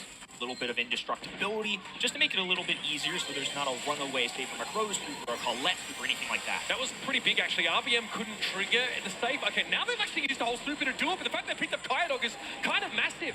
That invulnerability... It's over, bro. That shit is over with. Go back to damaging it. Bonnie is so good on safe zone. I love playing her. I love playing her. Another jump. Oh my gosh. It's over, bro. It's lit. Penny? Like, Penny in 2025? Are we serious? We're going to play Penny? It's done, chat. It's done. Bonnie popping off. Yeah, it's done. They can poke it down from a distance. You know, most of Loud can no, Loud. Viceroy's already been marked up, which means he's taking increased damage from all sources, and yeah, he's brought down right in front of Tribe Gaming. Hey, look at Bell pop off. Bell pop off in range. Bell pop off for the win. Bell pop off for the win. You love when your main pops off in the in World Cup. Let's go. I like how they drafted into Kenji. Yeah. I'm taking notes. Yeah, I like it. Bell into Kenji's really good. Amber into Kenji's really good. Nice, especially for range. Nice. Nice. Look at that hypercharging. It's over. They can't do anything. Tribe for the win. No way to come back, folks. They can only trigger the next stage of that safe, but then they'll not have another opportunity to do that damage. Very strong showing, and you already invoked it. Outdraft is what Kenneth Barlow III uttered at the start of that round, and I don't blame you. Wow, that's such a weird drop. It's like they baited them into the Kenji, and then they stopped it. This darn game. Nah, I think Tribe for the win. Kenji's awesome. This isn't the easiest map, I would say, to play Kenji, and as a result, well, they're just going to go defensive. It's long range from Bell, bounce shot, nest egg. Especially with Tribe gaining possession of the map early, they can just keep adding those as it goes on. The longer that Bell stays alive, the easier it is to charge Gadget. Daniel might be low, but he is in a position to threaten this safe. It's a 2v1 little race at the moment, though, and of course, Zeus's piercing damage ignores Firecrow's advance and gives them some extra tickle on that safe. Adinho, still alive, by the way, as Flashimi committed entirely to safe damage, does get Loud within striking distance of Tribe's total, and in fact, they trigger that first stage of invulnerability. RBM needs to come forward yet again. He's got to go after that Penny turret. They're going to take it down rather quickly. Yeah, RBM just plays their brawler to take the win, bro. He plays those type of brawlers that is going to take the game over. And Bonnie she's a brawler like that now. She can take the game over with her jumps, her kills. Contact with that safe. That's what Bronny can bring to the table. There it is, though, the hypercharged super from Firecrow. He finally gets hyper. Remains the Tribe Gaming. RBM comes back, though, and it's back to business. Poking him down at long range on this Bonnie. Firecrow dashes forward, and another super developed. RBM trying to avoid him now. Great kill. Kyodog, he brings him down. Tribe safe, though, down to 50. Much better showing here from Loud. Yeah, much better showing. Firecrow on his own. Firecrow's been a problem. Firecrow is actually... It's just not the easiest thing to play into these matchups. Penny, right, the Penny put in work. They win this round. What the hell? What just happened? Did they rush it? Did they rush into it too much? Yeah, the turret. What the hell? They sell this. What do you mean? It's still over. They're not winning the next round. But that's a Kenji pop off if I seen one. I don't know if what just won't happen. And then the other, a convincing take here for Loud. My family lineage of great drafters may have led me astray. No clue. Sometimes it's just how you play, though. Look, it's one thing on paper, how it plays out in the map, entirely different. Great adjustments out of Loud. Kenji was much more of a nuisance. Did a great job of not being dealt with so early on. Penny, just don't feed Penny, we win. He was there constantly, putting pressure down. Then you had B in the middle with control of the map, dishing out long-range shots. That's not going to happen again. It's not going to happen again. Penny can kind of just cycle in these supers a little bit better. Yeah, it's not going to happen again. It's not happening. Not enough to give him the sustain. I'm sorry to tell you, Paulie, it's not happening again. Ronald Hive here really just... It's over, yeah. You know, as long as you know it's over. Try and get first stage on the turret. Doesn't quite. Kyodog. Almost close. Some damage. Has a big shot developed. Salty barrel there allows Adinho to actually block the mark and be a real nuisance here in terms of damage. Playing it diagonal, just chipping the safe little by little. Those nest eggs by the stake. Gonna make it really difficult for Fire Pro to approach. A dive. Bonnie off to the races, goes down immediately though. And Kenji, Yo! nicely done. Loud now with an opportunity to respond. Yo, what are we doing? Wait, why is our Bell, like, Bell, just stay on right side. Oh, we lost. Oh, they lost. Wait, they lost. Wait, they lost. How do we sell this set? What the hell? It's over. It's over. Wow, it's over. Wow. How do you guys sell that?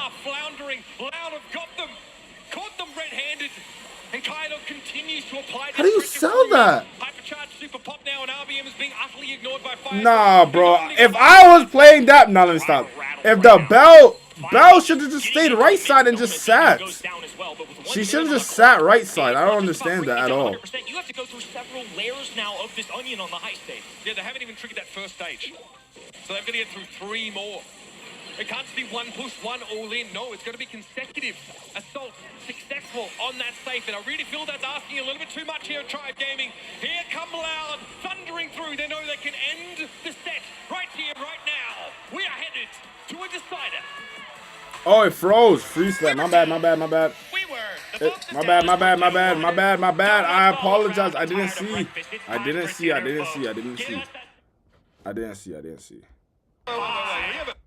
I have strategy after game number 1.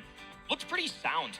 I mean, you're seeing some celebrations come out there, too. A little too early, unfortunately. I think Loud came equipped with Kenji. Kenji's a phenomenal brawler, was played very well. If you have a good player on a good brawler, sometimes that's enough. I mean, I love this. You see why the What do you mean, who won? Something you hinted in the draft is something a really powerful brawler. Oh, got a great Loud won that game. game. Middle of the map. And Kai Dog really just wants to pepper that safe down because if you're not It's paying going to attention 5. if you're not winning that long-range sharpshooter duel in mid, you're just going to end up putting more damage down than Tribe can reasonably recover from, triggering multiple of those shields on the safe, getting way ahead. So it's open business. We're leaving it all out there now on Hot Zone. Obviously, the winner will be a huge step towards coming out of this group with a great seeding. Tribe Gaming and Loud, though, they are locked in Death's Dance.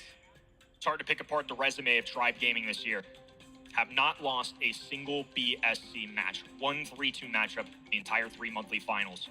For the first time, they're being tested in international waters. Sure, they have the home court crowd, but let's see how they respond here. I think this is a big telling moment for the weekend, and honestly, unfortunately, could have ramifications for how people view North America. I just don't understand how they fed that penny turn so quickly. By Loud, who has a 1 monthly finals win, nearly got reverse sweep, had to reverse sweep to literally win their monthly finals.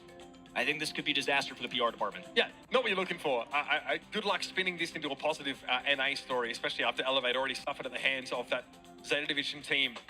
Would like to at least get their top. Come on, bro. You're our best NA team. Do not make NA just get bodied this whole time. Conversely, though, people have been underestimating this Loud team because that South American region is so hard to make heads or tails of. Open business, though, is exactly the kind of map where, I mean, you can really control that space. I expect things to still be hotly contested here, even from these 2 regions who are a little bit later on the uptake. That brawler can be incredibly oppressive when you've got mid control. Things certainly at the top. Going to be one of those 1 or 2, 3 turn kinds of picks, and could even be one of those selections in the ban phase. I'm looking out for tanks and anti-tanks. Hank, Draco, Frank, some combination of those could possibly show up here. And as a result, you have to look out for those anti-tanks. We've got B, Lou, and now Griff with a we got 10K watchers. Go Loud, go Loud. Tribe first defeat. Those can be pretty deadly and really pesky to deal with. Draco are really sort of common dalliance for Tribe Gaming. They've mixed that pick in on multiple occasions. It's one of RBM's personal favorites. Even when there may be other tanks that are stronger available to them, RBM likes to go in that direction. He's also one of the most prolific Ashe players, in the Americas region in general. A brawler that's fallen off a little bit more now, so we see less of those single-shot brawlers that can be really overwhelmed easily by those little helpers. It's still pretty powerful when it comes to trying to run. Can we get a Hank? I just don't want to see Hank in the game here, bro. One of the brawlers that can deal with him. No Hank. Oh, pick Hank. Pick him now. B is banned. Lumi's banned. Pick him now. If they don't pick Hank, they're losing. Lou comes in, so already this is Tribe saying, if you pick the Hank, you'll have a bad time. I don't like that. I don't like that. I don't like Don't that. pick either Lou or Hank I here. don't The other like team could just it, take bro. them I both. don't And now care. you I'm have still Lou taking plus Hank, no bro. be available, I'm and you're still running taking. out They're of still options. gonna take This is Hank. good to prevent tanks. It's already good for the game. They're mode. still The taking Lou Hank, Winter bro. Wonderland covers up an entire hot zone. Y'all So I crazy. think this is one of the What are they safer gonna go, Lou first plays Draco and or also an something like open that? business. I don't mind it. The Barley Band also might be Tribe angling for a later Juju pickup here. Just Lou- outside of Barley, there isn't Lou really Draco, any brawler that can match the impact of Juju. Stu getting picked up here for Loud. I like Lou- this. It's going to give them the option to go up a gear. It's a brawler that can really Lou overwhelm, Draco, that Lou. Somebody Juju. just doesn't really have the damage output and can struggle to keep up with the mobility that Stu. They setting up for. engaging. Yeah, I think Seems Tribe is teams setting go up for the wall break Hank with then, Stu just to get real bro. cheeky, but I don't see Tank on the other end. Okay, Yeah, so they're there setting up Look, for it too. Typically, you're going to see Griff plus This B, is but so B obviously weird. They're removes playing from around the equation. Hank So part of the so- influence here may to give the Stu a flex option because they have a speed zone gadget. If they don't need to use it, they're not going to use wall break. But if they really want to tear these open and really not allow them to go Hank on that left hand end, this is one way that teams have tried to deal with that. I believe that's the mindset they're going for. Lou obviously on that left hand end. This is their next best bet to try and deal with these tanks, and now they dare Tribe to do it. Tribe do have still some like sharpshooter adjacent options. Bell. Bell is decent. I know Ball. So I was thinking about trying to. Okay, so here it is. That RBM. classic Bell, is gonna be Bell, trying to Bell, pick up Bell, now. Bell, Bell. Commonly, Play we've Bell actually into seen this, play Lamb Bell go into for this. pick, but, Barry was Play Bell a into good this, play complement Bell to into some of this. these tanks, but has fallen off a little bit lately and is outranged pretty aggressively by some Play Bell players, into so this. that was Oh something wait, that actually a we saw thrower, that at thrower. We Worlds. need some kind of Again, person who really could break pushing that idea. walls. Humble also leaning into it. Please, They're they will go falling off a little bit now. Juju and Cook. And one thing that used to be a struggle for Griff was closed-in maps. A lot of those walls. Well, he has wall break, but now his hypercharge actually ignores terrain. In the past, his super used to be blocked by walls, but now with that hyper, it goes straight through It's and guarantees game. you big damage. So here's that Amber pick. Loud You is might about to just wait beat that them. to go towards one of those tankier or upfront brawlers. Ice Fire and If Brawlers Juju and pops Ice Fire out- works on stage, it can be Draco. A little bit of everything here. I mean, I think they've got the range DPS. They've got their control option with Lou. Obviously, if Loud wanted to get tanky, well, Lou's Loud gonna be a ain't great going to option. throw And with of course, Stu. the last stand gadget is a big reason why Draco shows up here. Crow, wow. Now the second time we've seen this.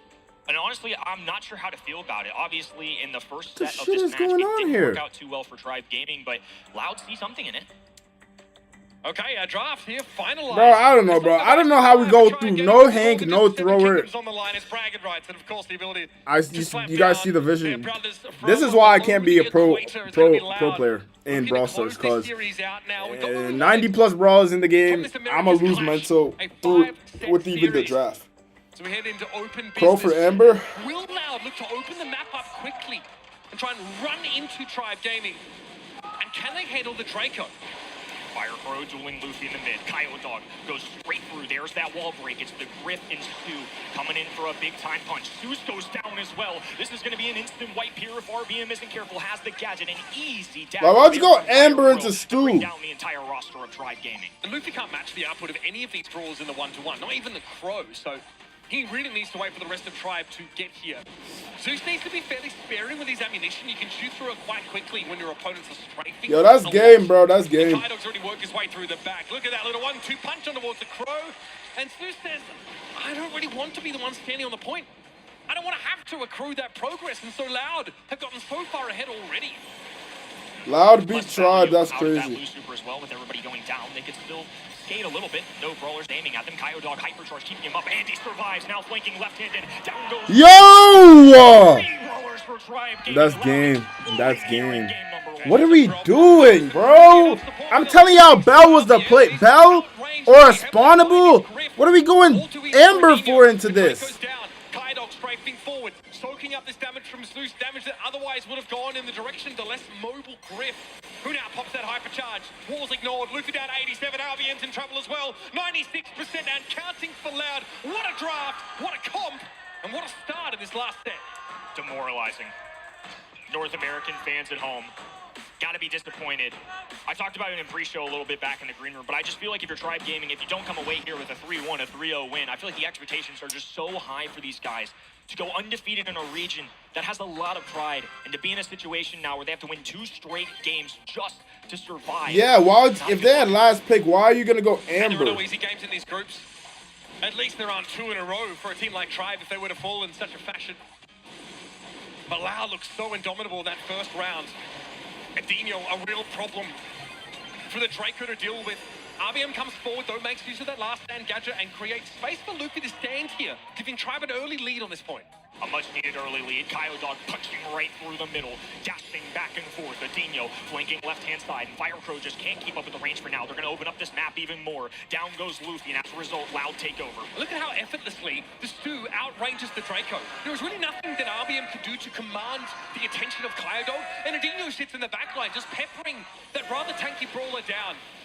Luffy pops his super, lets it go. Loud have got to respect, get off the point, and RBM now gets in the face of Adinho, but who's got the damage?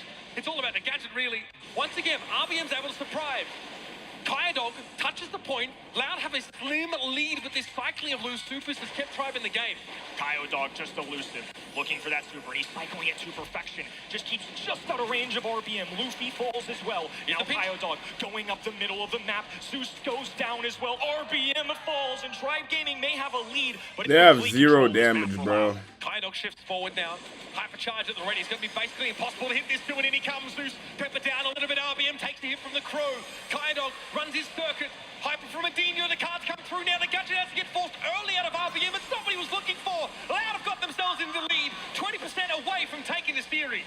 Griff holding strong in the middle, has a super available. Dog pushing forward. South America looking strong. A super goes through, and Dog goes skating. Tribe, though, trying to take a final stand. Loud need just a couple of seconds on the point to lock this series up. Tribe now can't get them even a moment. Firecrow dives on in. He's able to find the one. He pushes through. Zeus a little bit low, but Loud get the job done. South America explode back onto the scene after a couple of years under the thumb of the rest of the world. And they do it by upsetting the hometown heroes. The air just got sucked out of the room. Apparently it just fills the lungs of these Loud players as they cry out in exultation. That front of the arena got real quiet. Some disappointed North American fans here. And now North America, 0 for 2 on the day. Look, State of Division, a reasonable win. This one, I think, Tribe Gaming were baking in a little bit. This is now a brink of death for North America as an entire region on day number 1 of our Brawl Cup. Loud have got to be feeling elated about this. This is such a big hurdle for them. All of a sudden, the group seems a little bit more. We should have ended it at that safe zone. That safe zone was a throw. You let them win. All right, I can't even get. I'm just done. I don't even want to speak about this, bro. And it's honestly a great showing from them. I thought the drafts were really good, considering that, you know, in their home region, with Loud were able to win these games, they looked so convincing. And when they lost, we wondered what the heck. They threw on that safe zone. They threw on that safe zone. That's Tribe fault, bro. That's Tribe fault. They won the first game in safe zone. That means they could have won it again. All they had to do was not feed that penny turret. They could have even switched the lanes for the beginning on the Bonnie playing mid just to shut down Kenji, then switch again. Like, bro. Congratulations. I feel like after the gem grab match, that's when you kind of felt like you gained some momentum, and also, you know, that's where an extra bit of confidence came from after the first map, gem grab, right? Yeah, I mean, the first match, it was really crazy. It was really good to start winning. When you start winning, you can feel like more relaxed for the next games. The nervous, it is like less annoying for us. And we started really good. Later, they took 2 sets. We still keep the mind in the position, and we took it over right after. So, yeah, I'm really happy. Thank you, everyone. Thanks, la tortilla de lado ahí. Obrigado ahí por apoyar. Obrigado a todo el mundo que está telando. Y você quer falar algo, Caio, aí? Obrigado. Also, you know, the casters were talking about the Juju pick quite a lot, right? How it being such like a regional pick. And do you feel like that you guys are just playing so comfortably with it? Or do you feel like the choice is just that a lot of people at home on the other regions don't understand how good Juju is? Yeah, you can't pick Lou and Amber into fast. Like, we've seen the Stu pick. You go Lou, and then they're going to go Amber. Like, come on, bro. Well, we lost Dog. He disappeared, but that's absolutely fine. Thanks so much for joining me in this interview. I'm sorry. We'll send it back over to the desk. Bye-bye. Thank you. Thank you so much, Barney. I mean, he got to say obrigado, so everything is fine, everything is said. Holy Holy crow pick. Holy crow They are pick. done for today already, and they made it through. On the other side, Tribe Gaming, you said it so perfectly, Kenny. They were tested for the very first time on a global stage here now, outside of their region, and they were yet to lose a single match in all of the BSC this year. Well, now they did. 0 for 1 in international waters. Look, this was the biggest concern coming into this. They played last year 1-2 at Worlds, went down to a nail biter. They probably got second place comfortable in Racing winning Raccoon. in Could North they propel America. themselves into another year of great action?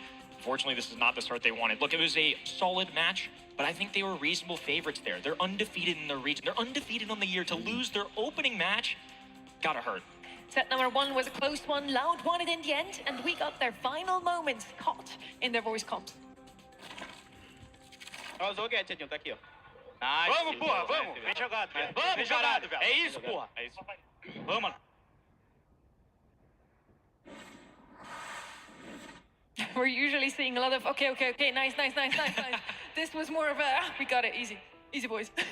I mean, look, I think like the South American region is in a really exciting space right now. Look at Barney. Barney Barney got Aura. Like Loud to really improve, to stay at the top of the heap. So, you know, not too surprised about this result. I think in the end we both said it was like reasonable either way, but now they put everyone else on notice. This Loud team are legit. Tribe is not a small target to topple at the start of this tournament. So a lot of teams are realizing there might be a shake-up here in the pecking order of some of our teams at Brawl Cup.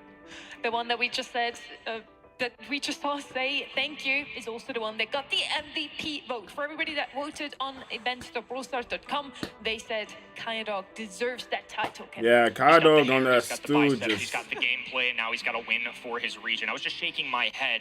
Barney just certainly knows ball, and that's all it is to it. We all got cooked up. Yeah, he's the only one. We were the cast your hive mind the whole way, and he had to get real cute with it, but he was absolutely right. He was super humble about it too. Barney's the guy that you just saw interview Kayadog and Brawl, and he didn't say anything about the fact that all of us casters that have been doing Brawl Stars for like 5 years now had no idea who would win that one. Would you have done that in an interview? Would you just like... I would have mentioned like, hey, just to mention I believed in you actually. That's crazy work, honestly. But yeah, Barney, props to you. Looking at the bracket now, Group B is where we're at right now. We have Humble and Loud move on to round number 2. The match that we're going to watch tomorrow is Toxic Lotus versus Tribe Gaming. About to be a banger as well. Tribe Gaming should take that one, right? Maybe? I don't know anymore. I feel like Toxic Lotus had a solid performance already today. I mean, I feel like I believe in them maybe a little more than the general public, especially given what they did at LCQ, undisputed champion in mainland China. Who knows? I talked in the back, actually. Ark is now voting for Toxic Lotus. So after their performance today, I think they have swayed that prediction meter a tiny little bit. We're going to be back in a second. Just going to give the players some time to rest. And also our 2 casters that did a phenomenal job with that 3-2. Could do this all day.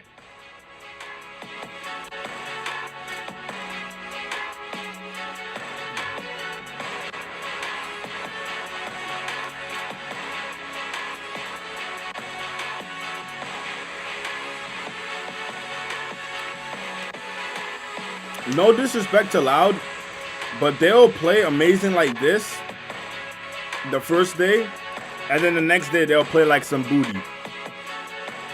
No disrespect to them, of course, but it's like, that's crazy, bro.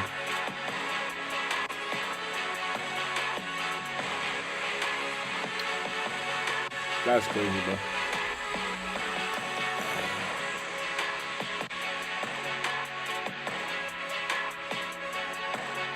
Yo, you know what's actually really funny? It's when like a team win worlds or whatever team win worlds or whatever, you go in ranked or you play Brawl Stars in general, then all of a sudden everyone was a fan of them and put in their pins and everything. Like SSG's been getting slapped for the past 2 years and I still throw up the SSG pin. You know what I'm saying?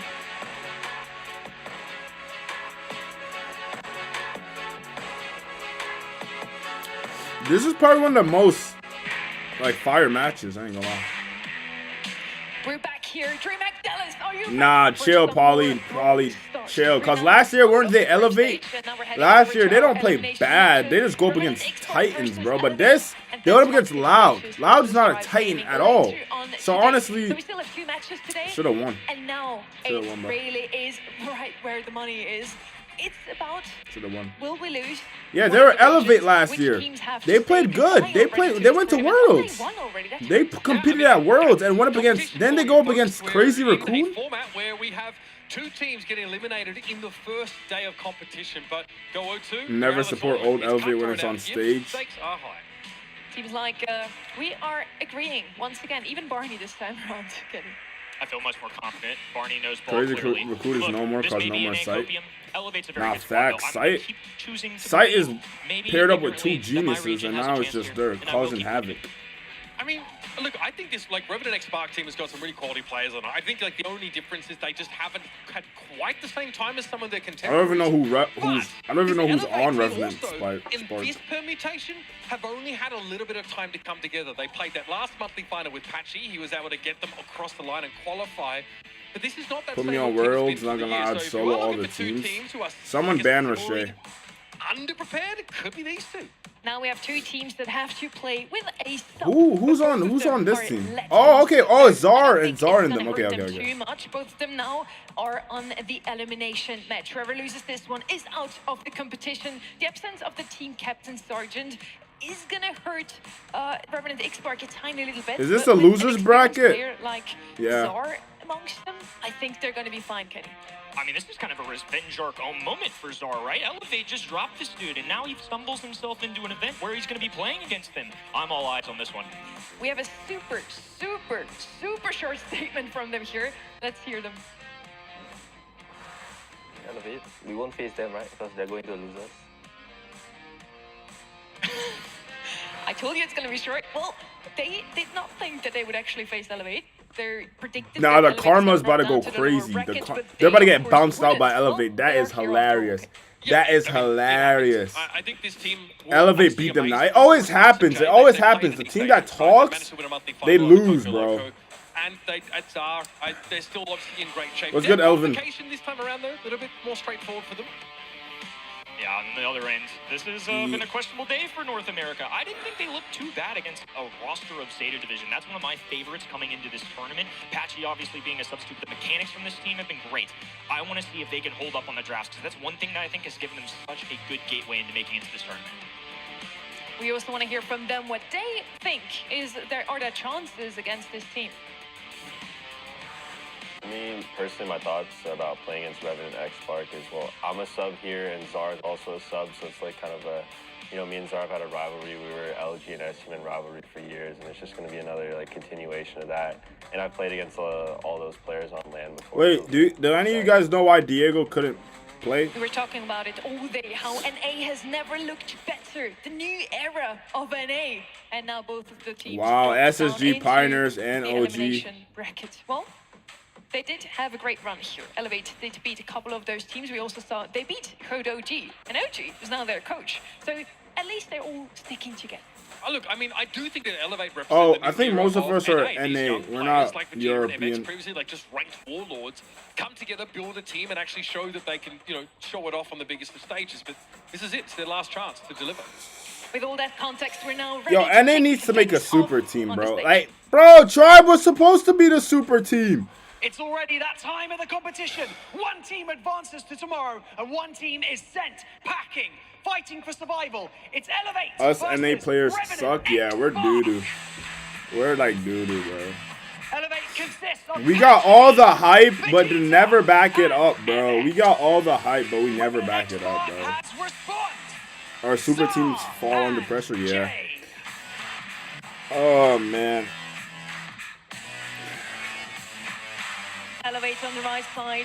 They had a Cinderella run already in month number 1. Nobody thought that they could make it all the way into the finals, yet they even made it into Brawl Cup, Kenny. They got second place with Patchy as the substitute last month. This guy literally dropped a retirement video. He called it curtains after World Finals, and somehow, some way, he's found his way back on the second best placed team in North America. Honestly, the fact that he jumped in immediately is doing really well. I'm curious to see how Zar does. I like how he put it. This is very even. This is a duo, and then 2 very solid roster members from North American history coming together. It's going to be awesome to see. I think if you once enjoyed some Brawl esports time, you try to retire, but you can't ever leave because it's just too much fun. Elevate is not a super You team. back one way or another, and when there's competition like this, on offer. You know Patchy's going to answer the call. We got a vegetable, a pirate, and FX. You know, Revenant X Spark team looking for a player. Of course he's going to take an opportunity like that with both hands. Big opportunity, I would say, for the left-hand side as well. I think Elevate have reasonable expectations. I don't think anybody's really looking for this squadron to take home a Brawl Cup win, maybe not even get top 4. But I still feel like, especially given their villain arc recently, Elevate as an organization dropped their roster just to pick these guys up. I mean, you gotta be feeling it a little bit, right? One of the closest predictions here, 61% are voting for Revenant X Spark here. Wow. 39 for Elevate. Elevate before has... Bro, Elevate is winning this. I don't know what's... So that's already a big improvement over. I mean, we're going to put it out there. Like we said, We got the Unk as organization coach, obviously has garnered their fair share of controversy over the Not last gonna few lie, weeks, but if- these players are not If the they reason lose for that, this, right? bro, I mean, this team was it's kind of time to pack it up. I ain't gonna lie, bro. They're Like, exciting. if I mean, Elevate Virginia, the loses 10th this, gaming warlord, NA like, might I'm have really to just keen to pack it deliver. up. This guy's We just might have to pack it lovely up. bloke. Got to chat to him briefly backstage. These are players with a lot to prove, right? They're the ones that were underrated. While NA had this whole grandfathered in establishment, these players of old that sort of always hung around and took those top spots. Now it's the youngsters coming up and actually putting their money where their mouth is, so to speak, and competing on stages like this. And they've got Patchy, who at a time, you know, when the Dog Walkers roster first got picked up by Luminosity, you know, didn't have a lot of stage experience. His team choked at these big events, but now he has taken on the role of the veteran, shepherding these young players, getting them comfortable on stage alongside OG. And it really is like that Ninja Turtles gif of like, you know, how like the rat guy gets old and he's holding hands with the Ninja Turtles, they all grow up. Yeah, that's a really roundabout way of describing it, but it is the next generation in NA. Revenant X Spark, though, they open with the Draco here on Dueling Beetles. Yeah, this is going to be interesting. Finks out of the equation, honestly, I think makes a lot of sense as a ban even. Lumi, Kenji, must bans for me. But seeing this left-hand side, this is where those get more unique. Specific bans into Ashe, Hank, and Lou. So I'm curious what's left on the table, because clearly they're trying to avoid a 2-3 turn that would be out of their hands. I think B is going to be great here, especially now that Finks is out of the way. So now B can deal with Draco adequately. We have Finks, who would have been great into B because of the slowdown, the single projectile. So Finks oftentimes going to be seen as a matchup into that B. Yeah, real nuisance it would have been for Vegeta to have to contend with that. Neither team have opted to go for any throwers yet. In the past, this has been the kind of map where, you know, tanks plus Berry, or tanks and healers in general have been, you know, go-tos. Poco hasn't been banned. Jae Yong's been used on occasion, just as in a pretty decent support. Don't know if he finds a home here, because you really want staying power more than anything from these Dueling Beetles comps. It's staged for Elevate to win, yeah, bro. Amber, it's really popular here. Amber could be decent into the Frank in particular. I'm curious if they want to go wall break, if they just want to keep these things up, because B obviously sharpshooter, Frank going to be tearing those walls down, so that's a nice synergy on that right hand end. There's the gray. I think it's just so annoying for another team. If you've seen it on ladder, we get these big beefy brawlers. I see it a lot of times with Rosa, Draco, whatever ladder tank you were wanting to play with a gray. And by the time you get that hypercharge, you just have such a quick access into the middle of the hot zone. And obviously playing the objective is everything, so it's kind of a cheesy but very legitimate pro strategy. Yeah, the biggest issue for Draco, especially in Dragon form, is actually being able to get access to his targets. He's outranged pretty easily. But step through the dimensional door, and if it's a hypercharge, then you can add a shield on top of what Draco has to offer, and you're pretty scary. So you raise the question, are we looking to open up the map a little bit? I think now, you know, Revenant have that option. They've got that mode. They can come in there with the piggy bank and try and expose like the Frank a little bit more to this poke damage that Response and Jay are going to be consistently looking to put down. Amber? Export give up that Griff too. I mean, that's a lethal combination there of B plus Frank plus Griff. Plus the piercing through the What about wall Amber? that he now gets through that hypercharge would have been just too much to handle. Draco essentially would have been removed from the game. And now with Frank in the mix and B in the mix, he's already going to have a tough time. Elevate could certainly make his life miserable. And Buster, wow, so many health points, and now they can reflect those projectiles. Yeah, and obviously there's a lot of projectiles to reflect. Right, Response and Jay are going to be essentially nullified by that Buster. I like that. I like that. I like that. For some defense, I like that. One of the free brawlers with hypercharges. I like that. That's not too bad. Hypercharge. Now Montage surrounds him at I like 360 that, degrees. bro. So if you're a projectile-based brawler, just don't bother. You'll be able to move up and take map control. Very tanky. Look here for Elevate. B double tank has been an archetype we've seen quite a lot of our top teams go for, and there's a reason why it is so strong. To set the stage again, both of these teams are fighting for their survival here at the Brawl Cup. Revenant X Spark from Southeast Asia. Elevate, your number 2 seed from NA, are about to throw down. Let's see how these regions clash. Revenant, full engagement in the middle here. Patchy clobbering the right hand in. He falls. Effects goes in with another swing as well. Small lead for Elevate. Vegeta with such a long range, it's going to be an issue for Zar to keep up with. Not much he can do for now except cower behind the indestructible boxes. Patchy's back onto the map. Trying to go for a super, catching onto response as well. The damage is going to be that's game. with the Draco. That's game. But more importantly, MX has not left the point this entire Nice game pull. so far. Patchy soaked some damage. Response dealt with handily by the montage, and Elevate are chilling. This is getting out of hand. Up a kill. He said this is getting out of hand. Buster has so many health points to remain in the middle with that little circle around him, can charge up that super even easier. Response just has to push forward, gain his team a little bit of ground. At least Zar and Jay have some legs to stand on. Finally, there's that map control that Draco gives them, but it took a grey hypercharge in order for them to get it, and nothing stops Elevate from moving back in and reassuming this position. Hypercharge super there from Patchy. Big slam, one after another. Response go now, tries to throw out that catch.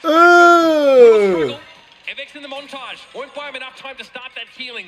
Elevator still sitting on a healthy lead. Still in the back lines. Revenant would have to make a perfect response here. Vex, B, back lines right now. Just regaining some control. Gonna get all three of their members. I'm sure take a stab at the middle. Vegeta looking threatening. Hypercharge super, Iron Hive catches response, he has to use that gadget, but MX comes forward now, ignoring him entirely. Nobody cares about the Draco. Elevate, get aggressive, MX behind that Hypercharge montage, and Zar's got nowhere to be. Got a little messy towards the middle stages, but it's over, Ty. It's over. The work had been done early on in that game. The lead just too high to come back from. I like that early start, several kills go down, and honestly, just the establishment that you get between threatening Frank's super and also having a Buster easily able to charge up his super, they can either walk forward or deter people from moving forward, because if they do, well, Frank's going to hit you with a hammer. And Revenant X Park didn't have a playmaking opportunity until Zar had Hypercharge. That's too long to wait on these hot zone maps. Their response there gets dragged in. Never had a chance to make use of that gadget because Patchy had him CC'd. Zara's going to get pulverized there. Patchy walks up, gets in his bushes. Another extension here early, but this time the teleport is going to be on the map much earlier on, which is a big deal because now Zar can rotate in and out. Nice takedown there. Wow, what a takedown there. Elevate fumble a little bit. Yeah, it looks like they've been in a position to honestly lengthen that lead even further, but now Revenant X Spark has been given away back into the game, and they've got a hypercharge here for Zar to spend. Vegeta tucked forward. MX now has to go for a very timely. And they're back in control. Red roster. Full force in the middle, and now a teleport, now a double, and Patchy goes for a hammer and does not connect. Zar just being a nuisance response there, now popping up in the faces of the enemy. He's got enough HP, but he needs a little bit of the Dragon's Breath. Patchy hammering it home. Response pops a gadget, though. Will be able to go even. Nice dodging there, a little ring around the Rosie between that wall, but the rattled hive too much. Zar, though, with a quick response. A lot more blood being shed in this one. Still, the Draco going down is big for Elevator, gives him a staging ground, and MX is right back where he needs to be. Super comes in from Patchy, but the indestructible boxes actually break that up such that response is not affected. Not over yet. Even scoreline. Blue side with the middle. Patchy drops the gadget. Now a pull coming in from a Vex, but a perfectly timed response coming in from the Draco. Vegeta now on the right hand end gets pulled by Zar. A montage just to march him up the map, and they put themselves with a fighting chance of the set. That great rattled hive, though, that secures the kill. Find a big burst of damage here. Response pushes up. Gadget popped already. It's too early for that, maybe. MX comes forward now, 92 and counting, but eventually he will succumb, and Revenant X Spark get themselves on the board. This team wants to put some respect on their region. And Elevate very hungry as well. Some young guns on that right-hand side, alongside Patchy, alongside Mastermind OG. This set is far from over, though. A much more competitive second game there. Yeah, I think the fact that Revenant X Spark are able to win fights without that grey hypercharge is really important. They do have a powerful comp, make no mistake. So much of this, I think, really depends on consistent damage output from Jay in windows where MX does not have a super available. Here we go, starting off game number 3. Griff with a nice super there to bring down Patchy. Zar holding back, waiting for this montage to go down. The sooner he can charge that teleport, it's going to be a game changer. Jay already, though, a second one charged up. Zar gets a connection there, and Vegeta goes down. Patchy lurking on this right-hand side, though I'm not sure if Response knows it. Great game awareness. He steps back, perfectly played. He knew what was coming. That's that experience from Response. He has been around the block a couple of times by this point. Gadget popped, and now full control here for Revenant X Spark. Vegeta's got nowhere to hide. Zar is able to pressure because Patchy opens up the map. Now Vegeta's sidelines can actually be more restricted. It's a great double catch for that super and the gadget connection. Patchy just won that game for them. Patchy just won the game for them with that stun. Holy beautiful stun. Once again, as this trickles up. Holy stun, holy stun. Now Jay, right hand in, rattled high to deter them. Nah.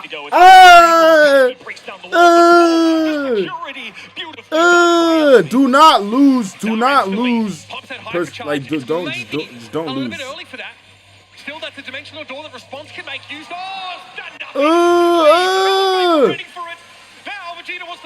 Yo, Vegeta, stop playing like doo-doo. Vegeta. Vegeta's doing fraud activities. He's on fraud watch right now. This has been Patchy's game so far, but now his squad pushed all the way back.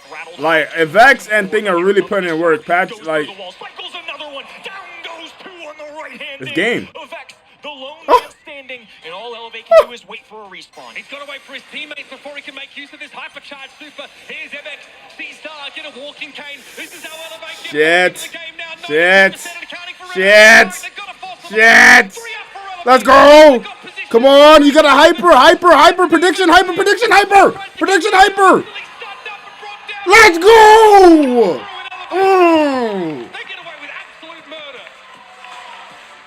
Fireworks flying here to open up this elimination match. Holy man. Yo, Patchy just put his team on that back.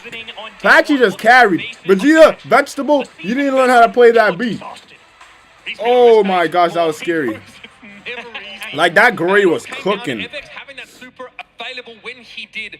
Hypercharge for Buster. Virtually shutting Zar and Jay Vegetable down. carried. Giving Patchy all the room that he needed.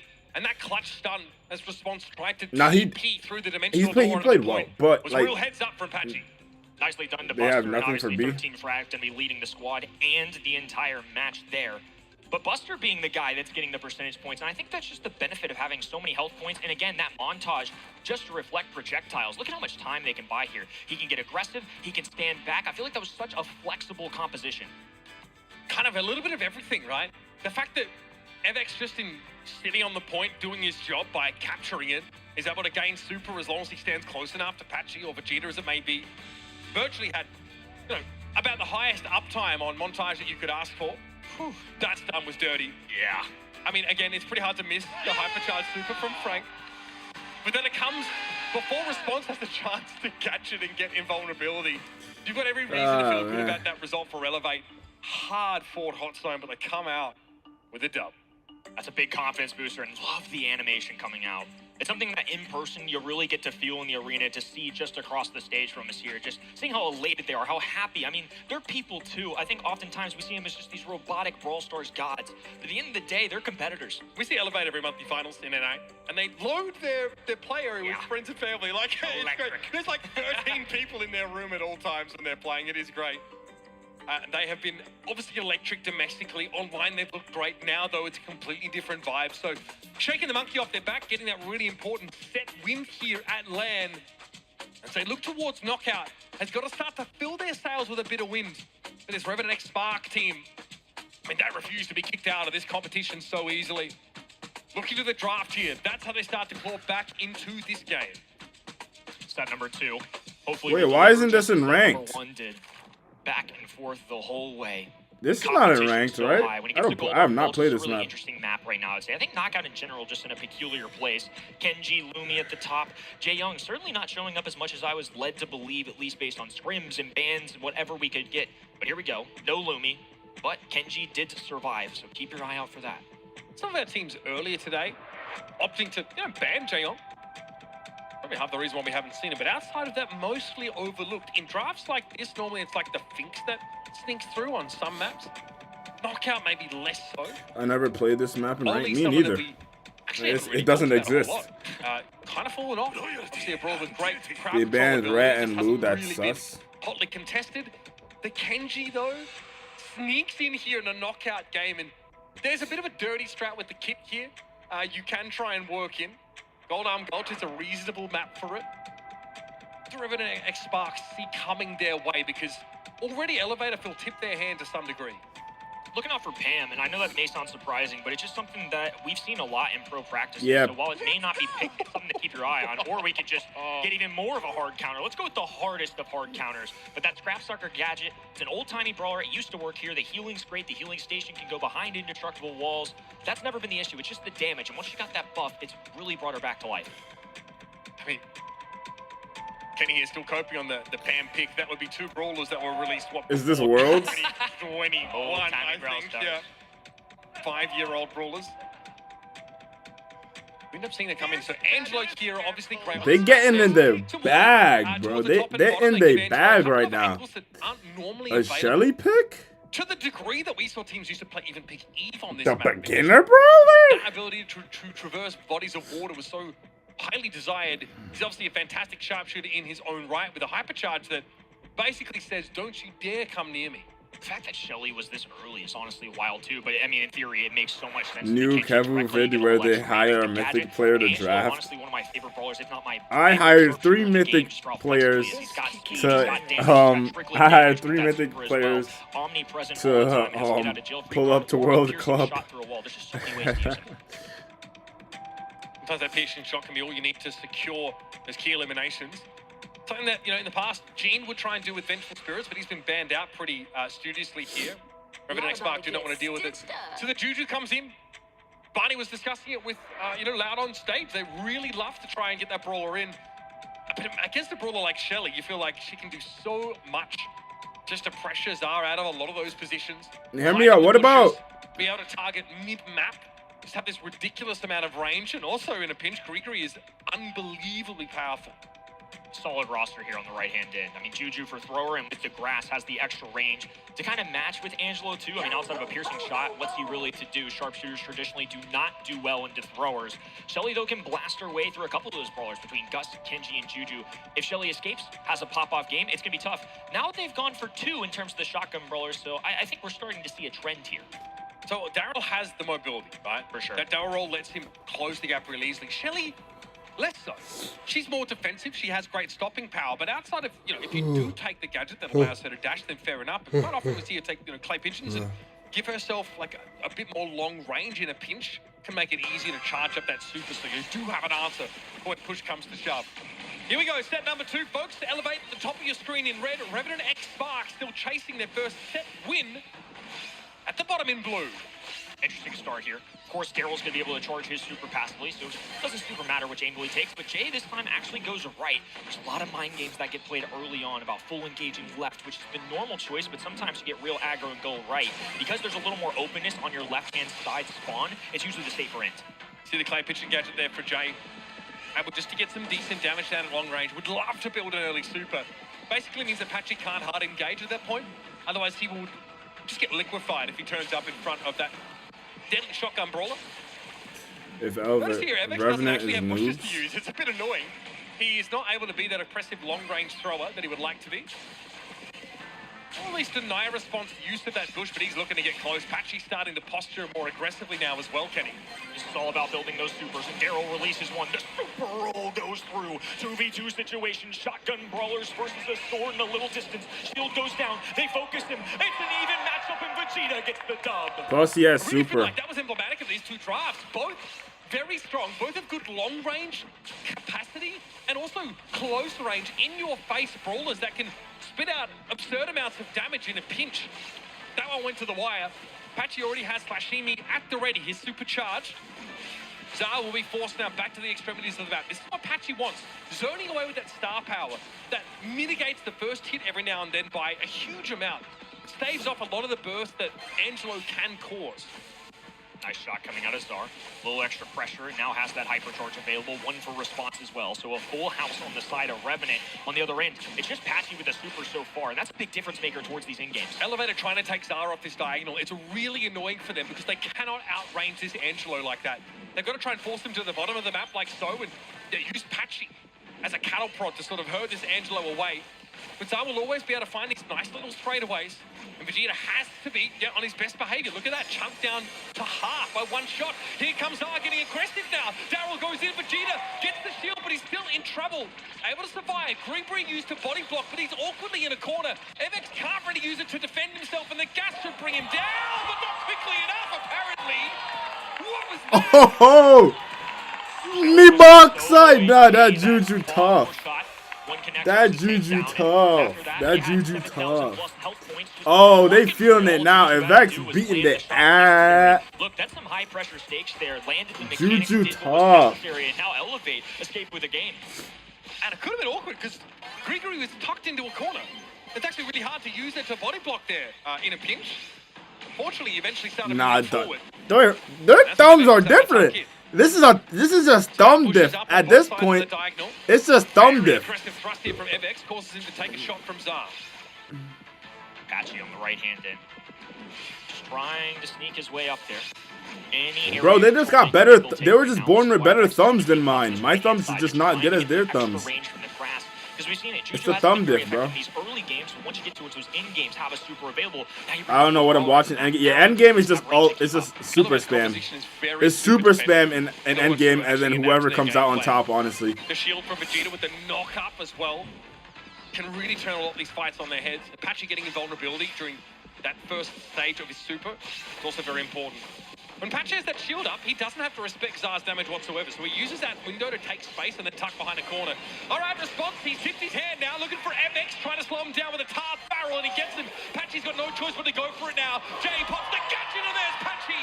Patchy! Oh my god. Is terrified.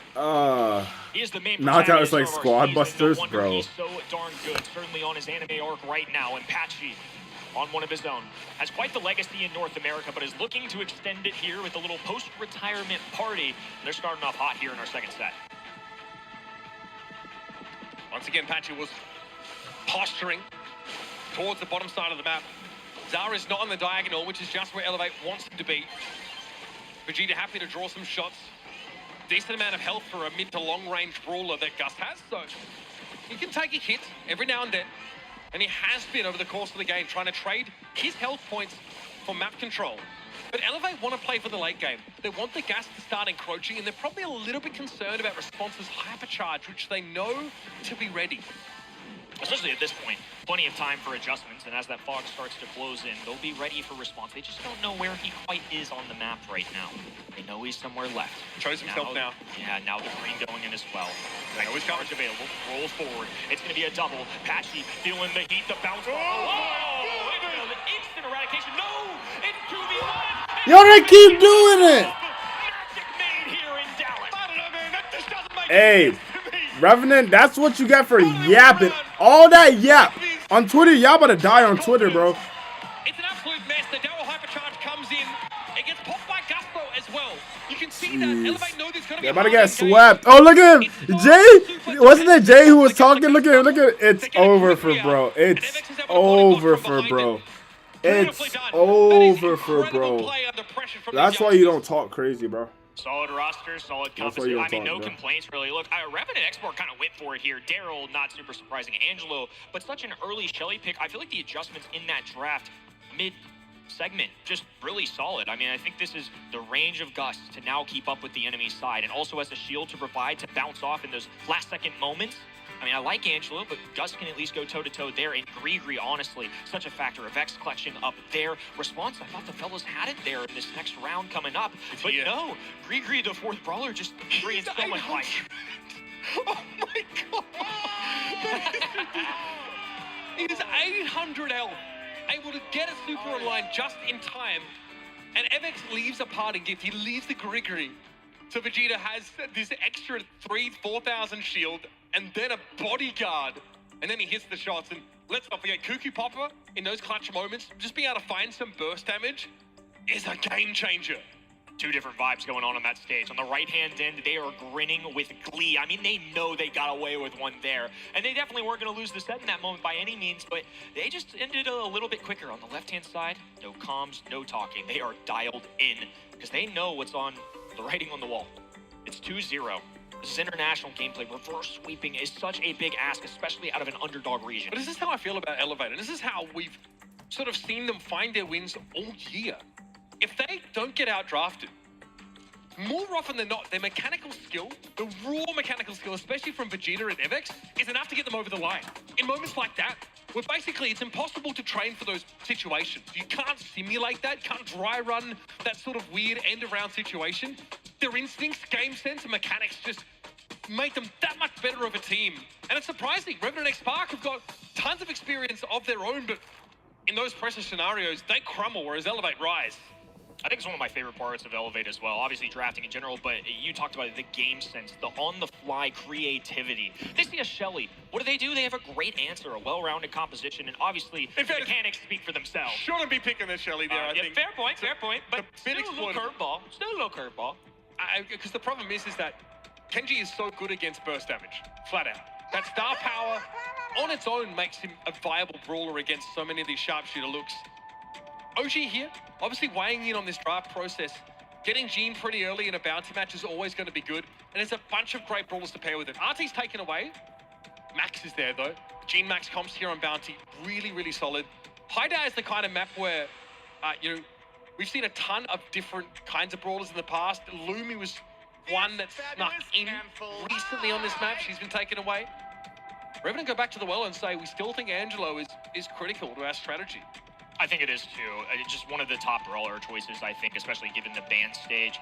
Look, Nani maybe gets in the equation as one of those sharpshooter counters, but when you see Gene on that right-hand den, you're kind of deterred from that left side with going something like a Piper, who traditionally is going to be countered by that. So I think kind of running out of options here. 8-bit, I don't think a bad shout. I mean, especially if Elevate wants to go with the same sharpshooters. If Piper's on their mind, for example, well, 8-bit's so beefy. He may be slow, but it takes several Piper shots to bring him down.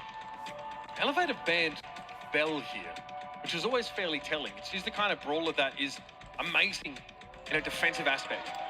So Elevate might actually be wanting to play a comp that is countered by Bell. Most often it's the comps that want to move up the map and take map control. Bell is amazing. When you get a lead, you get that map control, you have a star advantage, you put down his nest eggs, and then your opponents have to come forward. They have to get aggressive, and then walk into those nest eggs and get blown out. So the Gene Max here is such a classic shell. Very straightforward. Now Elevate can consider a Grey, something else that really, combines nicely, but that's been banned away. So there are other sharpshooter options that they can still work in here, but they obviously love to add to their pick potential of this comp. I think they're going to want something a little aggressive. I'm curious if they go for a flying hook Coral or something like that, just to bring a little flare of aggression. Yeah, it's going to be Ollie, so that's going to be a similar choice there too, because obviously now he has the health points. Wouldn't they just go Brock into this or something? This season that they have not brought at least one beefy brawler into the fray, and because of Revenant selections, they go two more long-ranged options. So instead of zigging, they're going to zag and grab that Max, a long-time synergy that you talked about. Ollie has a couple of gadget options. Most importantly, All Eyes on Me allows him to briefly hypnotize a target that he hits with his main attack. Often that's all you need to guarantee like a magic hand connection, to guarantee a hook, or just to blow them up if they're a low health brawler in general. And that's before they have a response, an opportunity rather to respond with like a Gust Super, for example, to give the honestly, this would be, if Revenant wants to win, this would be their game to actually find a way to win. We want to go all in. We want to dive on you. Other than that, they're speed boost to get Evex in probably position cooked. for these big AoE hypnotizers and just take the game away from there. I do think that Vengeful Spirit's less potent of a gadget here because there isn't a ton of like high damage sharpshooters. Is this our last game today? Securing kills with that gadget. Might see, another option, but even Lamp Blowout is not that exciting here either. Another interaction as well. The only option for wall break would be a Gene Pool that penetrates both of those. Angelo can get through them with a gadget of choice, but Zar gonna have to walk the long way around. Response on the right hand end can play this long lane. Yeah, honestly, I like Revenant team a lot more. That's where the first momentum swings start to happen. Evex has taken some real estate. Obviously looks threatening. It's a gadget drawn there out, but Evex is able to use they've taken instead of All Eyes on Me. It gives him the ability to close the gap even further when he's trying to land. Why is it freezing? Yo! Why is it freezing? Close the gap even further when he's trying to land those supers, and of course he's just got a blue star with it. So you can see that plays into the strategy pretty heavily. Here's a Max super though. Where are they looking? Response looking pretty tasty over on this right side of the map, but Vegeta takes more damage than he thought. This is the Max Gene comp at its best. And then a stun too. They walk him right off. Oh, and a nasty pull goes through. Team White for Elevate. Beautifully executed. They play it together with the Magic Puffs. Ollie can be there for the Hypnosis. This is just a well-rounded synergy overall. Yeah, the health insurance premiums just went through the roof for Revenant X5, buddy. There is a lot of risk out there on the field for them. Now the back super Magic Hand catches out the damage booster and nothing more. Response again finds himself a little exposed in this position, but healthy enough with the shield to survive it. I've got to respect this 8-bit damage, though. It's forcing him into a corner. Now they're on the back lines as well. Still plenty of time for Revenant here. Aggression, a perfect shield, and now they've swung that blue star. That's going to be a big difference maker if they want a chance. Nah, I like that. They're not killing Patchy. That's the only brawler that Revenant X-Pac need to bring down. I don't know if he's going to give it to him easily, though. That is a Gene that we're talking about. Zara goes a little bit. Oh, look at the dodging from Vegeta. And the mechanics on full display. Jay, put out by MX. And this is Elevate. Just tap dancing all over them. Yeah. Yo, pack your bags, Revenant. Get your black out of here. Pack your bags. Pack your bags. Look, they took on State Division in the opening one. Reasonable loss for anybody on the planet to lose to Shitapo and the fellas, but these guys look on top of the world right now. Bro, they got hands. I'm telling you. I mean, the mechanics, the draft, no complaints here. And now one away from punching a ticket to day number 2. North America needs this one. But Revenant X-Pac definitely want to put the respect on their name. Of course, a Beak would look at it and think of a reverse sweep. Are you crazy? The blue star here without having to use a gadget, which means he can now jump over the wall. Try and hypnotize someone. Zara, though, pretty wise for this strategy. Despite really outranging Vegeta, he's getting kind of ruined. His large health pool will give him the staying power to keep map control here on the right. Another composition that loves those supers between Ollie, Brawling Dust instead of Pam. Gene pulls can do wonders. Oh, that's true. Pam would have been lovely. And left lane. They're using these L-shaped walls to their advantage. Now Vegeta has a little speed. At a moment's notice, they can really turn up the heat. See, they're considering it. They'd like to maybe turn I'm going to push so much after this, but I'm going to do it off camera. Is the play that they go after. I just want to chill. In the case of an overextension, just because Gus needs to get a little bit close to guarantee that damage. There it is. There's a speed boost. Who they're looking for. Zara might be the option. He kind of knows they're coming for him. MX playing safe. Flashes the super. Sitting on the other side. Here's the long arm of the war. And it catches X9J. That's not where you want to be. Once he'll be hypnotized and he'll have nowhere to go. Taunted forward and Elevate take an easy 5-star lead. It's just too much damage. And they want more. Dropping the speed there. Now, I'm not going to force the things, but I'm going to be looking to play it more often now, just to see how he feels. I need to get my... I need to get my, my brawler pool.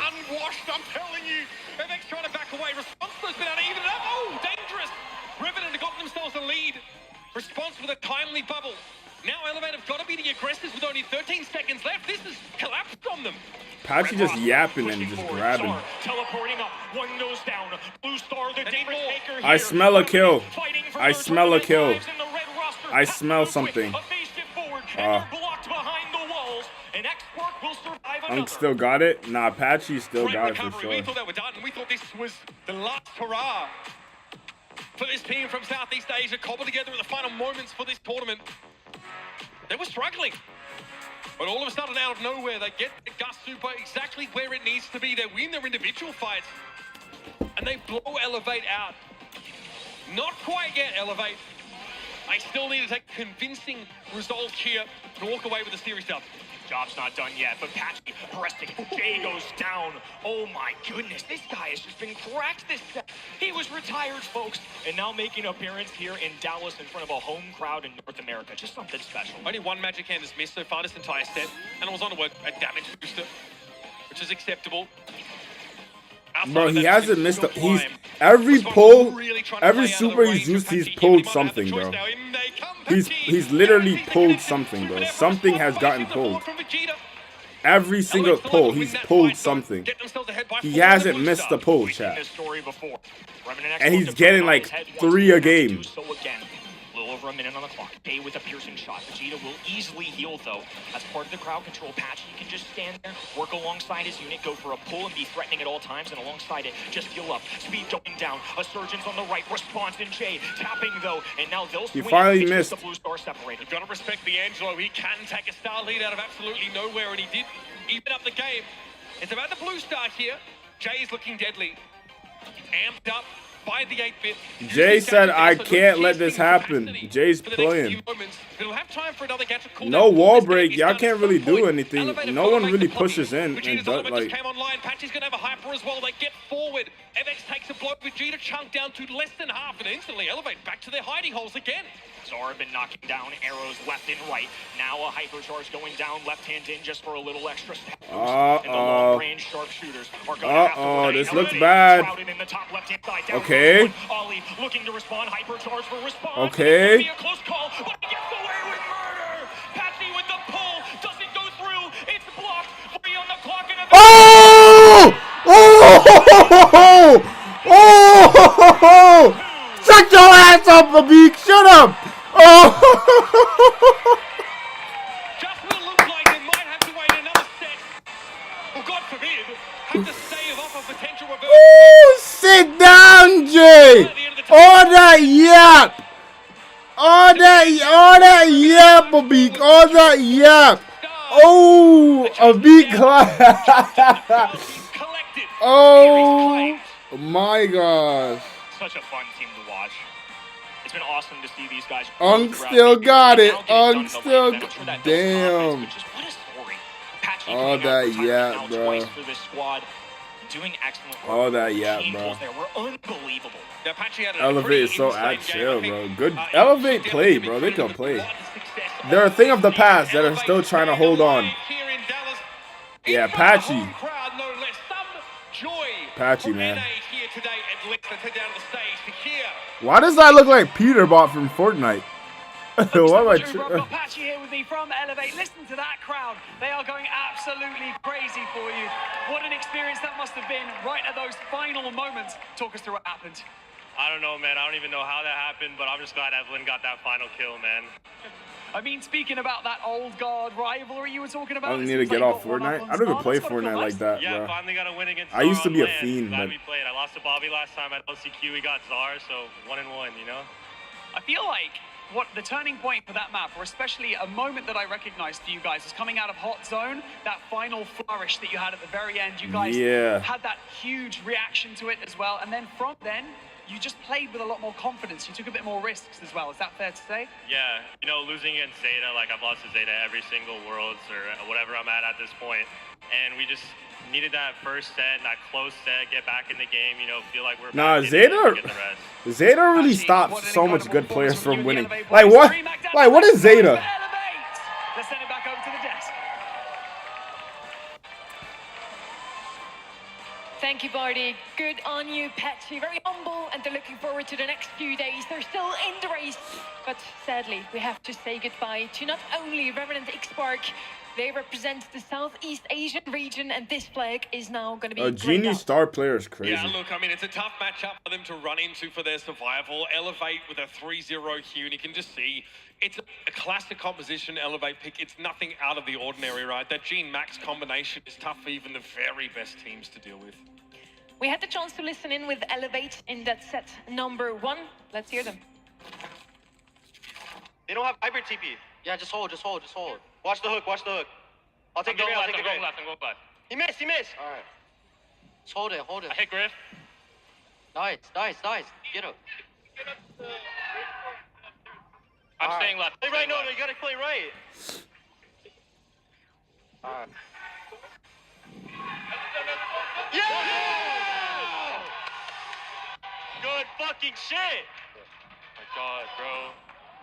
Very clear call-outs here from the boys from Elevate, and they're very happy at the end of it. Patchy takes the MVP here. Of course, he's coming out of retirement, helping out Elevate, and it works out for them. They will see at day number 2. He just doesn't know quit.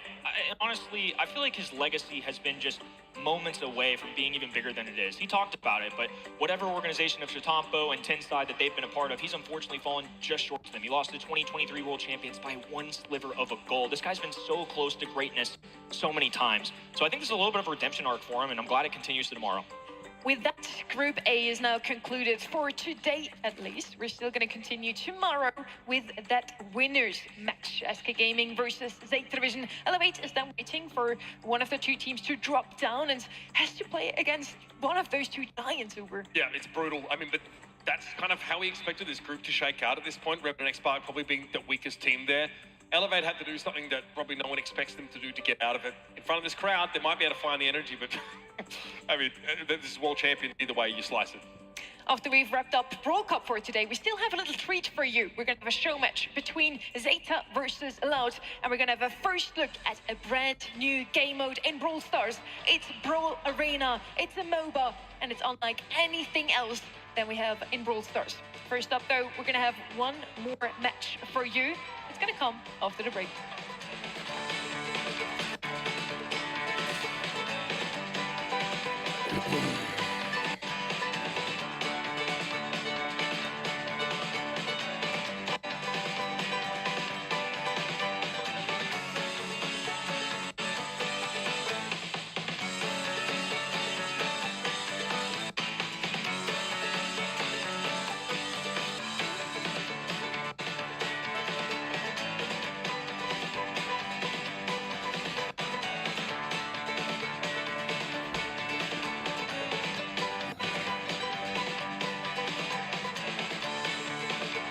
Well, that is all, folks.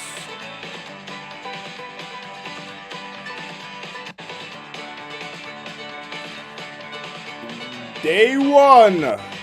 Damn, this show is like 4 hours. Holy shit. All right, we're out of here. Big dubs, clutch wins. Nah, I think it's done.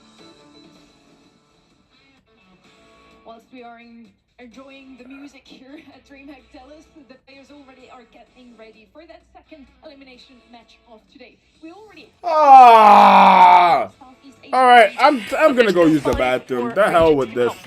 And we still have NA fighting for survival. I believe. I'm sure plenty of people in the crowd are looking to see Tribe bounce back from what ended up being a pretty rough start. But again, we are looking at two teams advancing from these groups. We're playing that over 2 days to then head, of course, to that single elimination bracket. It's going to be a fun one. I mean, honestly, I didn't expect this. I thought Loud were a legitimate team, but certainly surprised me. And now I really don't know what to believe about North America. Tribe Gaming lost the second. They've won every single one they found, but Elevator the one that get the job done here. So I think if Tribe Gaming falls short, should I just hold? Should I just hold it or We're wait? gonna have one more match here today. Should I just hold it and wait? I don't know what's going on. All right, nice. Everyone So make sure to thinks tune Tribe in is then gonna as well. win. Good. It's gonna be Toxic Lotus versus Tribe Gaming, and once again. Bro, I don't need a pee. That's the problem at hand. I do not need a pee. Toxic Lotus, honestly, I don't need a very, pee, Kyle. I do not. Today. Some of us were even on the brink of voting for them. They were super dominant in the Mainland China Challenge Finals, qualifying for the World Cup without dropping a single set. Yeah, I mean, they are a good team, and they've been a team from China. We didn't need as to know long as that. we can My bad. remember. I think the opportunities for these guys to get proper scrim practice against other teams is almost more valuable than anything else coming to these tournaments, because within their home country, they dominate. They have been dominant. You might remember Talk or White, who's been around for years. OU and Engine, these guys honestly have just beaten every challenger back year after year in their home region. They want to do it on the world stage. They've got that first series win. They got it. What's good, Chef? Now, though, they want more, and I don't blame them. They're now up against Tribe Gaming, the unbeaten team coming into today. We wanted to hear from them if they feel like they have a chance against them and how they feel about that opponent in general. 我们很想挑战来自北美的这支强队。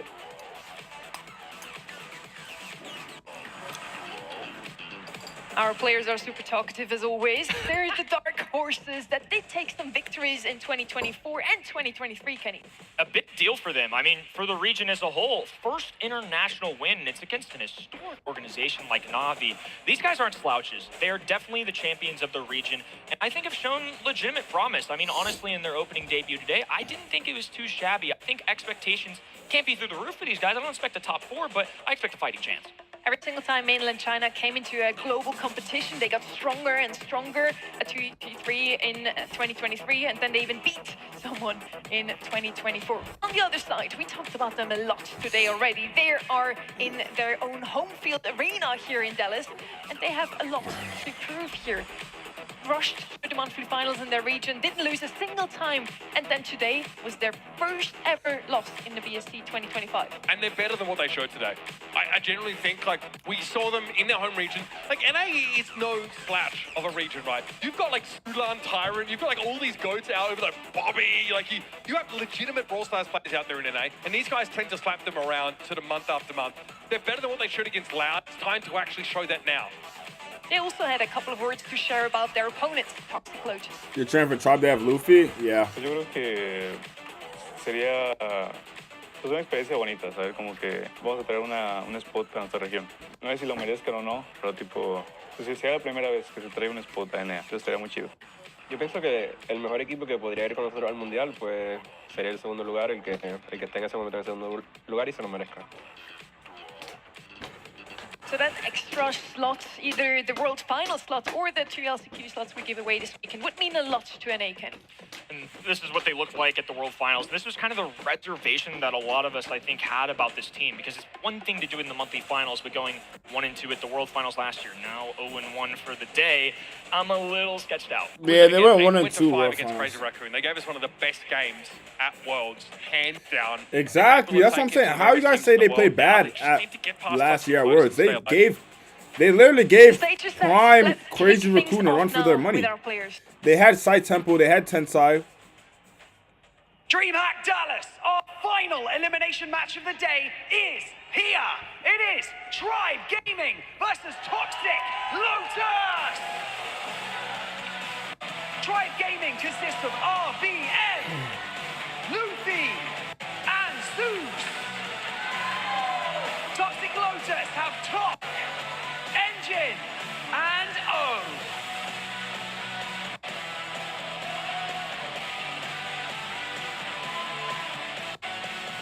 Toxic Lotus had a very fierce opponent in their round number 1. It was no one other than the defending world champions, Humble. It was a 3-0 loss. On the other side, we have a 3-2 loss from Tribe Gaming. Do you feel like that's going to change how those two teams are coming into this match now, Uber?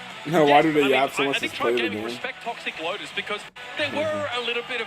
Well, they were definitely underdogs and like not expected to do much going back to like 2022 in Paris. But now they're losing 2-3. They're taking some of the best teams in the world all the way. Tribe, if they underestimate these guys, they're going to be put to the sword in front of a home crowd.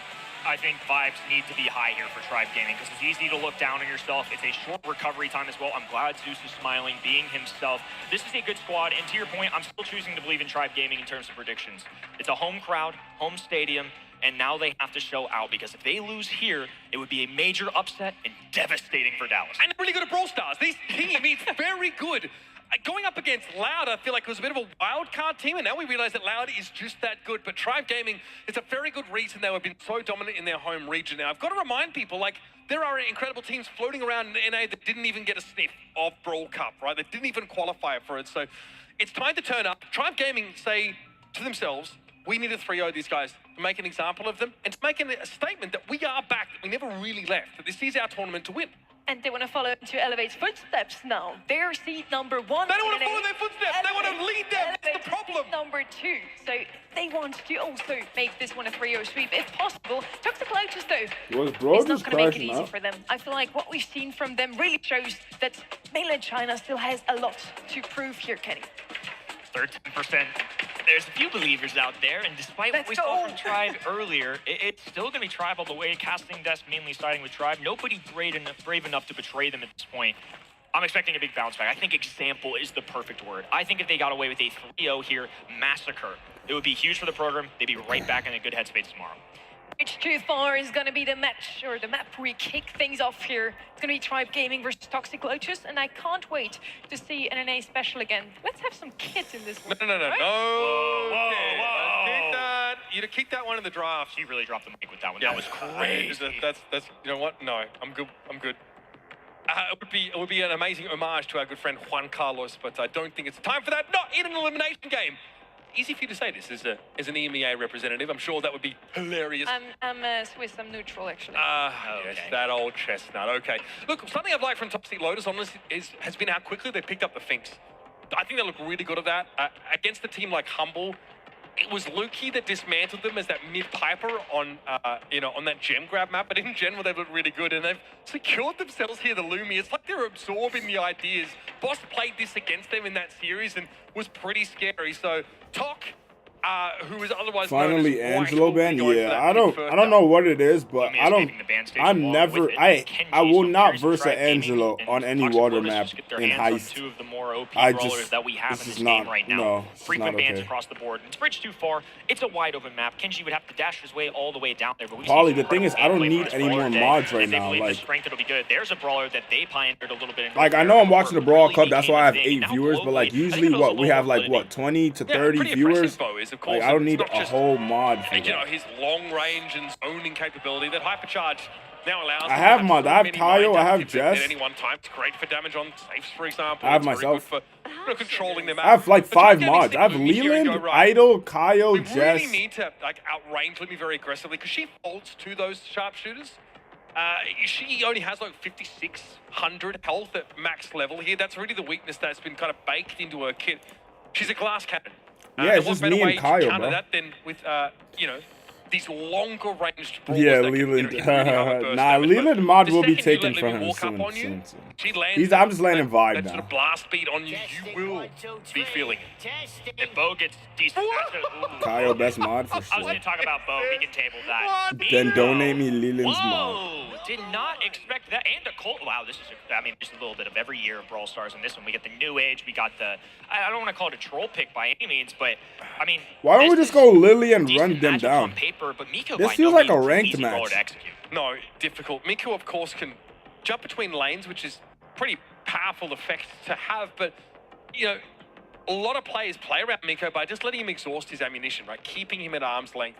I wonder what the casual choice is actually going to be here from the Piper instead. But we I are liked really doubling Lily, down or put tripling some down on that aggro sharpshooter capacity against by building aggro, Bonnie but in. A brawler who we saw from Tribe, right? They use whatever. it to have those all-in moments on the safe. I think RBM walked out of their last heist series with over 100,000 Lily supercharged safe damage change on is the Bonnie. OP. Bo can be super frustrating.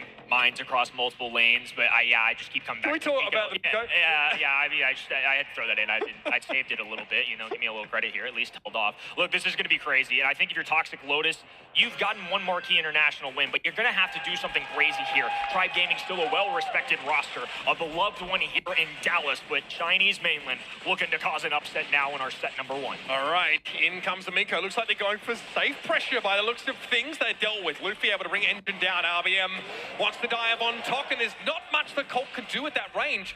Now, of course, Bonnie just gets straight back inside the cannon, and we're off to work once more. Engine now. I don't know if he has the best sort of DPS on safes, really. I don't know if Miko is your go-to for base racing.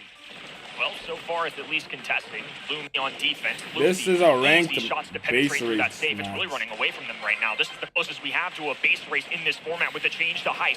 1280s raining down, neck and neck. A gap Wait a goes minute. through, jumping to the other Wait a end. minute. Engine looking to pour out damage. It's a frantic finish here, and the Miko wins them one. Toxic Lotus take the You first. see, if we had Lily, Sorry, that is just that is so bad. You guys now, choked obviously, so and you bad. alluded to it just The now, bow it's harder to choked base so race on bad. heist because the safe will, have these invulnerability phases at each 25% of Ban 20% all of NA damage they players. put on it, rather. We're Anyway, so 25, fraud-like, I think it is. it's So sad. you can't just all in, We you can't suck, just we run stinky, down we in a race. stinky. I think D'Amico needed a little bit of help there from Tok, but they did manage to beat Tribe at their own game. How could we not have seen it coming? The Miko base race. How could we not have seen it, Uber?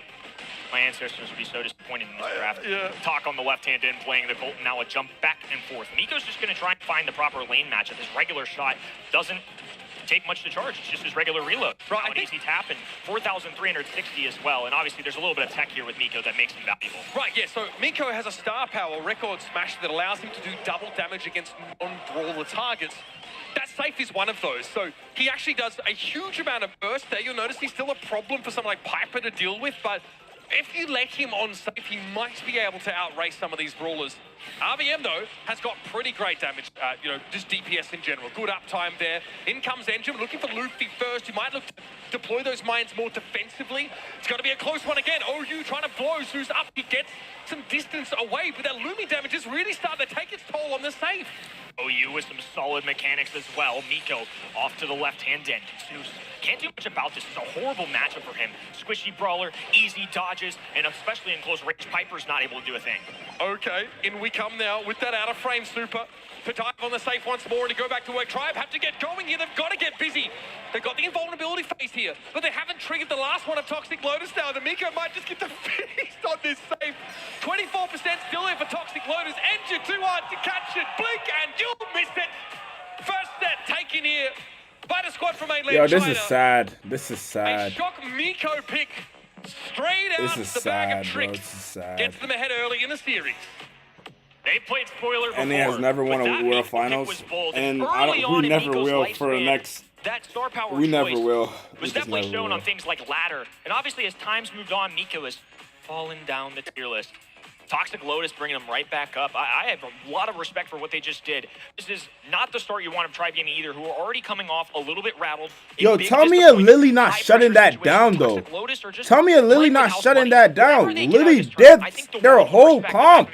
Who is drafting for them? Nicely played. This is not looking good for Tribe. This is Tribe does not play like this. They don't play like this in NA. They don't even pick these.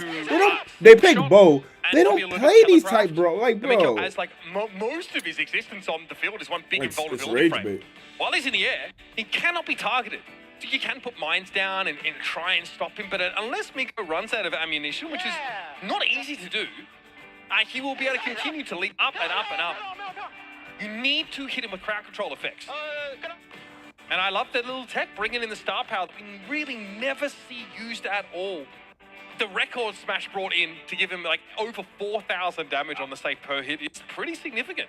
4,360, and then with the damage gear, well over 5,000. Unbelievable stuff. And honestly, just really intuitive. Like I said, if you're an underdog in this situation, playing against the #1 seed in North America, who did pretty solid last year. They were obviously the #1 seed under a different flag with Elevate at the time.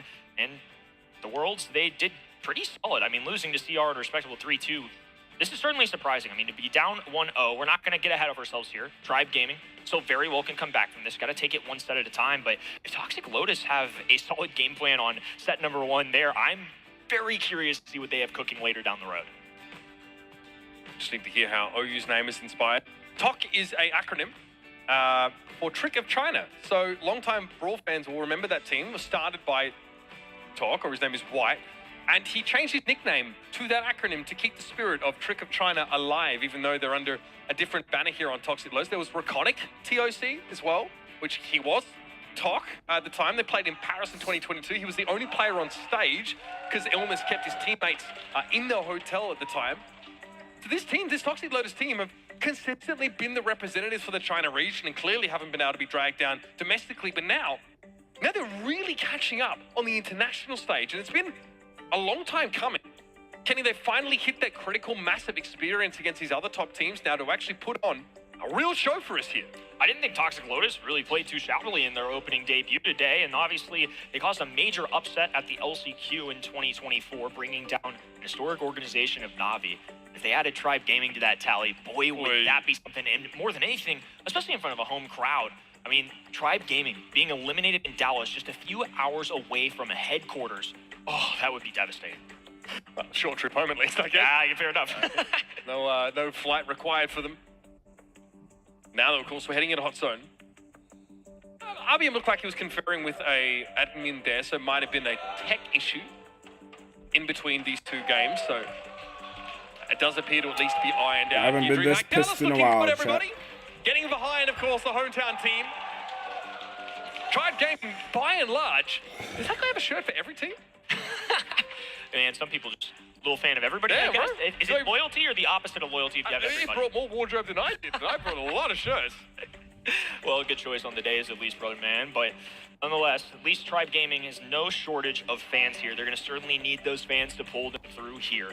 1-0 for Toxic Lotus, a surprise attack coming in early. And as we move into Hot Zone, a completely different map and mode. I mean, no Miko here, right? I feel like that was a one-time dealio. Now that people have caught on to it, maybe later on in the day, they'll be more prone to it. But yeah, Miko was not on my bingo card for Brawl Cup 2025. I love that. And do Toxic Lotus have any more of those fantastic little niche picks up their sleeve? The last thing you're expecting from a team that comes from, I'm just going to say it, virtually a wildcard region, right? They don't have the same type of competition in that, like, they're not a sort of BSC region that has like monthly finals. They qualify through a 4,000 team bracket in 8 different groups. They play this like long Swiss stage, and it's basically one massive tournament to qualify here for Brawl Cup. So the stakes are high, and you make one slip up at some point, you're sort of out. So it's a heck of a lot. This is ironic, RBM, because you are the designated tank player for this team. Big shooter fan. Okay. How about you try shooting the Miko? How about you shoot that guy? Thoughts? How about you hit that monkey? Hit him with a trank dart. Make a Harambe 2.0. Whatever you have to do, Duro, just deal with him. Not easy. I mean, as a noob, I've certainly been stomped by Did you Miku just a say number of times. Harambe Certainly not at the 2.0? top of the tier list either. Maybe that's more telling in me. Hear the tribe going out across the stadium. Just waiting patiently, folks. Going into, I believe, a Ring of Fire here shortly. So I can't imagine we're going to get the Miko. Even some Toxic Lotus fans in there, too. It's good to see. We like love for everybody here, despite a little home crowd. Let's take stock again of where we are in our competition. We are pretty deep here into day 1 of play. And Group B is something that I think a lot of people should be reminded of, because this is what faces either of these teams advancing. Obviously, loser is out of the tournament. Now, we have potential for Tribe to have a rematch. Shoot that. No, that's crazy. Against Ban Loud. that guy now. Were they to lose out against Humble, which is always a possibility. Humble come in as a pretty terrifying seed out from EMEA, your current world champions. So the potential for that to be renewed, or for Toxic Lotus to advance here and have a chance to tangle with Loud to make it out of the group. It feels like Humble are favored to exit the group here. Many people had Tribe Gaming falling in their top 4 of this whole tournament. So for them not to make it out would be a massive upset. And to them as well. They came in so confident. I don't think they expected to be in a position like this to play Toxic Lotus at all. I think they thought they'd win, and then they'd win, and then they'd be, onto the bracket phase. Given the caliber of this team, the resume for the year, anything short of a top 4 would be a disappointment. I think that's safe to say. I know that these guys have expectations very high. Brawl Cup, a very important one. They have a region behind them, just praying they can bring home just a world spot, an LCQ spot, whatever it is. Because they've got some depth. They've got some players of old. Not even here today. These guys have thumped them the entire year. So to see your champion just down and out for the count this early, I mean, I can't imagine, not only for North American fans, not only for Tribe Gaming fans, but especially those pro players. I mean, that would rock their world a little bit, I think. That would, I think, be the rub for a lot of those, NA fans or top teams in NA. The amount of teams that had to be vanquished in order for this Tribe team to make it, I think, would be pretty darn brutal. North America, proud region in Brawl Stars, one that many expect to make a splash on the world stage, and that is exactly what this is. We're fighting, of course, for another world slot for all our regions, and also there are extra LCQ slots up for grabs as well. But let's talk about the teams that didn't make it. Pioneers, Space Station Gaming, Juan Carlos Team, Code OG, STMN, a bunch of well-known names in NA.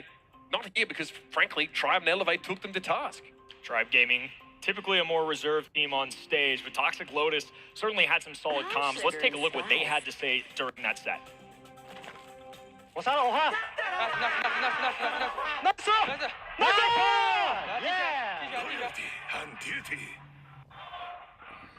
I'm going. Time to make a splash.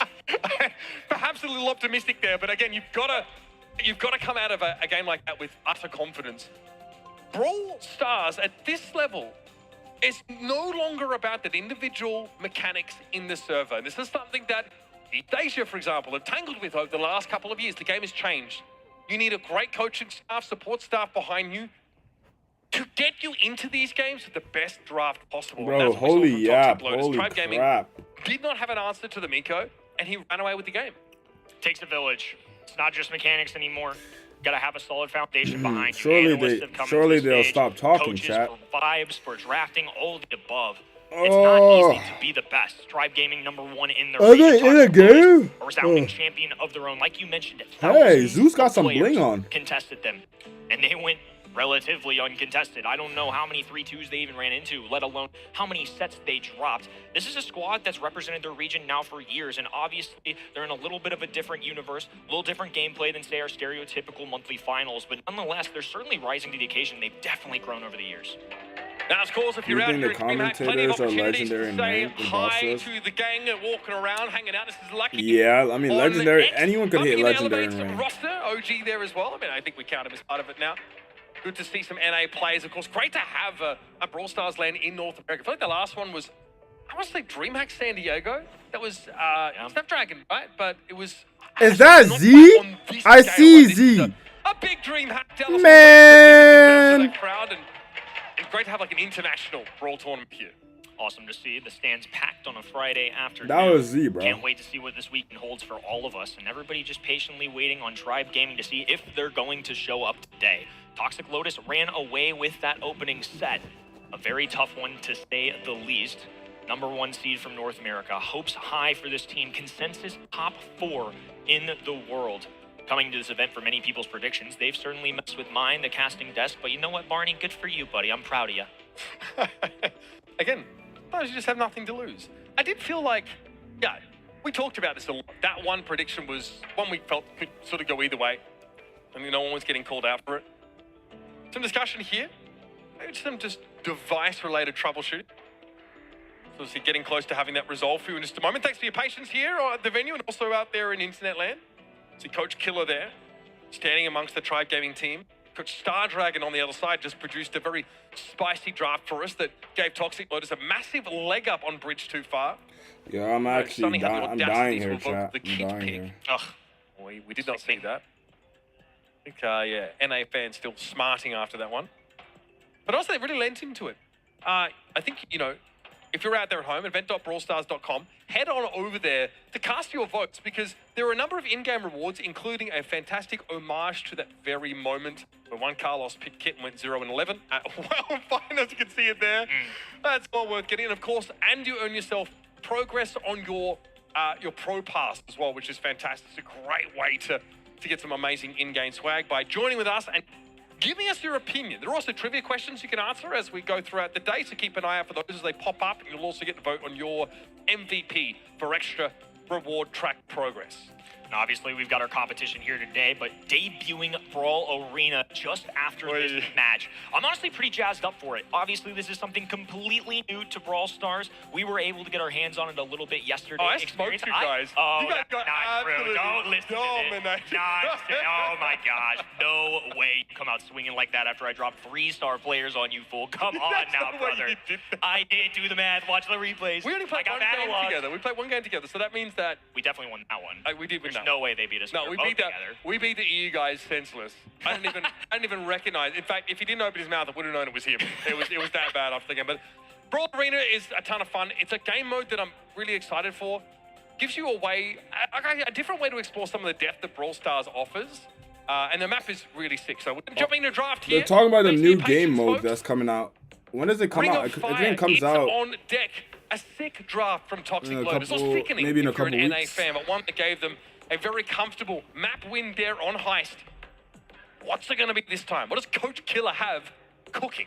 So anytime you don't see Kenji in the band stage, you just have to think it's a possibility. Brawler that's been shockingly low in the play rate, Jay Young, clearly not prioritized by most of our pro teams here today because they've certainly had opportunity. I thought that was going to be one of the big 3. You know, a lot of pro tier lists out there, or at least takes, where that this brawler was going to be at the very tippy top. But honestly, he hasn't been a factor much today. Support brawler Barry out of the equation. B going to be the first overall pick. So they do leave Kenji on the table. But the good news is, B probably one of the better ways to deal with Kenji. So if they wanted to let Kenji out onto the other team, at least they have a way with dealing with him. Kenji obviously is great at reducing the damage of the first shot that comes in. But B's first shot isn't really intended to be for damage anyway, right? It does hardly anything. That's kind of the way she works.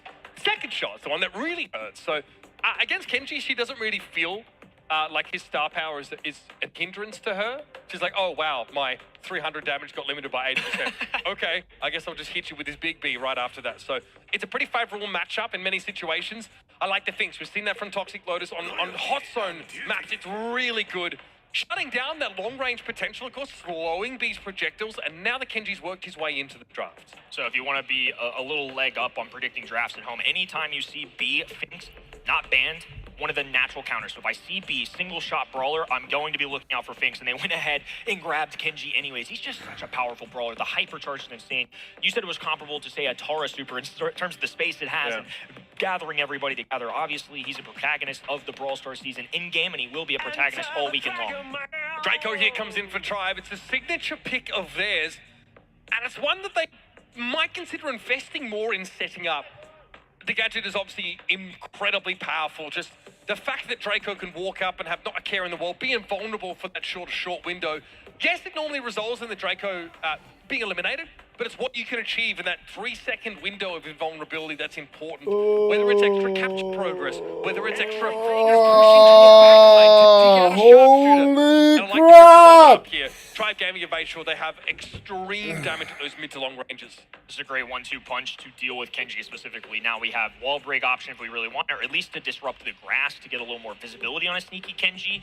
The only issue is Finks is going to be really solid into both of those brawlers. You're kind of taking a gamble. If Finks is charging that super adequately, it's easy dodges into the the money that he's dishing out. And obviously single shot brawler B, if those are slowed down in time, it's so easy to sidestep. Wow, I love this. Charlie coming out. Here's this just surprise factor again. Miko the last time, and on this one, it's a little more relevant. East Asia used it, but not very successfully last month. It lost a lot, and the rest of the world didn't find it useful either. But it counters the Draco gadget entirely. Yeah. If you can Leland, I've been talking this whole time, Leland.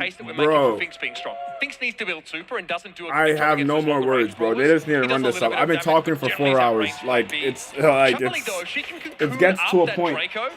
I need to use all the energy I have vested in me. His gadget's expired. Right? He can't do anything with that. So I do love all right, so we're gonna start off.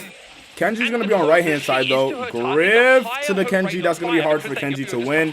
I like B mid, but RBM will be probably getting. Yeah, he's gonna get beat up by Charlie and the Finks. Once again, blue squad with an advantage. Now Talk moving up the map. Engine rotating left. I think overall, into this crack. There he goes, stacking away. Okay, Draco onto the Kenji seems okay. I think we're getting out of there real quick. I like Luffy. Oh, look at that Fink super. Engine there getting caught out. RBM going all right. now and has already built yet another. As long as Tribe got the control. Let's go, Tribe. And here's a problem for Toxic. All right, Tribe showing some. They showing some grit, bro. Finally, bro. Y'all are #1 seed. Luffy and Zeus are a problem at these sort of protracted poke wars. Bro, Leland, I don't know. You be living under a rock, twin. Not gonna do well with the high burst bro, of damage that Luffy can bring to the table. He misses. Okay. They bring him down. He's not a factor, and they're I like it. I like it. Left and right. RBM is getting too much done from that position. Cocoon does catch eventually for Talk, and it will mean that Engine can just jump on Luffy here. Zeus was able to get some extra capture progress in the meantime, and RBM's just going to get back into the game. This Draco has been an absolute menace. Finks is trash. Stop blazing. You're wild. Trash? If you say overrated, I'll be like, okay. But trash is crazy. TOC gonna need an entire comeback here. Toxic Lotus well behind the mark. There's nice. Goes for 2. Teleport not enough either. Luffy clears the lane. Okay. Comp is just too good for Tribe Gaming. I don't know how you're supposed to break through this. Doc will come back in with a hypercharge, so yeah, he can cocoon someone if he hit them, which he didn't. And that's Tribe Gaming quickly getting back into the match. Far more convincing showing here on Hot Zone. Got to get the mojo back. They've certainly got the fan base back in it too. A lot of front row seats covered in red right not now bad. for Tribe Gaming. Overall, not bad. They need to make an example of the squad. I'm more concerned about tomorrow if they get there, even if they don't do very well in this one. Toxic Lotus taking an early set of Tribe Gaming. Make this another buzzer beater down to a 3-2 with certainly nice. Kenji's all the way up top. Oh, you with an early Zeus gets diff in the long range game. Wow. And Engine's made his way into the cookie jar, something that Luffy has not been able to rectify yet. So now there's a looming threat of this Aqua Brawler in the backline of Tribe. And RBM is just kind of hoping to bait Engine out into the open by putting some point pressure down, but Tribe is behind right now, and there's a beautiful cocoon catch.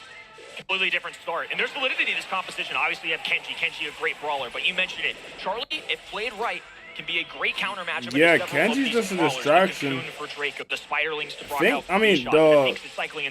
Charlie's not playing bad. And also able to dodge both those brawlers so easily. Charlie's a nuisance for RBM here. Pop can pseudo shoot through walls. Not gonna lie, the Kenji ain't really doing anything either, though. He steps out and steps back in. That little swing allows him to basically curve that shot. Good kill. Still not doing it, yes. Big pick, okay. It's not doing much. Significantly, excuse me, but here's a staging ground for them to clamber back into the round. Nice blow down on the engine on the right Okay, side. nice. We got RBM sitting in the corner. He just heals up, relax. And the angles for both sides. Talk also has a Chill. super available. Tribe are going to have to focus their attention I on think he all can pop. directions, but nonetheless, even still building up percentage. That's a big kill right He gets there. hit A nice down. cocoon. Might not be enough though. RBM Okay. back in action here. Gadget drop. Moving Nice. forward. Pushes Talk back and more importantly builds up so many percentage points. Yeah, Tribe now have a bit more of a commanding lead. Nice. Hyper, he misses, but he still played it aggro. Tribe coming up with a nice lead. RBM could pop his super anytime now. Yup. And then he's going to go left. And then it's looking good. But Think Super is giving them some time. We got Zeus with Hypercharge. Yeah. Nice. Big diff, boy. Big diff. So the Think Super making a difference. But Big just a few diff, percentage Zeus. points remaining. RBM alone. can Why is get the it job done lagging? himself. Tribe Gaming Hey, yo, why is it back in a big freezing? way in set number 2. And look, they let Kenji through in the Chat, draw. is They it say, freezing okay, for you guys? If you think you can make better use of this brawler than we can, have at you. We're going to go for the classics. We're going to go for the B here. Make sure we're set up. Oh, you take the Finks? Okay. Was it well, freezing we still for have you a guys? Draco strategy. A brawl that's really not bothered at all by Finks' super field. He RBM died ends of. up with 6 of those eliminations. A lot of them, I would say, happen in that first round where he's able to like double, triple down on the back line once he gets in. And it's something that Engine tried to emulate as well. In that second round, we saw the Kenji straight off the rip, tries to go into the bush side of Tribe Gaming, get behind them, but Tribe are very good at playing on 2 fronts. They fight forward, they also keep the Kenji at bay behind them. I think the draft was very telling about Kenji being strong, sure, but maybe not Lumi last month strong, right? I do feel like it's a little more balanced at the tippy top of our meta right now. There's still ways to deal with Kenji. Obviously, it depends on the band stage, but they pick B, which, especially on this map, you've got the range, you've got the rattle Okay. time, you've got so much control and Nice. damage features. I think it just Overall, makes so much sense that instead of picking Kenji overall, first, they weren't willing Tribe to is back risk into any this, more bro. counter. They knew B was still on the table, Tribe so instead, is we'll they're pick it up, turning it dare around. the other team to pick it, and it worked out very well for them. And so much of our discussion in the draft phase of that last map was kind of with the assumption that these brawlers would have access to the supers all the time. When we talked about Finks and sort of Kenji being as powerful as they were, the problem is that that's not really realistic. Especially not in situations where you're outranged by the enemy team's like poke composition, and you actually can't generate your super without giving up all this damage, without giving up your life constantly. That's what Toxic Hank Lotus underrated pick never in Hard really Rock Mine. a Yeah, that is factor true, in that Chef. first map. They just could not get safe That is damage very with the true. Charlie and the Finks, who were so medium ranged. Wasn't sure how the Charlie was going to do. Again, on paper, for a lot of reasons that we mentioned, it makes sense. Just the win rate has not been there in recent months. So I don't think getting cute with it's the right word, but I just think at that point it's a great paper matchup. But I just don't think Charlie's high enough on the tier list to really get the value you're looking for. The Spiderlings are great in the single shot brawlers, but I like the Finks pick especially. I think there's still some good stuff coming out of Toxic Lotus. That is the spark that Tribe possibly needed. Now as we head into a very important set number 3, Tribe likes they to brought play it back bow a lot, to the so I think they all-time might go here bow going into Gym this. Crab. Yeah, looked at outside of the obvious, given that it's a tight series. But this game does They like feel going it's Ash, point so they this might look for particular an map Ash now. pickup. And we answer the question whether, it was just a random outdraft for Toxic Lotus, bringing some spice into their pick band. And Tribe Gaming are just the more dominant team, or if there's a bit more to that, there's more behind Why it, do they and explain more how of these each game mode solid works before Star they play? Dragon Because there's a pick lot of little bands kids who to get just Toxic Lotus into don't a know, position where I one more guess. set would have them So stay alive in this a lot of people in general just along the don't line know. in this draft phase. Plenty of ban options. I don't see here. a This shade, map a is Hank. Nah, really I don't think we'll see a 2025. shade because Lily, it's yep, easy to there's one to counter. look at for sure. Look Well, a at lot of Ash the ban damn is so bad. triple Yeah, tank they've done their ban. homework about Tribe Gaming. That is an RBM staple. Well, the fact that it's 3 unique tanks in particular, I think is either we don't want to deal with Tribe Gaming being so strong with those brawlers, or they really want one particular brawler for themselves. I'm wondering if it's Hank. Right, They're looking for Hank. Wow, they're gonna first pick the Hank. They triple banned, and they're gonna get a Hank pickup. Ash basically just ignores They're it, definitely has going more for that damage Hank. output with the rage that he Because, builds after taking yeah. that hit. You're dead right. Look at that. The Hank brought in. And there doesn't... Yeah. Okay, so there is one particular tank that can be played here against the Hank, but looks pretty awful elsewhere. Our good friend Luchador, our El Primo. Yeah, I was gonna say We've seen Primo. it before. Maybe if we could get like Crazy a. enough to go for it. I hope not at the 2-3 turn, 'cause I think that's one you save for the very last pick. If you're Yeah, I really, think really they save going for the on a hard last. line, that would be a wild I think. selection. They've still got Lou on the table. be an option to try and do Overall, with the tank. Again, I've seen it a ton in Spring. Draco, okay. Wow, Draco has been played so much. Draco stocks is actually up, bro. Draco stocks get up.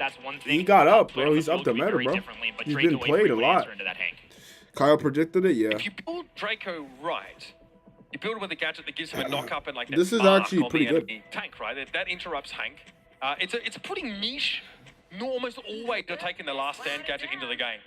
Chester, Chester.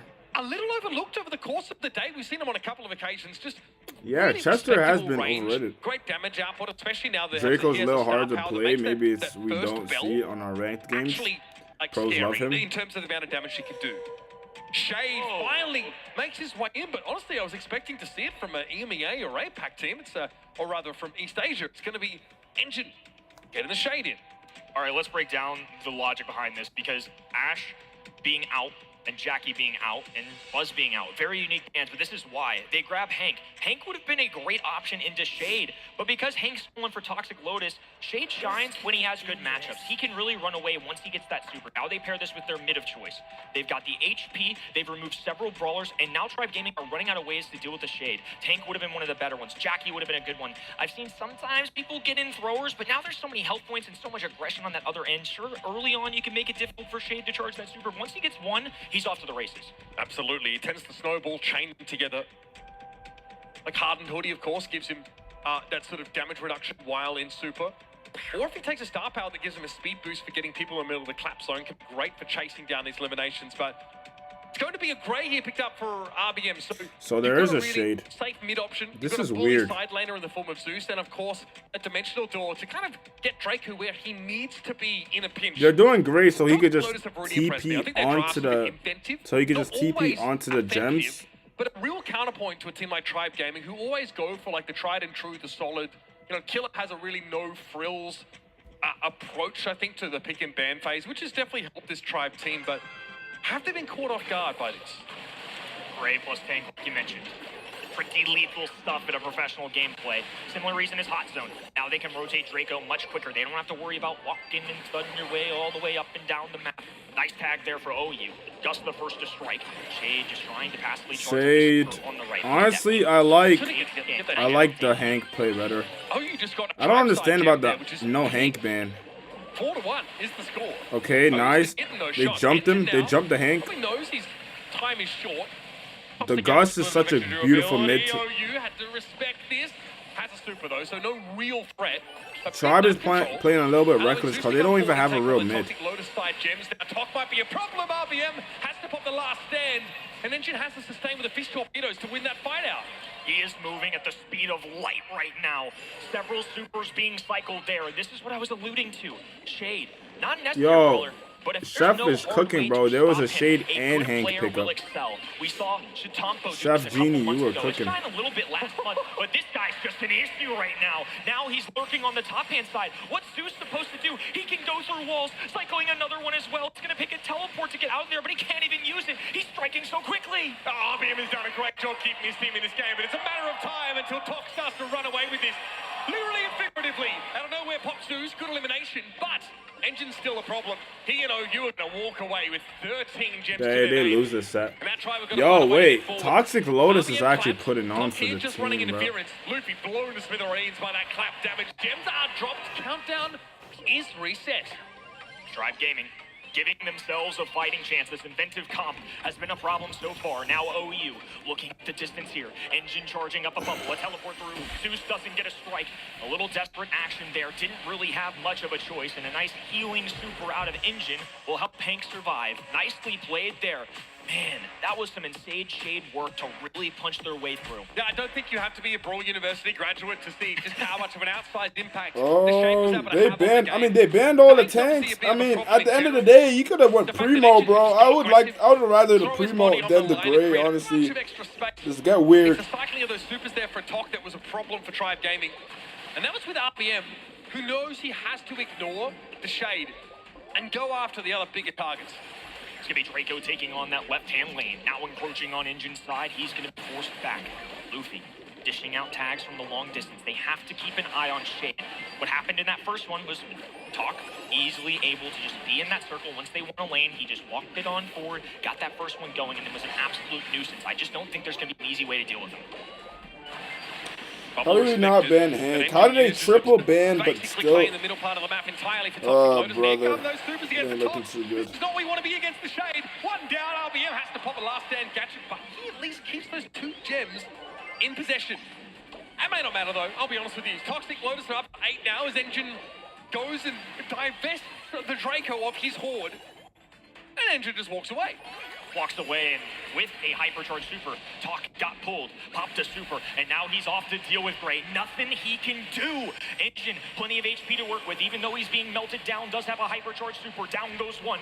RBM looking to strike. Not enough. It's the entire Toxic Lotus roster looking to respond, and they force the dragon away. Deuce in trouble, has a dimensional door here, but OU's the one that's carrying gems, and he's still very healthy. Talk Nice. starts briefly by a super by Luffy, but he's not going to have another one of those reliably at his disposal. They're flashing super. Zeus has to try and come forward here. Remember, Tok has another shield to work with Hardened Hoodie. There's of course a bubble there for OU. It's not enough. Tribe Gaming got completely, and I mean completely dominated in Gen. Well, that's a big outdraft. Once again.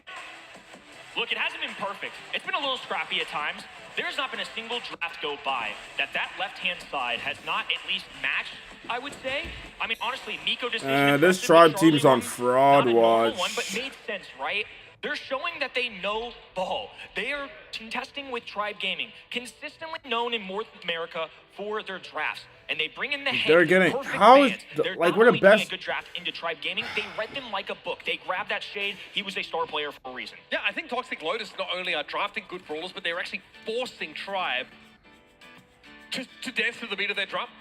I mean, look at this. The fact that you get to play a shade, you're like, who answers this? You talked about it. Toxic Lotus did something that to some drafters might be pretty telegraphed. Like banning out those 3 powerful tanks and then bringing in the Hank of their own. At no point was Shade ever really considered, because again, you don't want to play it against Hank. It's not particularly potent. And then the Toxic Lotus go, well, they didn't ban it. Who's banning Shade right now? No one. No one is doing that. It's such a, I mean, now we see it. It's such a no-brainer almost for Toxic Lotus to bring that in here. And it takes a special player like Tok here to really Tribe is a mess right right now. now. Love the confidence coming out of these guys. They played spoiler before. Their one international win came last year at LCQ. They didn't quite make it to the World Finals. They were one away from the big dance. But certainly they've shown what it takes to get some marquee wins. Now they're up 2-1. Oh, what could they have gone instead of great? Some kind of tank counter? In the opening match of the day against number one Primo? I would rather the Primo than the Great. The Great did nothing. Like, he was just nothing. He was tickling and just dropping a teleport. On these guys' shoulders. Instead, it's just an opportunity to make it to day 2. They're down to their final life, and now it's quite literally down to 1 set for them. Year after year in competitions like this, there's always a team that feels like they're exiting too early. I'd rather go All too often, Clancy honestly, than it feels Gray. like it's a North American team. But it's walls. Clancy can't do anything over the walls. Shady could just like wall him, Or bro. just doesn't really have the answers against And one of even these Hank. wild cards, one of these underdogs, and that is Tribe right now. A team that came in with heavy expectations, are given that they would make it to day 2 and further, top 4 in many people's estimations, now are on the precipice of elimination in front of a home crowd. I mean, their van is literally just a few feet away that way. They've got fans in the front rows, loud and proud. And even in losses, they've been there. This would be something else, and quite the storyline for this weekend entirely. Here we go for Bell's Rock, though. Toxic Lotus have been rock solid in those drafts so far. Bans come in. Lumi eliminated. Kenji survives. I'm not going to say he's a first overall pick necessarily, but anytime Kenji's not banned, we've frequently seen him play. This is a really interesting fan phase, though. With the kid and Rico being respected to such a degree, it actually leaves a ton of... I like a first pick Gus. Kind of ones that you might not I like a otherwise first get to pick see on, Gus. you know, a map like this where, like, you know, Hank's Genie. getting looked at, Hank's getting looked at. Oliver makes his way back in here. First Obviously pick. a great pick. You know, for someone like RBM, with a ton of ways to sort of guarantee pick opportunities. What is he doing to Feels his me, finger? With that all eyes on me gadget, kind of like the walking cane from Gray. You know, just hold someone in place for long enough to allow your sharpshooters to go to work on them. Ollie just makes so much sense as a No knockout Hank pro. Man It's either. that What are we hypnosis that you're doing? talking about. What are Because we it's so doing? easy to get those free kills, one gadget, one super, or a combo of both. You just walk them on a leash, get those kills, and especially if you're What's grouped up going together, on, a lot of bro? times you'll see it. That's the guy I was about to bring up. With Gene combos in particular, because you got the magic puffs going, you have a pull, and now the Toxic Lotus has this. I think this is a nice deal for them, and honestly, just a good general brawl in this map. We love magic puffs. I mean, the amount of healing that it can put out over the course of a long game, just, you know, without you having to think about it as the Gene player, is pretty immense. It allows you to stay, you know, extra long in some of those long-range poke engagements, and that's when those opportunities for magic hands come up, or, you know, other things like that. So obviously, it's still something that's pretty scary, and it means you've got to sort of burst that Gene comp down, or really put the fear of God in them if try and go for that look. I love Buster here. The fact that he allows you basically to not engage in any fighting, still build a super, and then have like an ironclad plan for the late game is great. And here it kind of dissuades some of the sharpshooters, right? Seen it like picked a ton against Lola Yeah, in some Buster previous Gene, games. It's undefeated. very good against her. Gene and Buster, just a good synergy in general for that passive gameplay that you're talking What are they about to? They about to rush this with like what? plus Jay the Young or hooks. like a Buster can thrower? obviously charge Like super it's for game, free. bro. It's just too easy, and Gene alongside it can just get vision, poke damage, all the above. Larry Laurie, this is a unique one. Certainly a thrower that's gone down the tier list as Juju's risen. Barley's Nice. hyper I short like still the Laurie valuable. pick for a Once in while, things spawnable. like Barry comps coming to the fray. I haven't seen Larry Laurie Even much Daryl in would have play. been good because the RT is banned. With the pick of Larry and Laurie, one of the shortest range throwers in the game, they've said, we must take map control. And they have to do that before Engine builds that super. So you might see Tribe try and take the diagonal and use that to get, you know, damage for RBM, allow them to push up a Man, little pack bit. it So up, Engine pack it in up, that super pack is it much up. harder to take said map control. But a thrower does ignore montage and its damage reflecting ability. So Zeus Pack it up, can bro. virtually just bypass that from Engine and still have good damage. And I think once Laurie is on the field, Tribe Gaming will feel confident in walking up and taking even more space. Be the sharpshooter of choice for the Tribe Gaming squad. These are the three brawlers. They're going This to just put makes their me want to faith play in ranked. what might be their final But I'm gonna play it stop off in the camera. I'm Brawl. like Barley, the too response exhausted at the to sixth talk. pick Like I'm not for even Toxic lie. Lotus, a weapon I don't know. composition. You They know, got props the to like damage with the key. streamers Buster can charge it who passively, do this for a especially living, towards cause those in-game obviously they scenarios make where a the lot of fog money. Well, closes not in. all of them, but Barley, still, in like a last call, before they be doing like 9 hours everywhere. just There's just no yap and playing I and mean, energy. you're I also don't. trying to set yourself up I with a can't do favorable that, throw bro. matchup. That's why I'm that's- working on my long that's really form powerful. content. Now, the imperative for Tribe Gaming to move up on the map and be proactive here really gets exposed. And that's a limitation, or at least an expectation they've set for themselves by picking Larry and Laurie here. They've got to try and circumvent this like drawn-out poke phase. TikTok here probably can get pretty consistent supercharge there off Zeus in that position. Talk. Easily able to remain in the back. Barley, of course, going to be a natural pairing with Buster just because it's so easy to charge up that super. Because Barley's going to be in the back lines anyways. Tribe slowly moving forward. Ian skating his way up the Yeah, map. it's over for Tribe. It's over for Tribe. It's over for Tribe. Barley is such a good pick here. Cause just You've got to look out for that. they should have picked Barley because Barley's such a good pick just because his attack stays for like 2 seconds. Regulate to be the gadget of choice because he can just go over the walls with it. Yeah, I think that is the pick. So, RVM lucky to walk away from that last engagement, especially given that Engine, predictably, has his super already. Oh, I love this. They're trying to match Engine into whatever lane Luffy was playing in. Now, though, Hypercharge active. Engine might have been more than he could shoot here. Hypnotized, but he already got the montage off. That is so big brain from him. Laurie's on the field, though, looking dangerous. Zeus, 1 versus 2. Now doesn't even have his counterpart to work with, and he's stuck in the corner as the bottles come raining in. Toxic Lotus, round number 1. If Tribe Gaming fall in this game, it'll be a match point. What a surprise it would be. Zeus now on the left-hand side, RBM looking right, and Luffy, of course. Man, Tribe, I mean, NA in general just make me sad. Gene and Engine playing together. Again, all three of these It rollers just have a makes great me synergy. sad. Gene has the magic puff. Buster passively charges super alongside Barley. All of these rollers play passively, and then at the in-game, explode with damage. I feel like we get hyped up for NA every year just for them to get folded in the most depressing way. They've not had to make use of it at all. They can really just let this one drawn out a bit further. They can afford to wait. Tok wants to wait for even the perfect hook, but sometimes perfect can be the enemy of good. Sometimes Gene sit on that super for too long and never have a great chance to make use of it.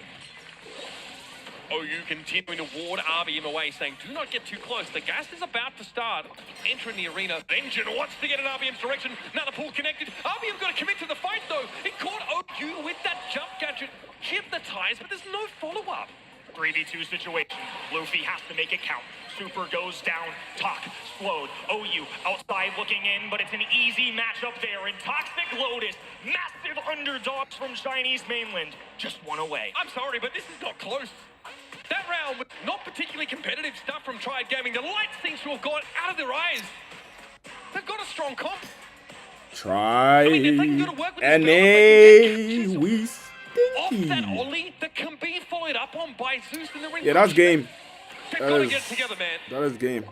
They've had a perfect resume entering That is this game, weekend. chat. That is game. Undefeated in North American gameplay, 27-7-6. And now they're taking on a massive underdog in what has turned into a nightmare of a day number one. Right now, they're just dueling, trying to charge up those supers. Toxic Lotus have it easy. They can play from a distance. OU gives Engine a free one. And Talk, it's not very hard to land Gene shots. They're going to be able to get that utility much quicker. Yeah, it just fans out that damage. It's just incremental. It's never going to be putting real threat down on you. But again, it hits hard up close. Over 2,000 damage. A direct hit, and RBM just experienced that firsthand. Nobody's looking for That it is again. over, It's the only bro. that comes forward for Tribe Gaming that cannot It's over. manufacture an opportunity to get Tribe back into this set. Oh, and now they're flexing on him. The They're- ball goes through. they're The wall's flexing wide on him. Oh, open. yeah, It's just a lone Lori.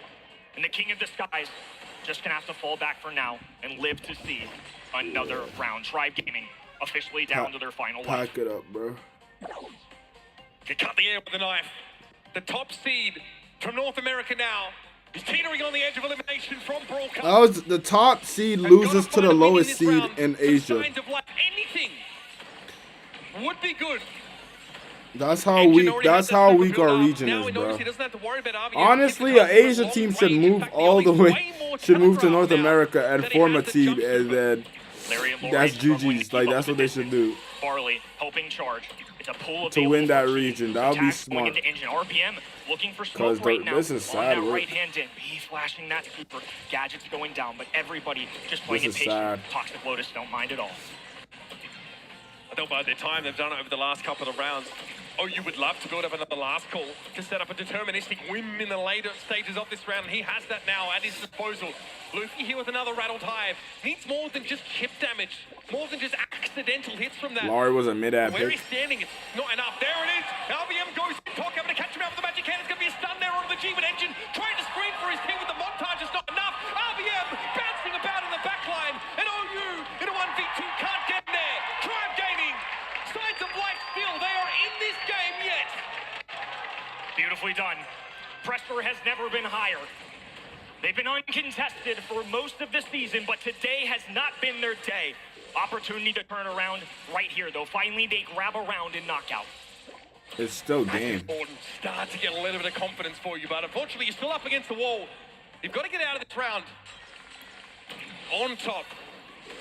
We're watching Supers. Tok was the one that started that fight off with the magic hand, and maybe Ollie's just the wrong target for that. It basically does exactly what Ollie wants. Gets him up close. RBM was able to get in there with a big hypnotize to take the game away, despite Engine's best efforts to stand in between him and the rest of his team. Despite being a passive composition, Toxic Lotus sure do have a grip on the middle of this map. Zeus lobbing up the long range, looking for any tags. We just haven't seen much of Lori. RBM easily gets his super, is holding on to it. There he is flashing it. It's been a battle between him and Engine the entire time. Now he's hovering over. Oh, the pull goes through! Tribe Gaming down to their final life. OU falls 2v2, put in a corner. Zeus doing everything he can alongside Lori. Now a 2v1. TOC, can he do it? RBM clutches up when it matters most. In the dying seconds of the round, it's Tribe Gaming, the rise to the challenge. The Buster sold. It's still game, bro. It's still game. In my opinion, bro. Toxic Lotus threatening to kick them out of the tournament. Ain't nothing to laugh about right now, bro. Not now. Huge deal right there. Toxic Lotus with the second opportunity, though. And because of the gene pull earlier, that's why those walls and cardboard boxes were down on the left-hand end, which changes things up entirely. Now OU has multiple lane options. Engine playing from a distance. You're going to see him hover right by Talk. Going to get that super really early on. Tribe feeling a little more confident, encroaching on that right-hand side. Now backtracking. Need to see Zeus be a factor here. That's been one issue. I think it's just the brawler itself. It's really tough to play right now. Gives a rattled hive. Engine able to avoid it there, just playing outside of its range. Zeus getting aggressive. This is what I talked about Larry Laurie needing them under control. RBM, nowhere to be here. Gadget's out, realizes he doesn't want to go after Engine. Pinch that, pinch that, pinch that. We need that kill. What the hell, Zeus? It's all down to Luffy. 1 versus 3. And he'll have to jump into the fog and have this one over with. Grit is a great word. Tribe Gaming need a lot of it. A little luck and some serious mechanics. 1 round to go for Toxic Lotus. Chinese mainland's #1 team, uncontested. We thought, hey, Tribe Gaming have looked so good all month long, all year long. China #1 beats US #1 is crazy, bro. Iron Hive up here for Luffy. We'll have an opportunity to find a pick when push comes to shove. But these two teams need to have an agreement that the gameplay will run late in the round. Engine chunked here by that rattled hive. Finally, Luffy able to get something out of that. It's good damage, but Magic Puffs is going to cut that over pretty quickly. Luffy though wants to get aggressive. Oh, the Magic Hand catches him out. That's not good at all. Tribe Gaming now have to fight back for their life in this tournament with only 2 players. 3v2 situation. Zeus without a super. RBM without a super. And Engine has a hypercharge at the ready. Now the Flog is fighting them as well. Make it a 4v2 at this point. RBM going in. He has to. No other choice. They have to make magic happen. Down Oh! 2v2 Oh! situation. Zeus lobbing up shots. Super, super, super! Super, super, super! You savage! Dude! Across North America, Chinese mainland has done the unthinkable here in Dallas.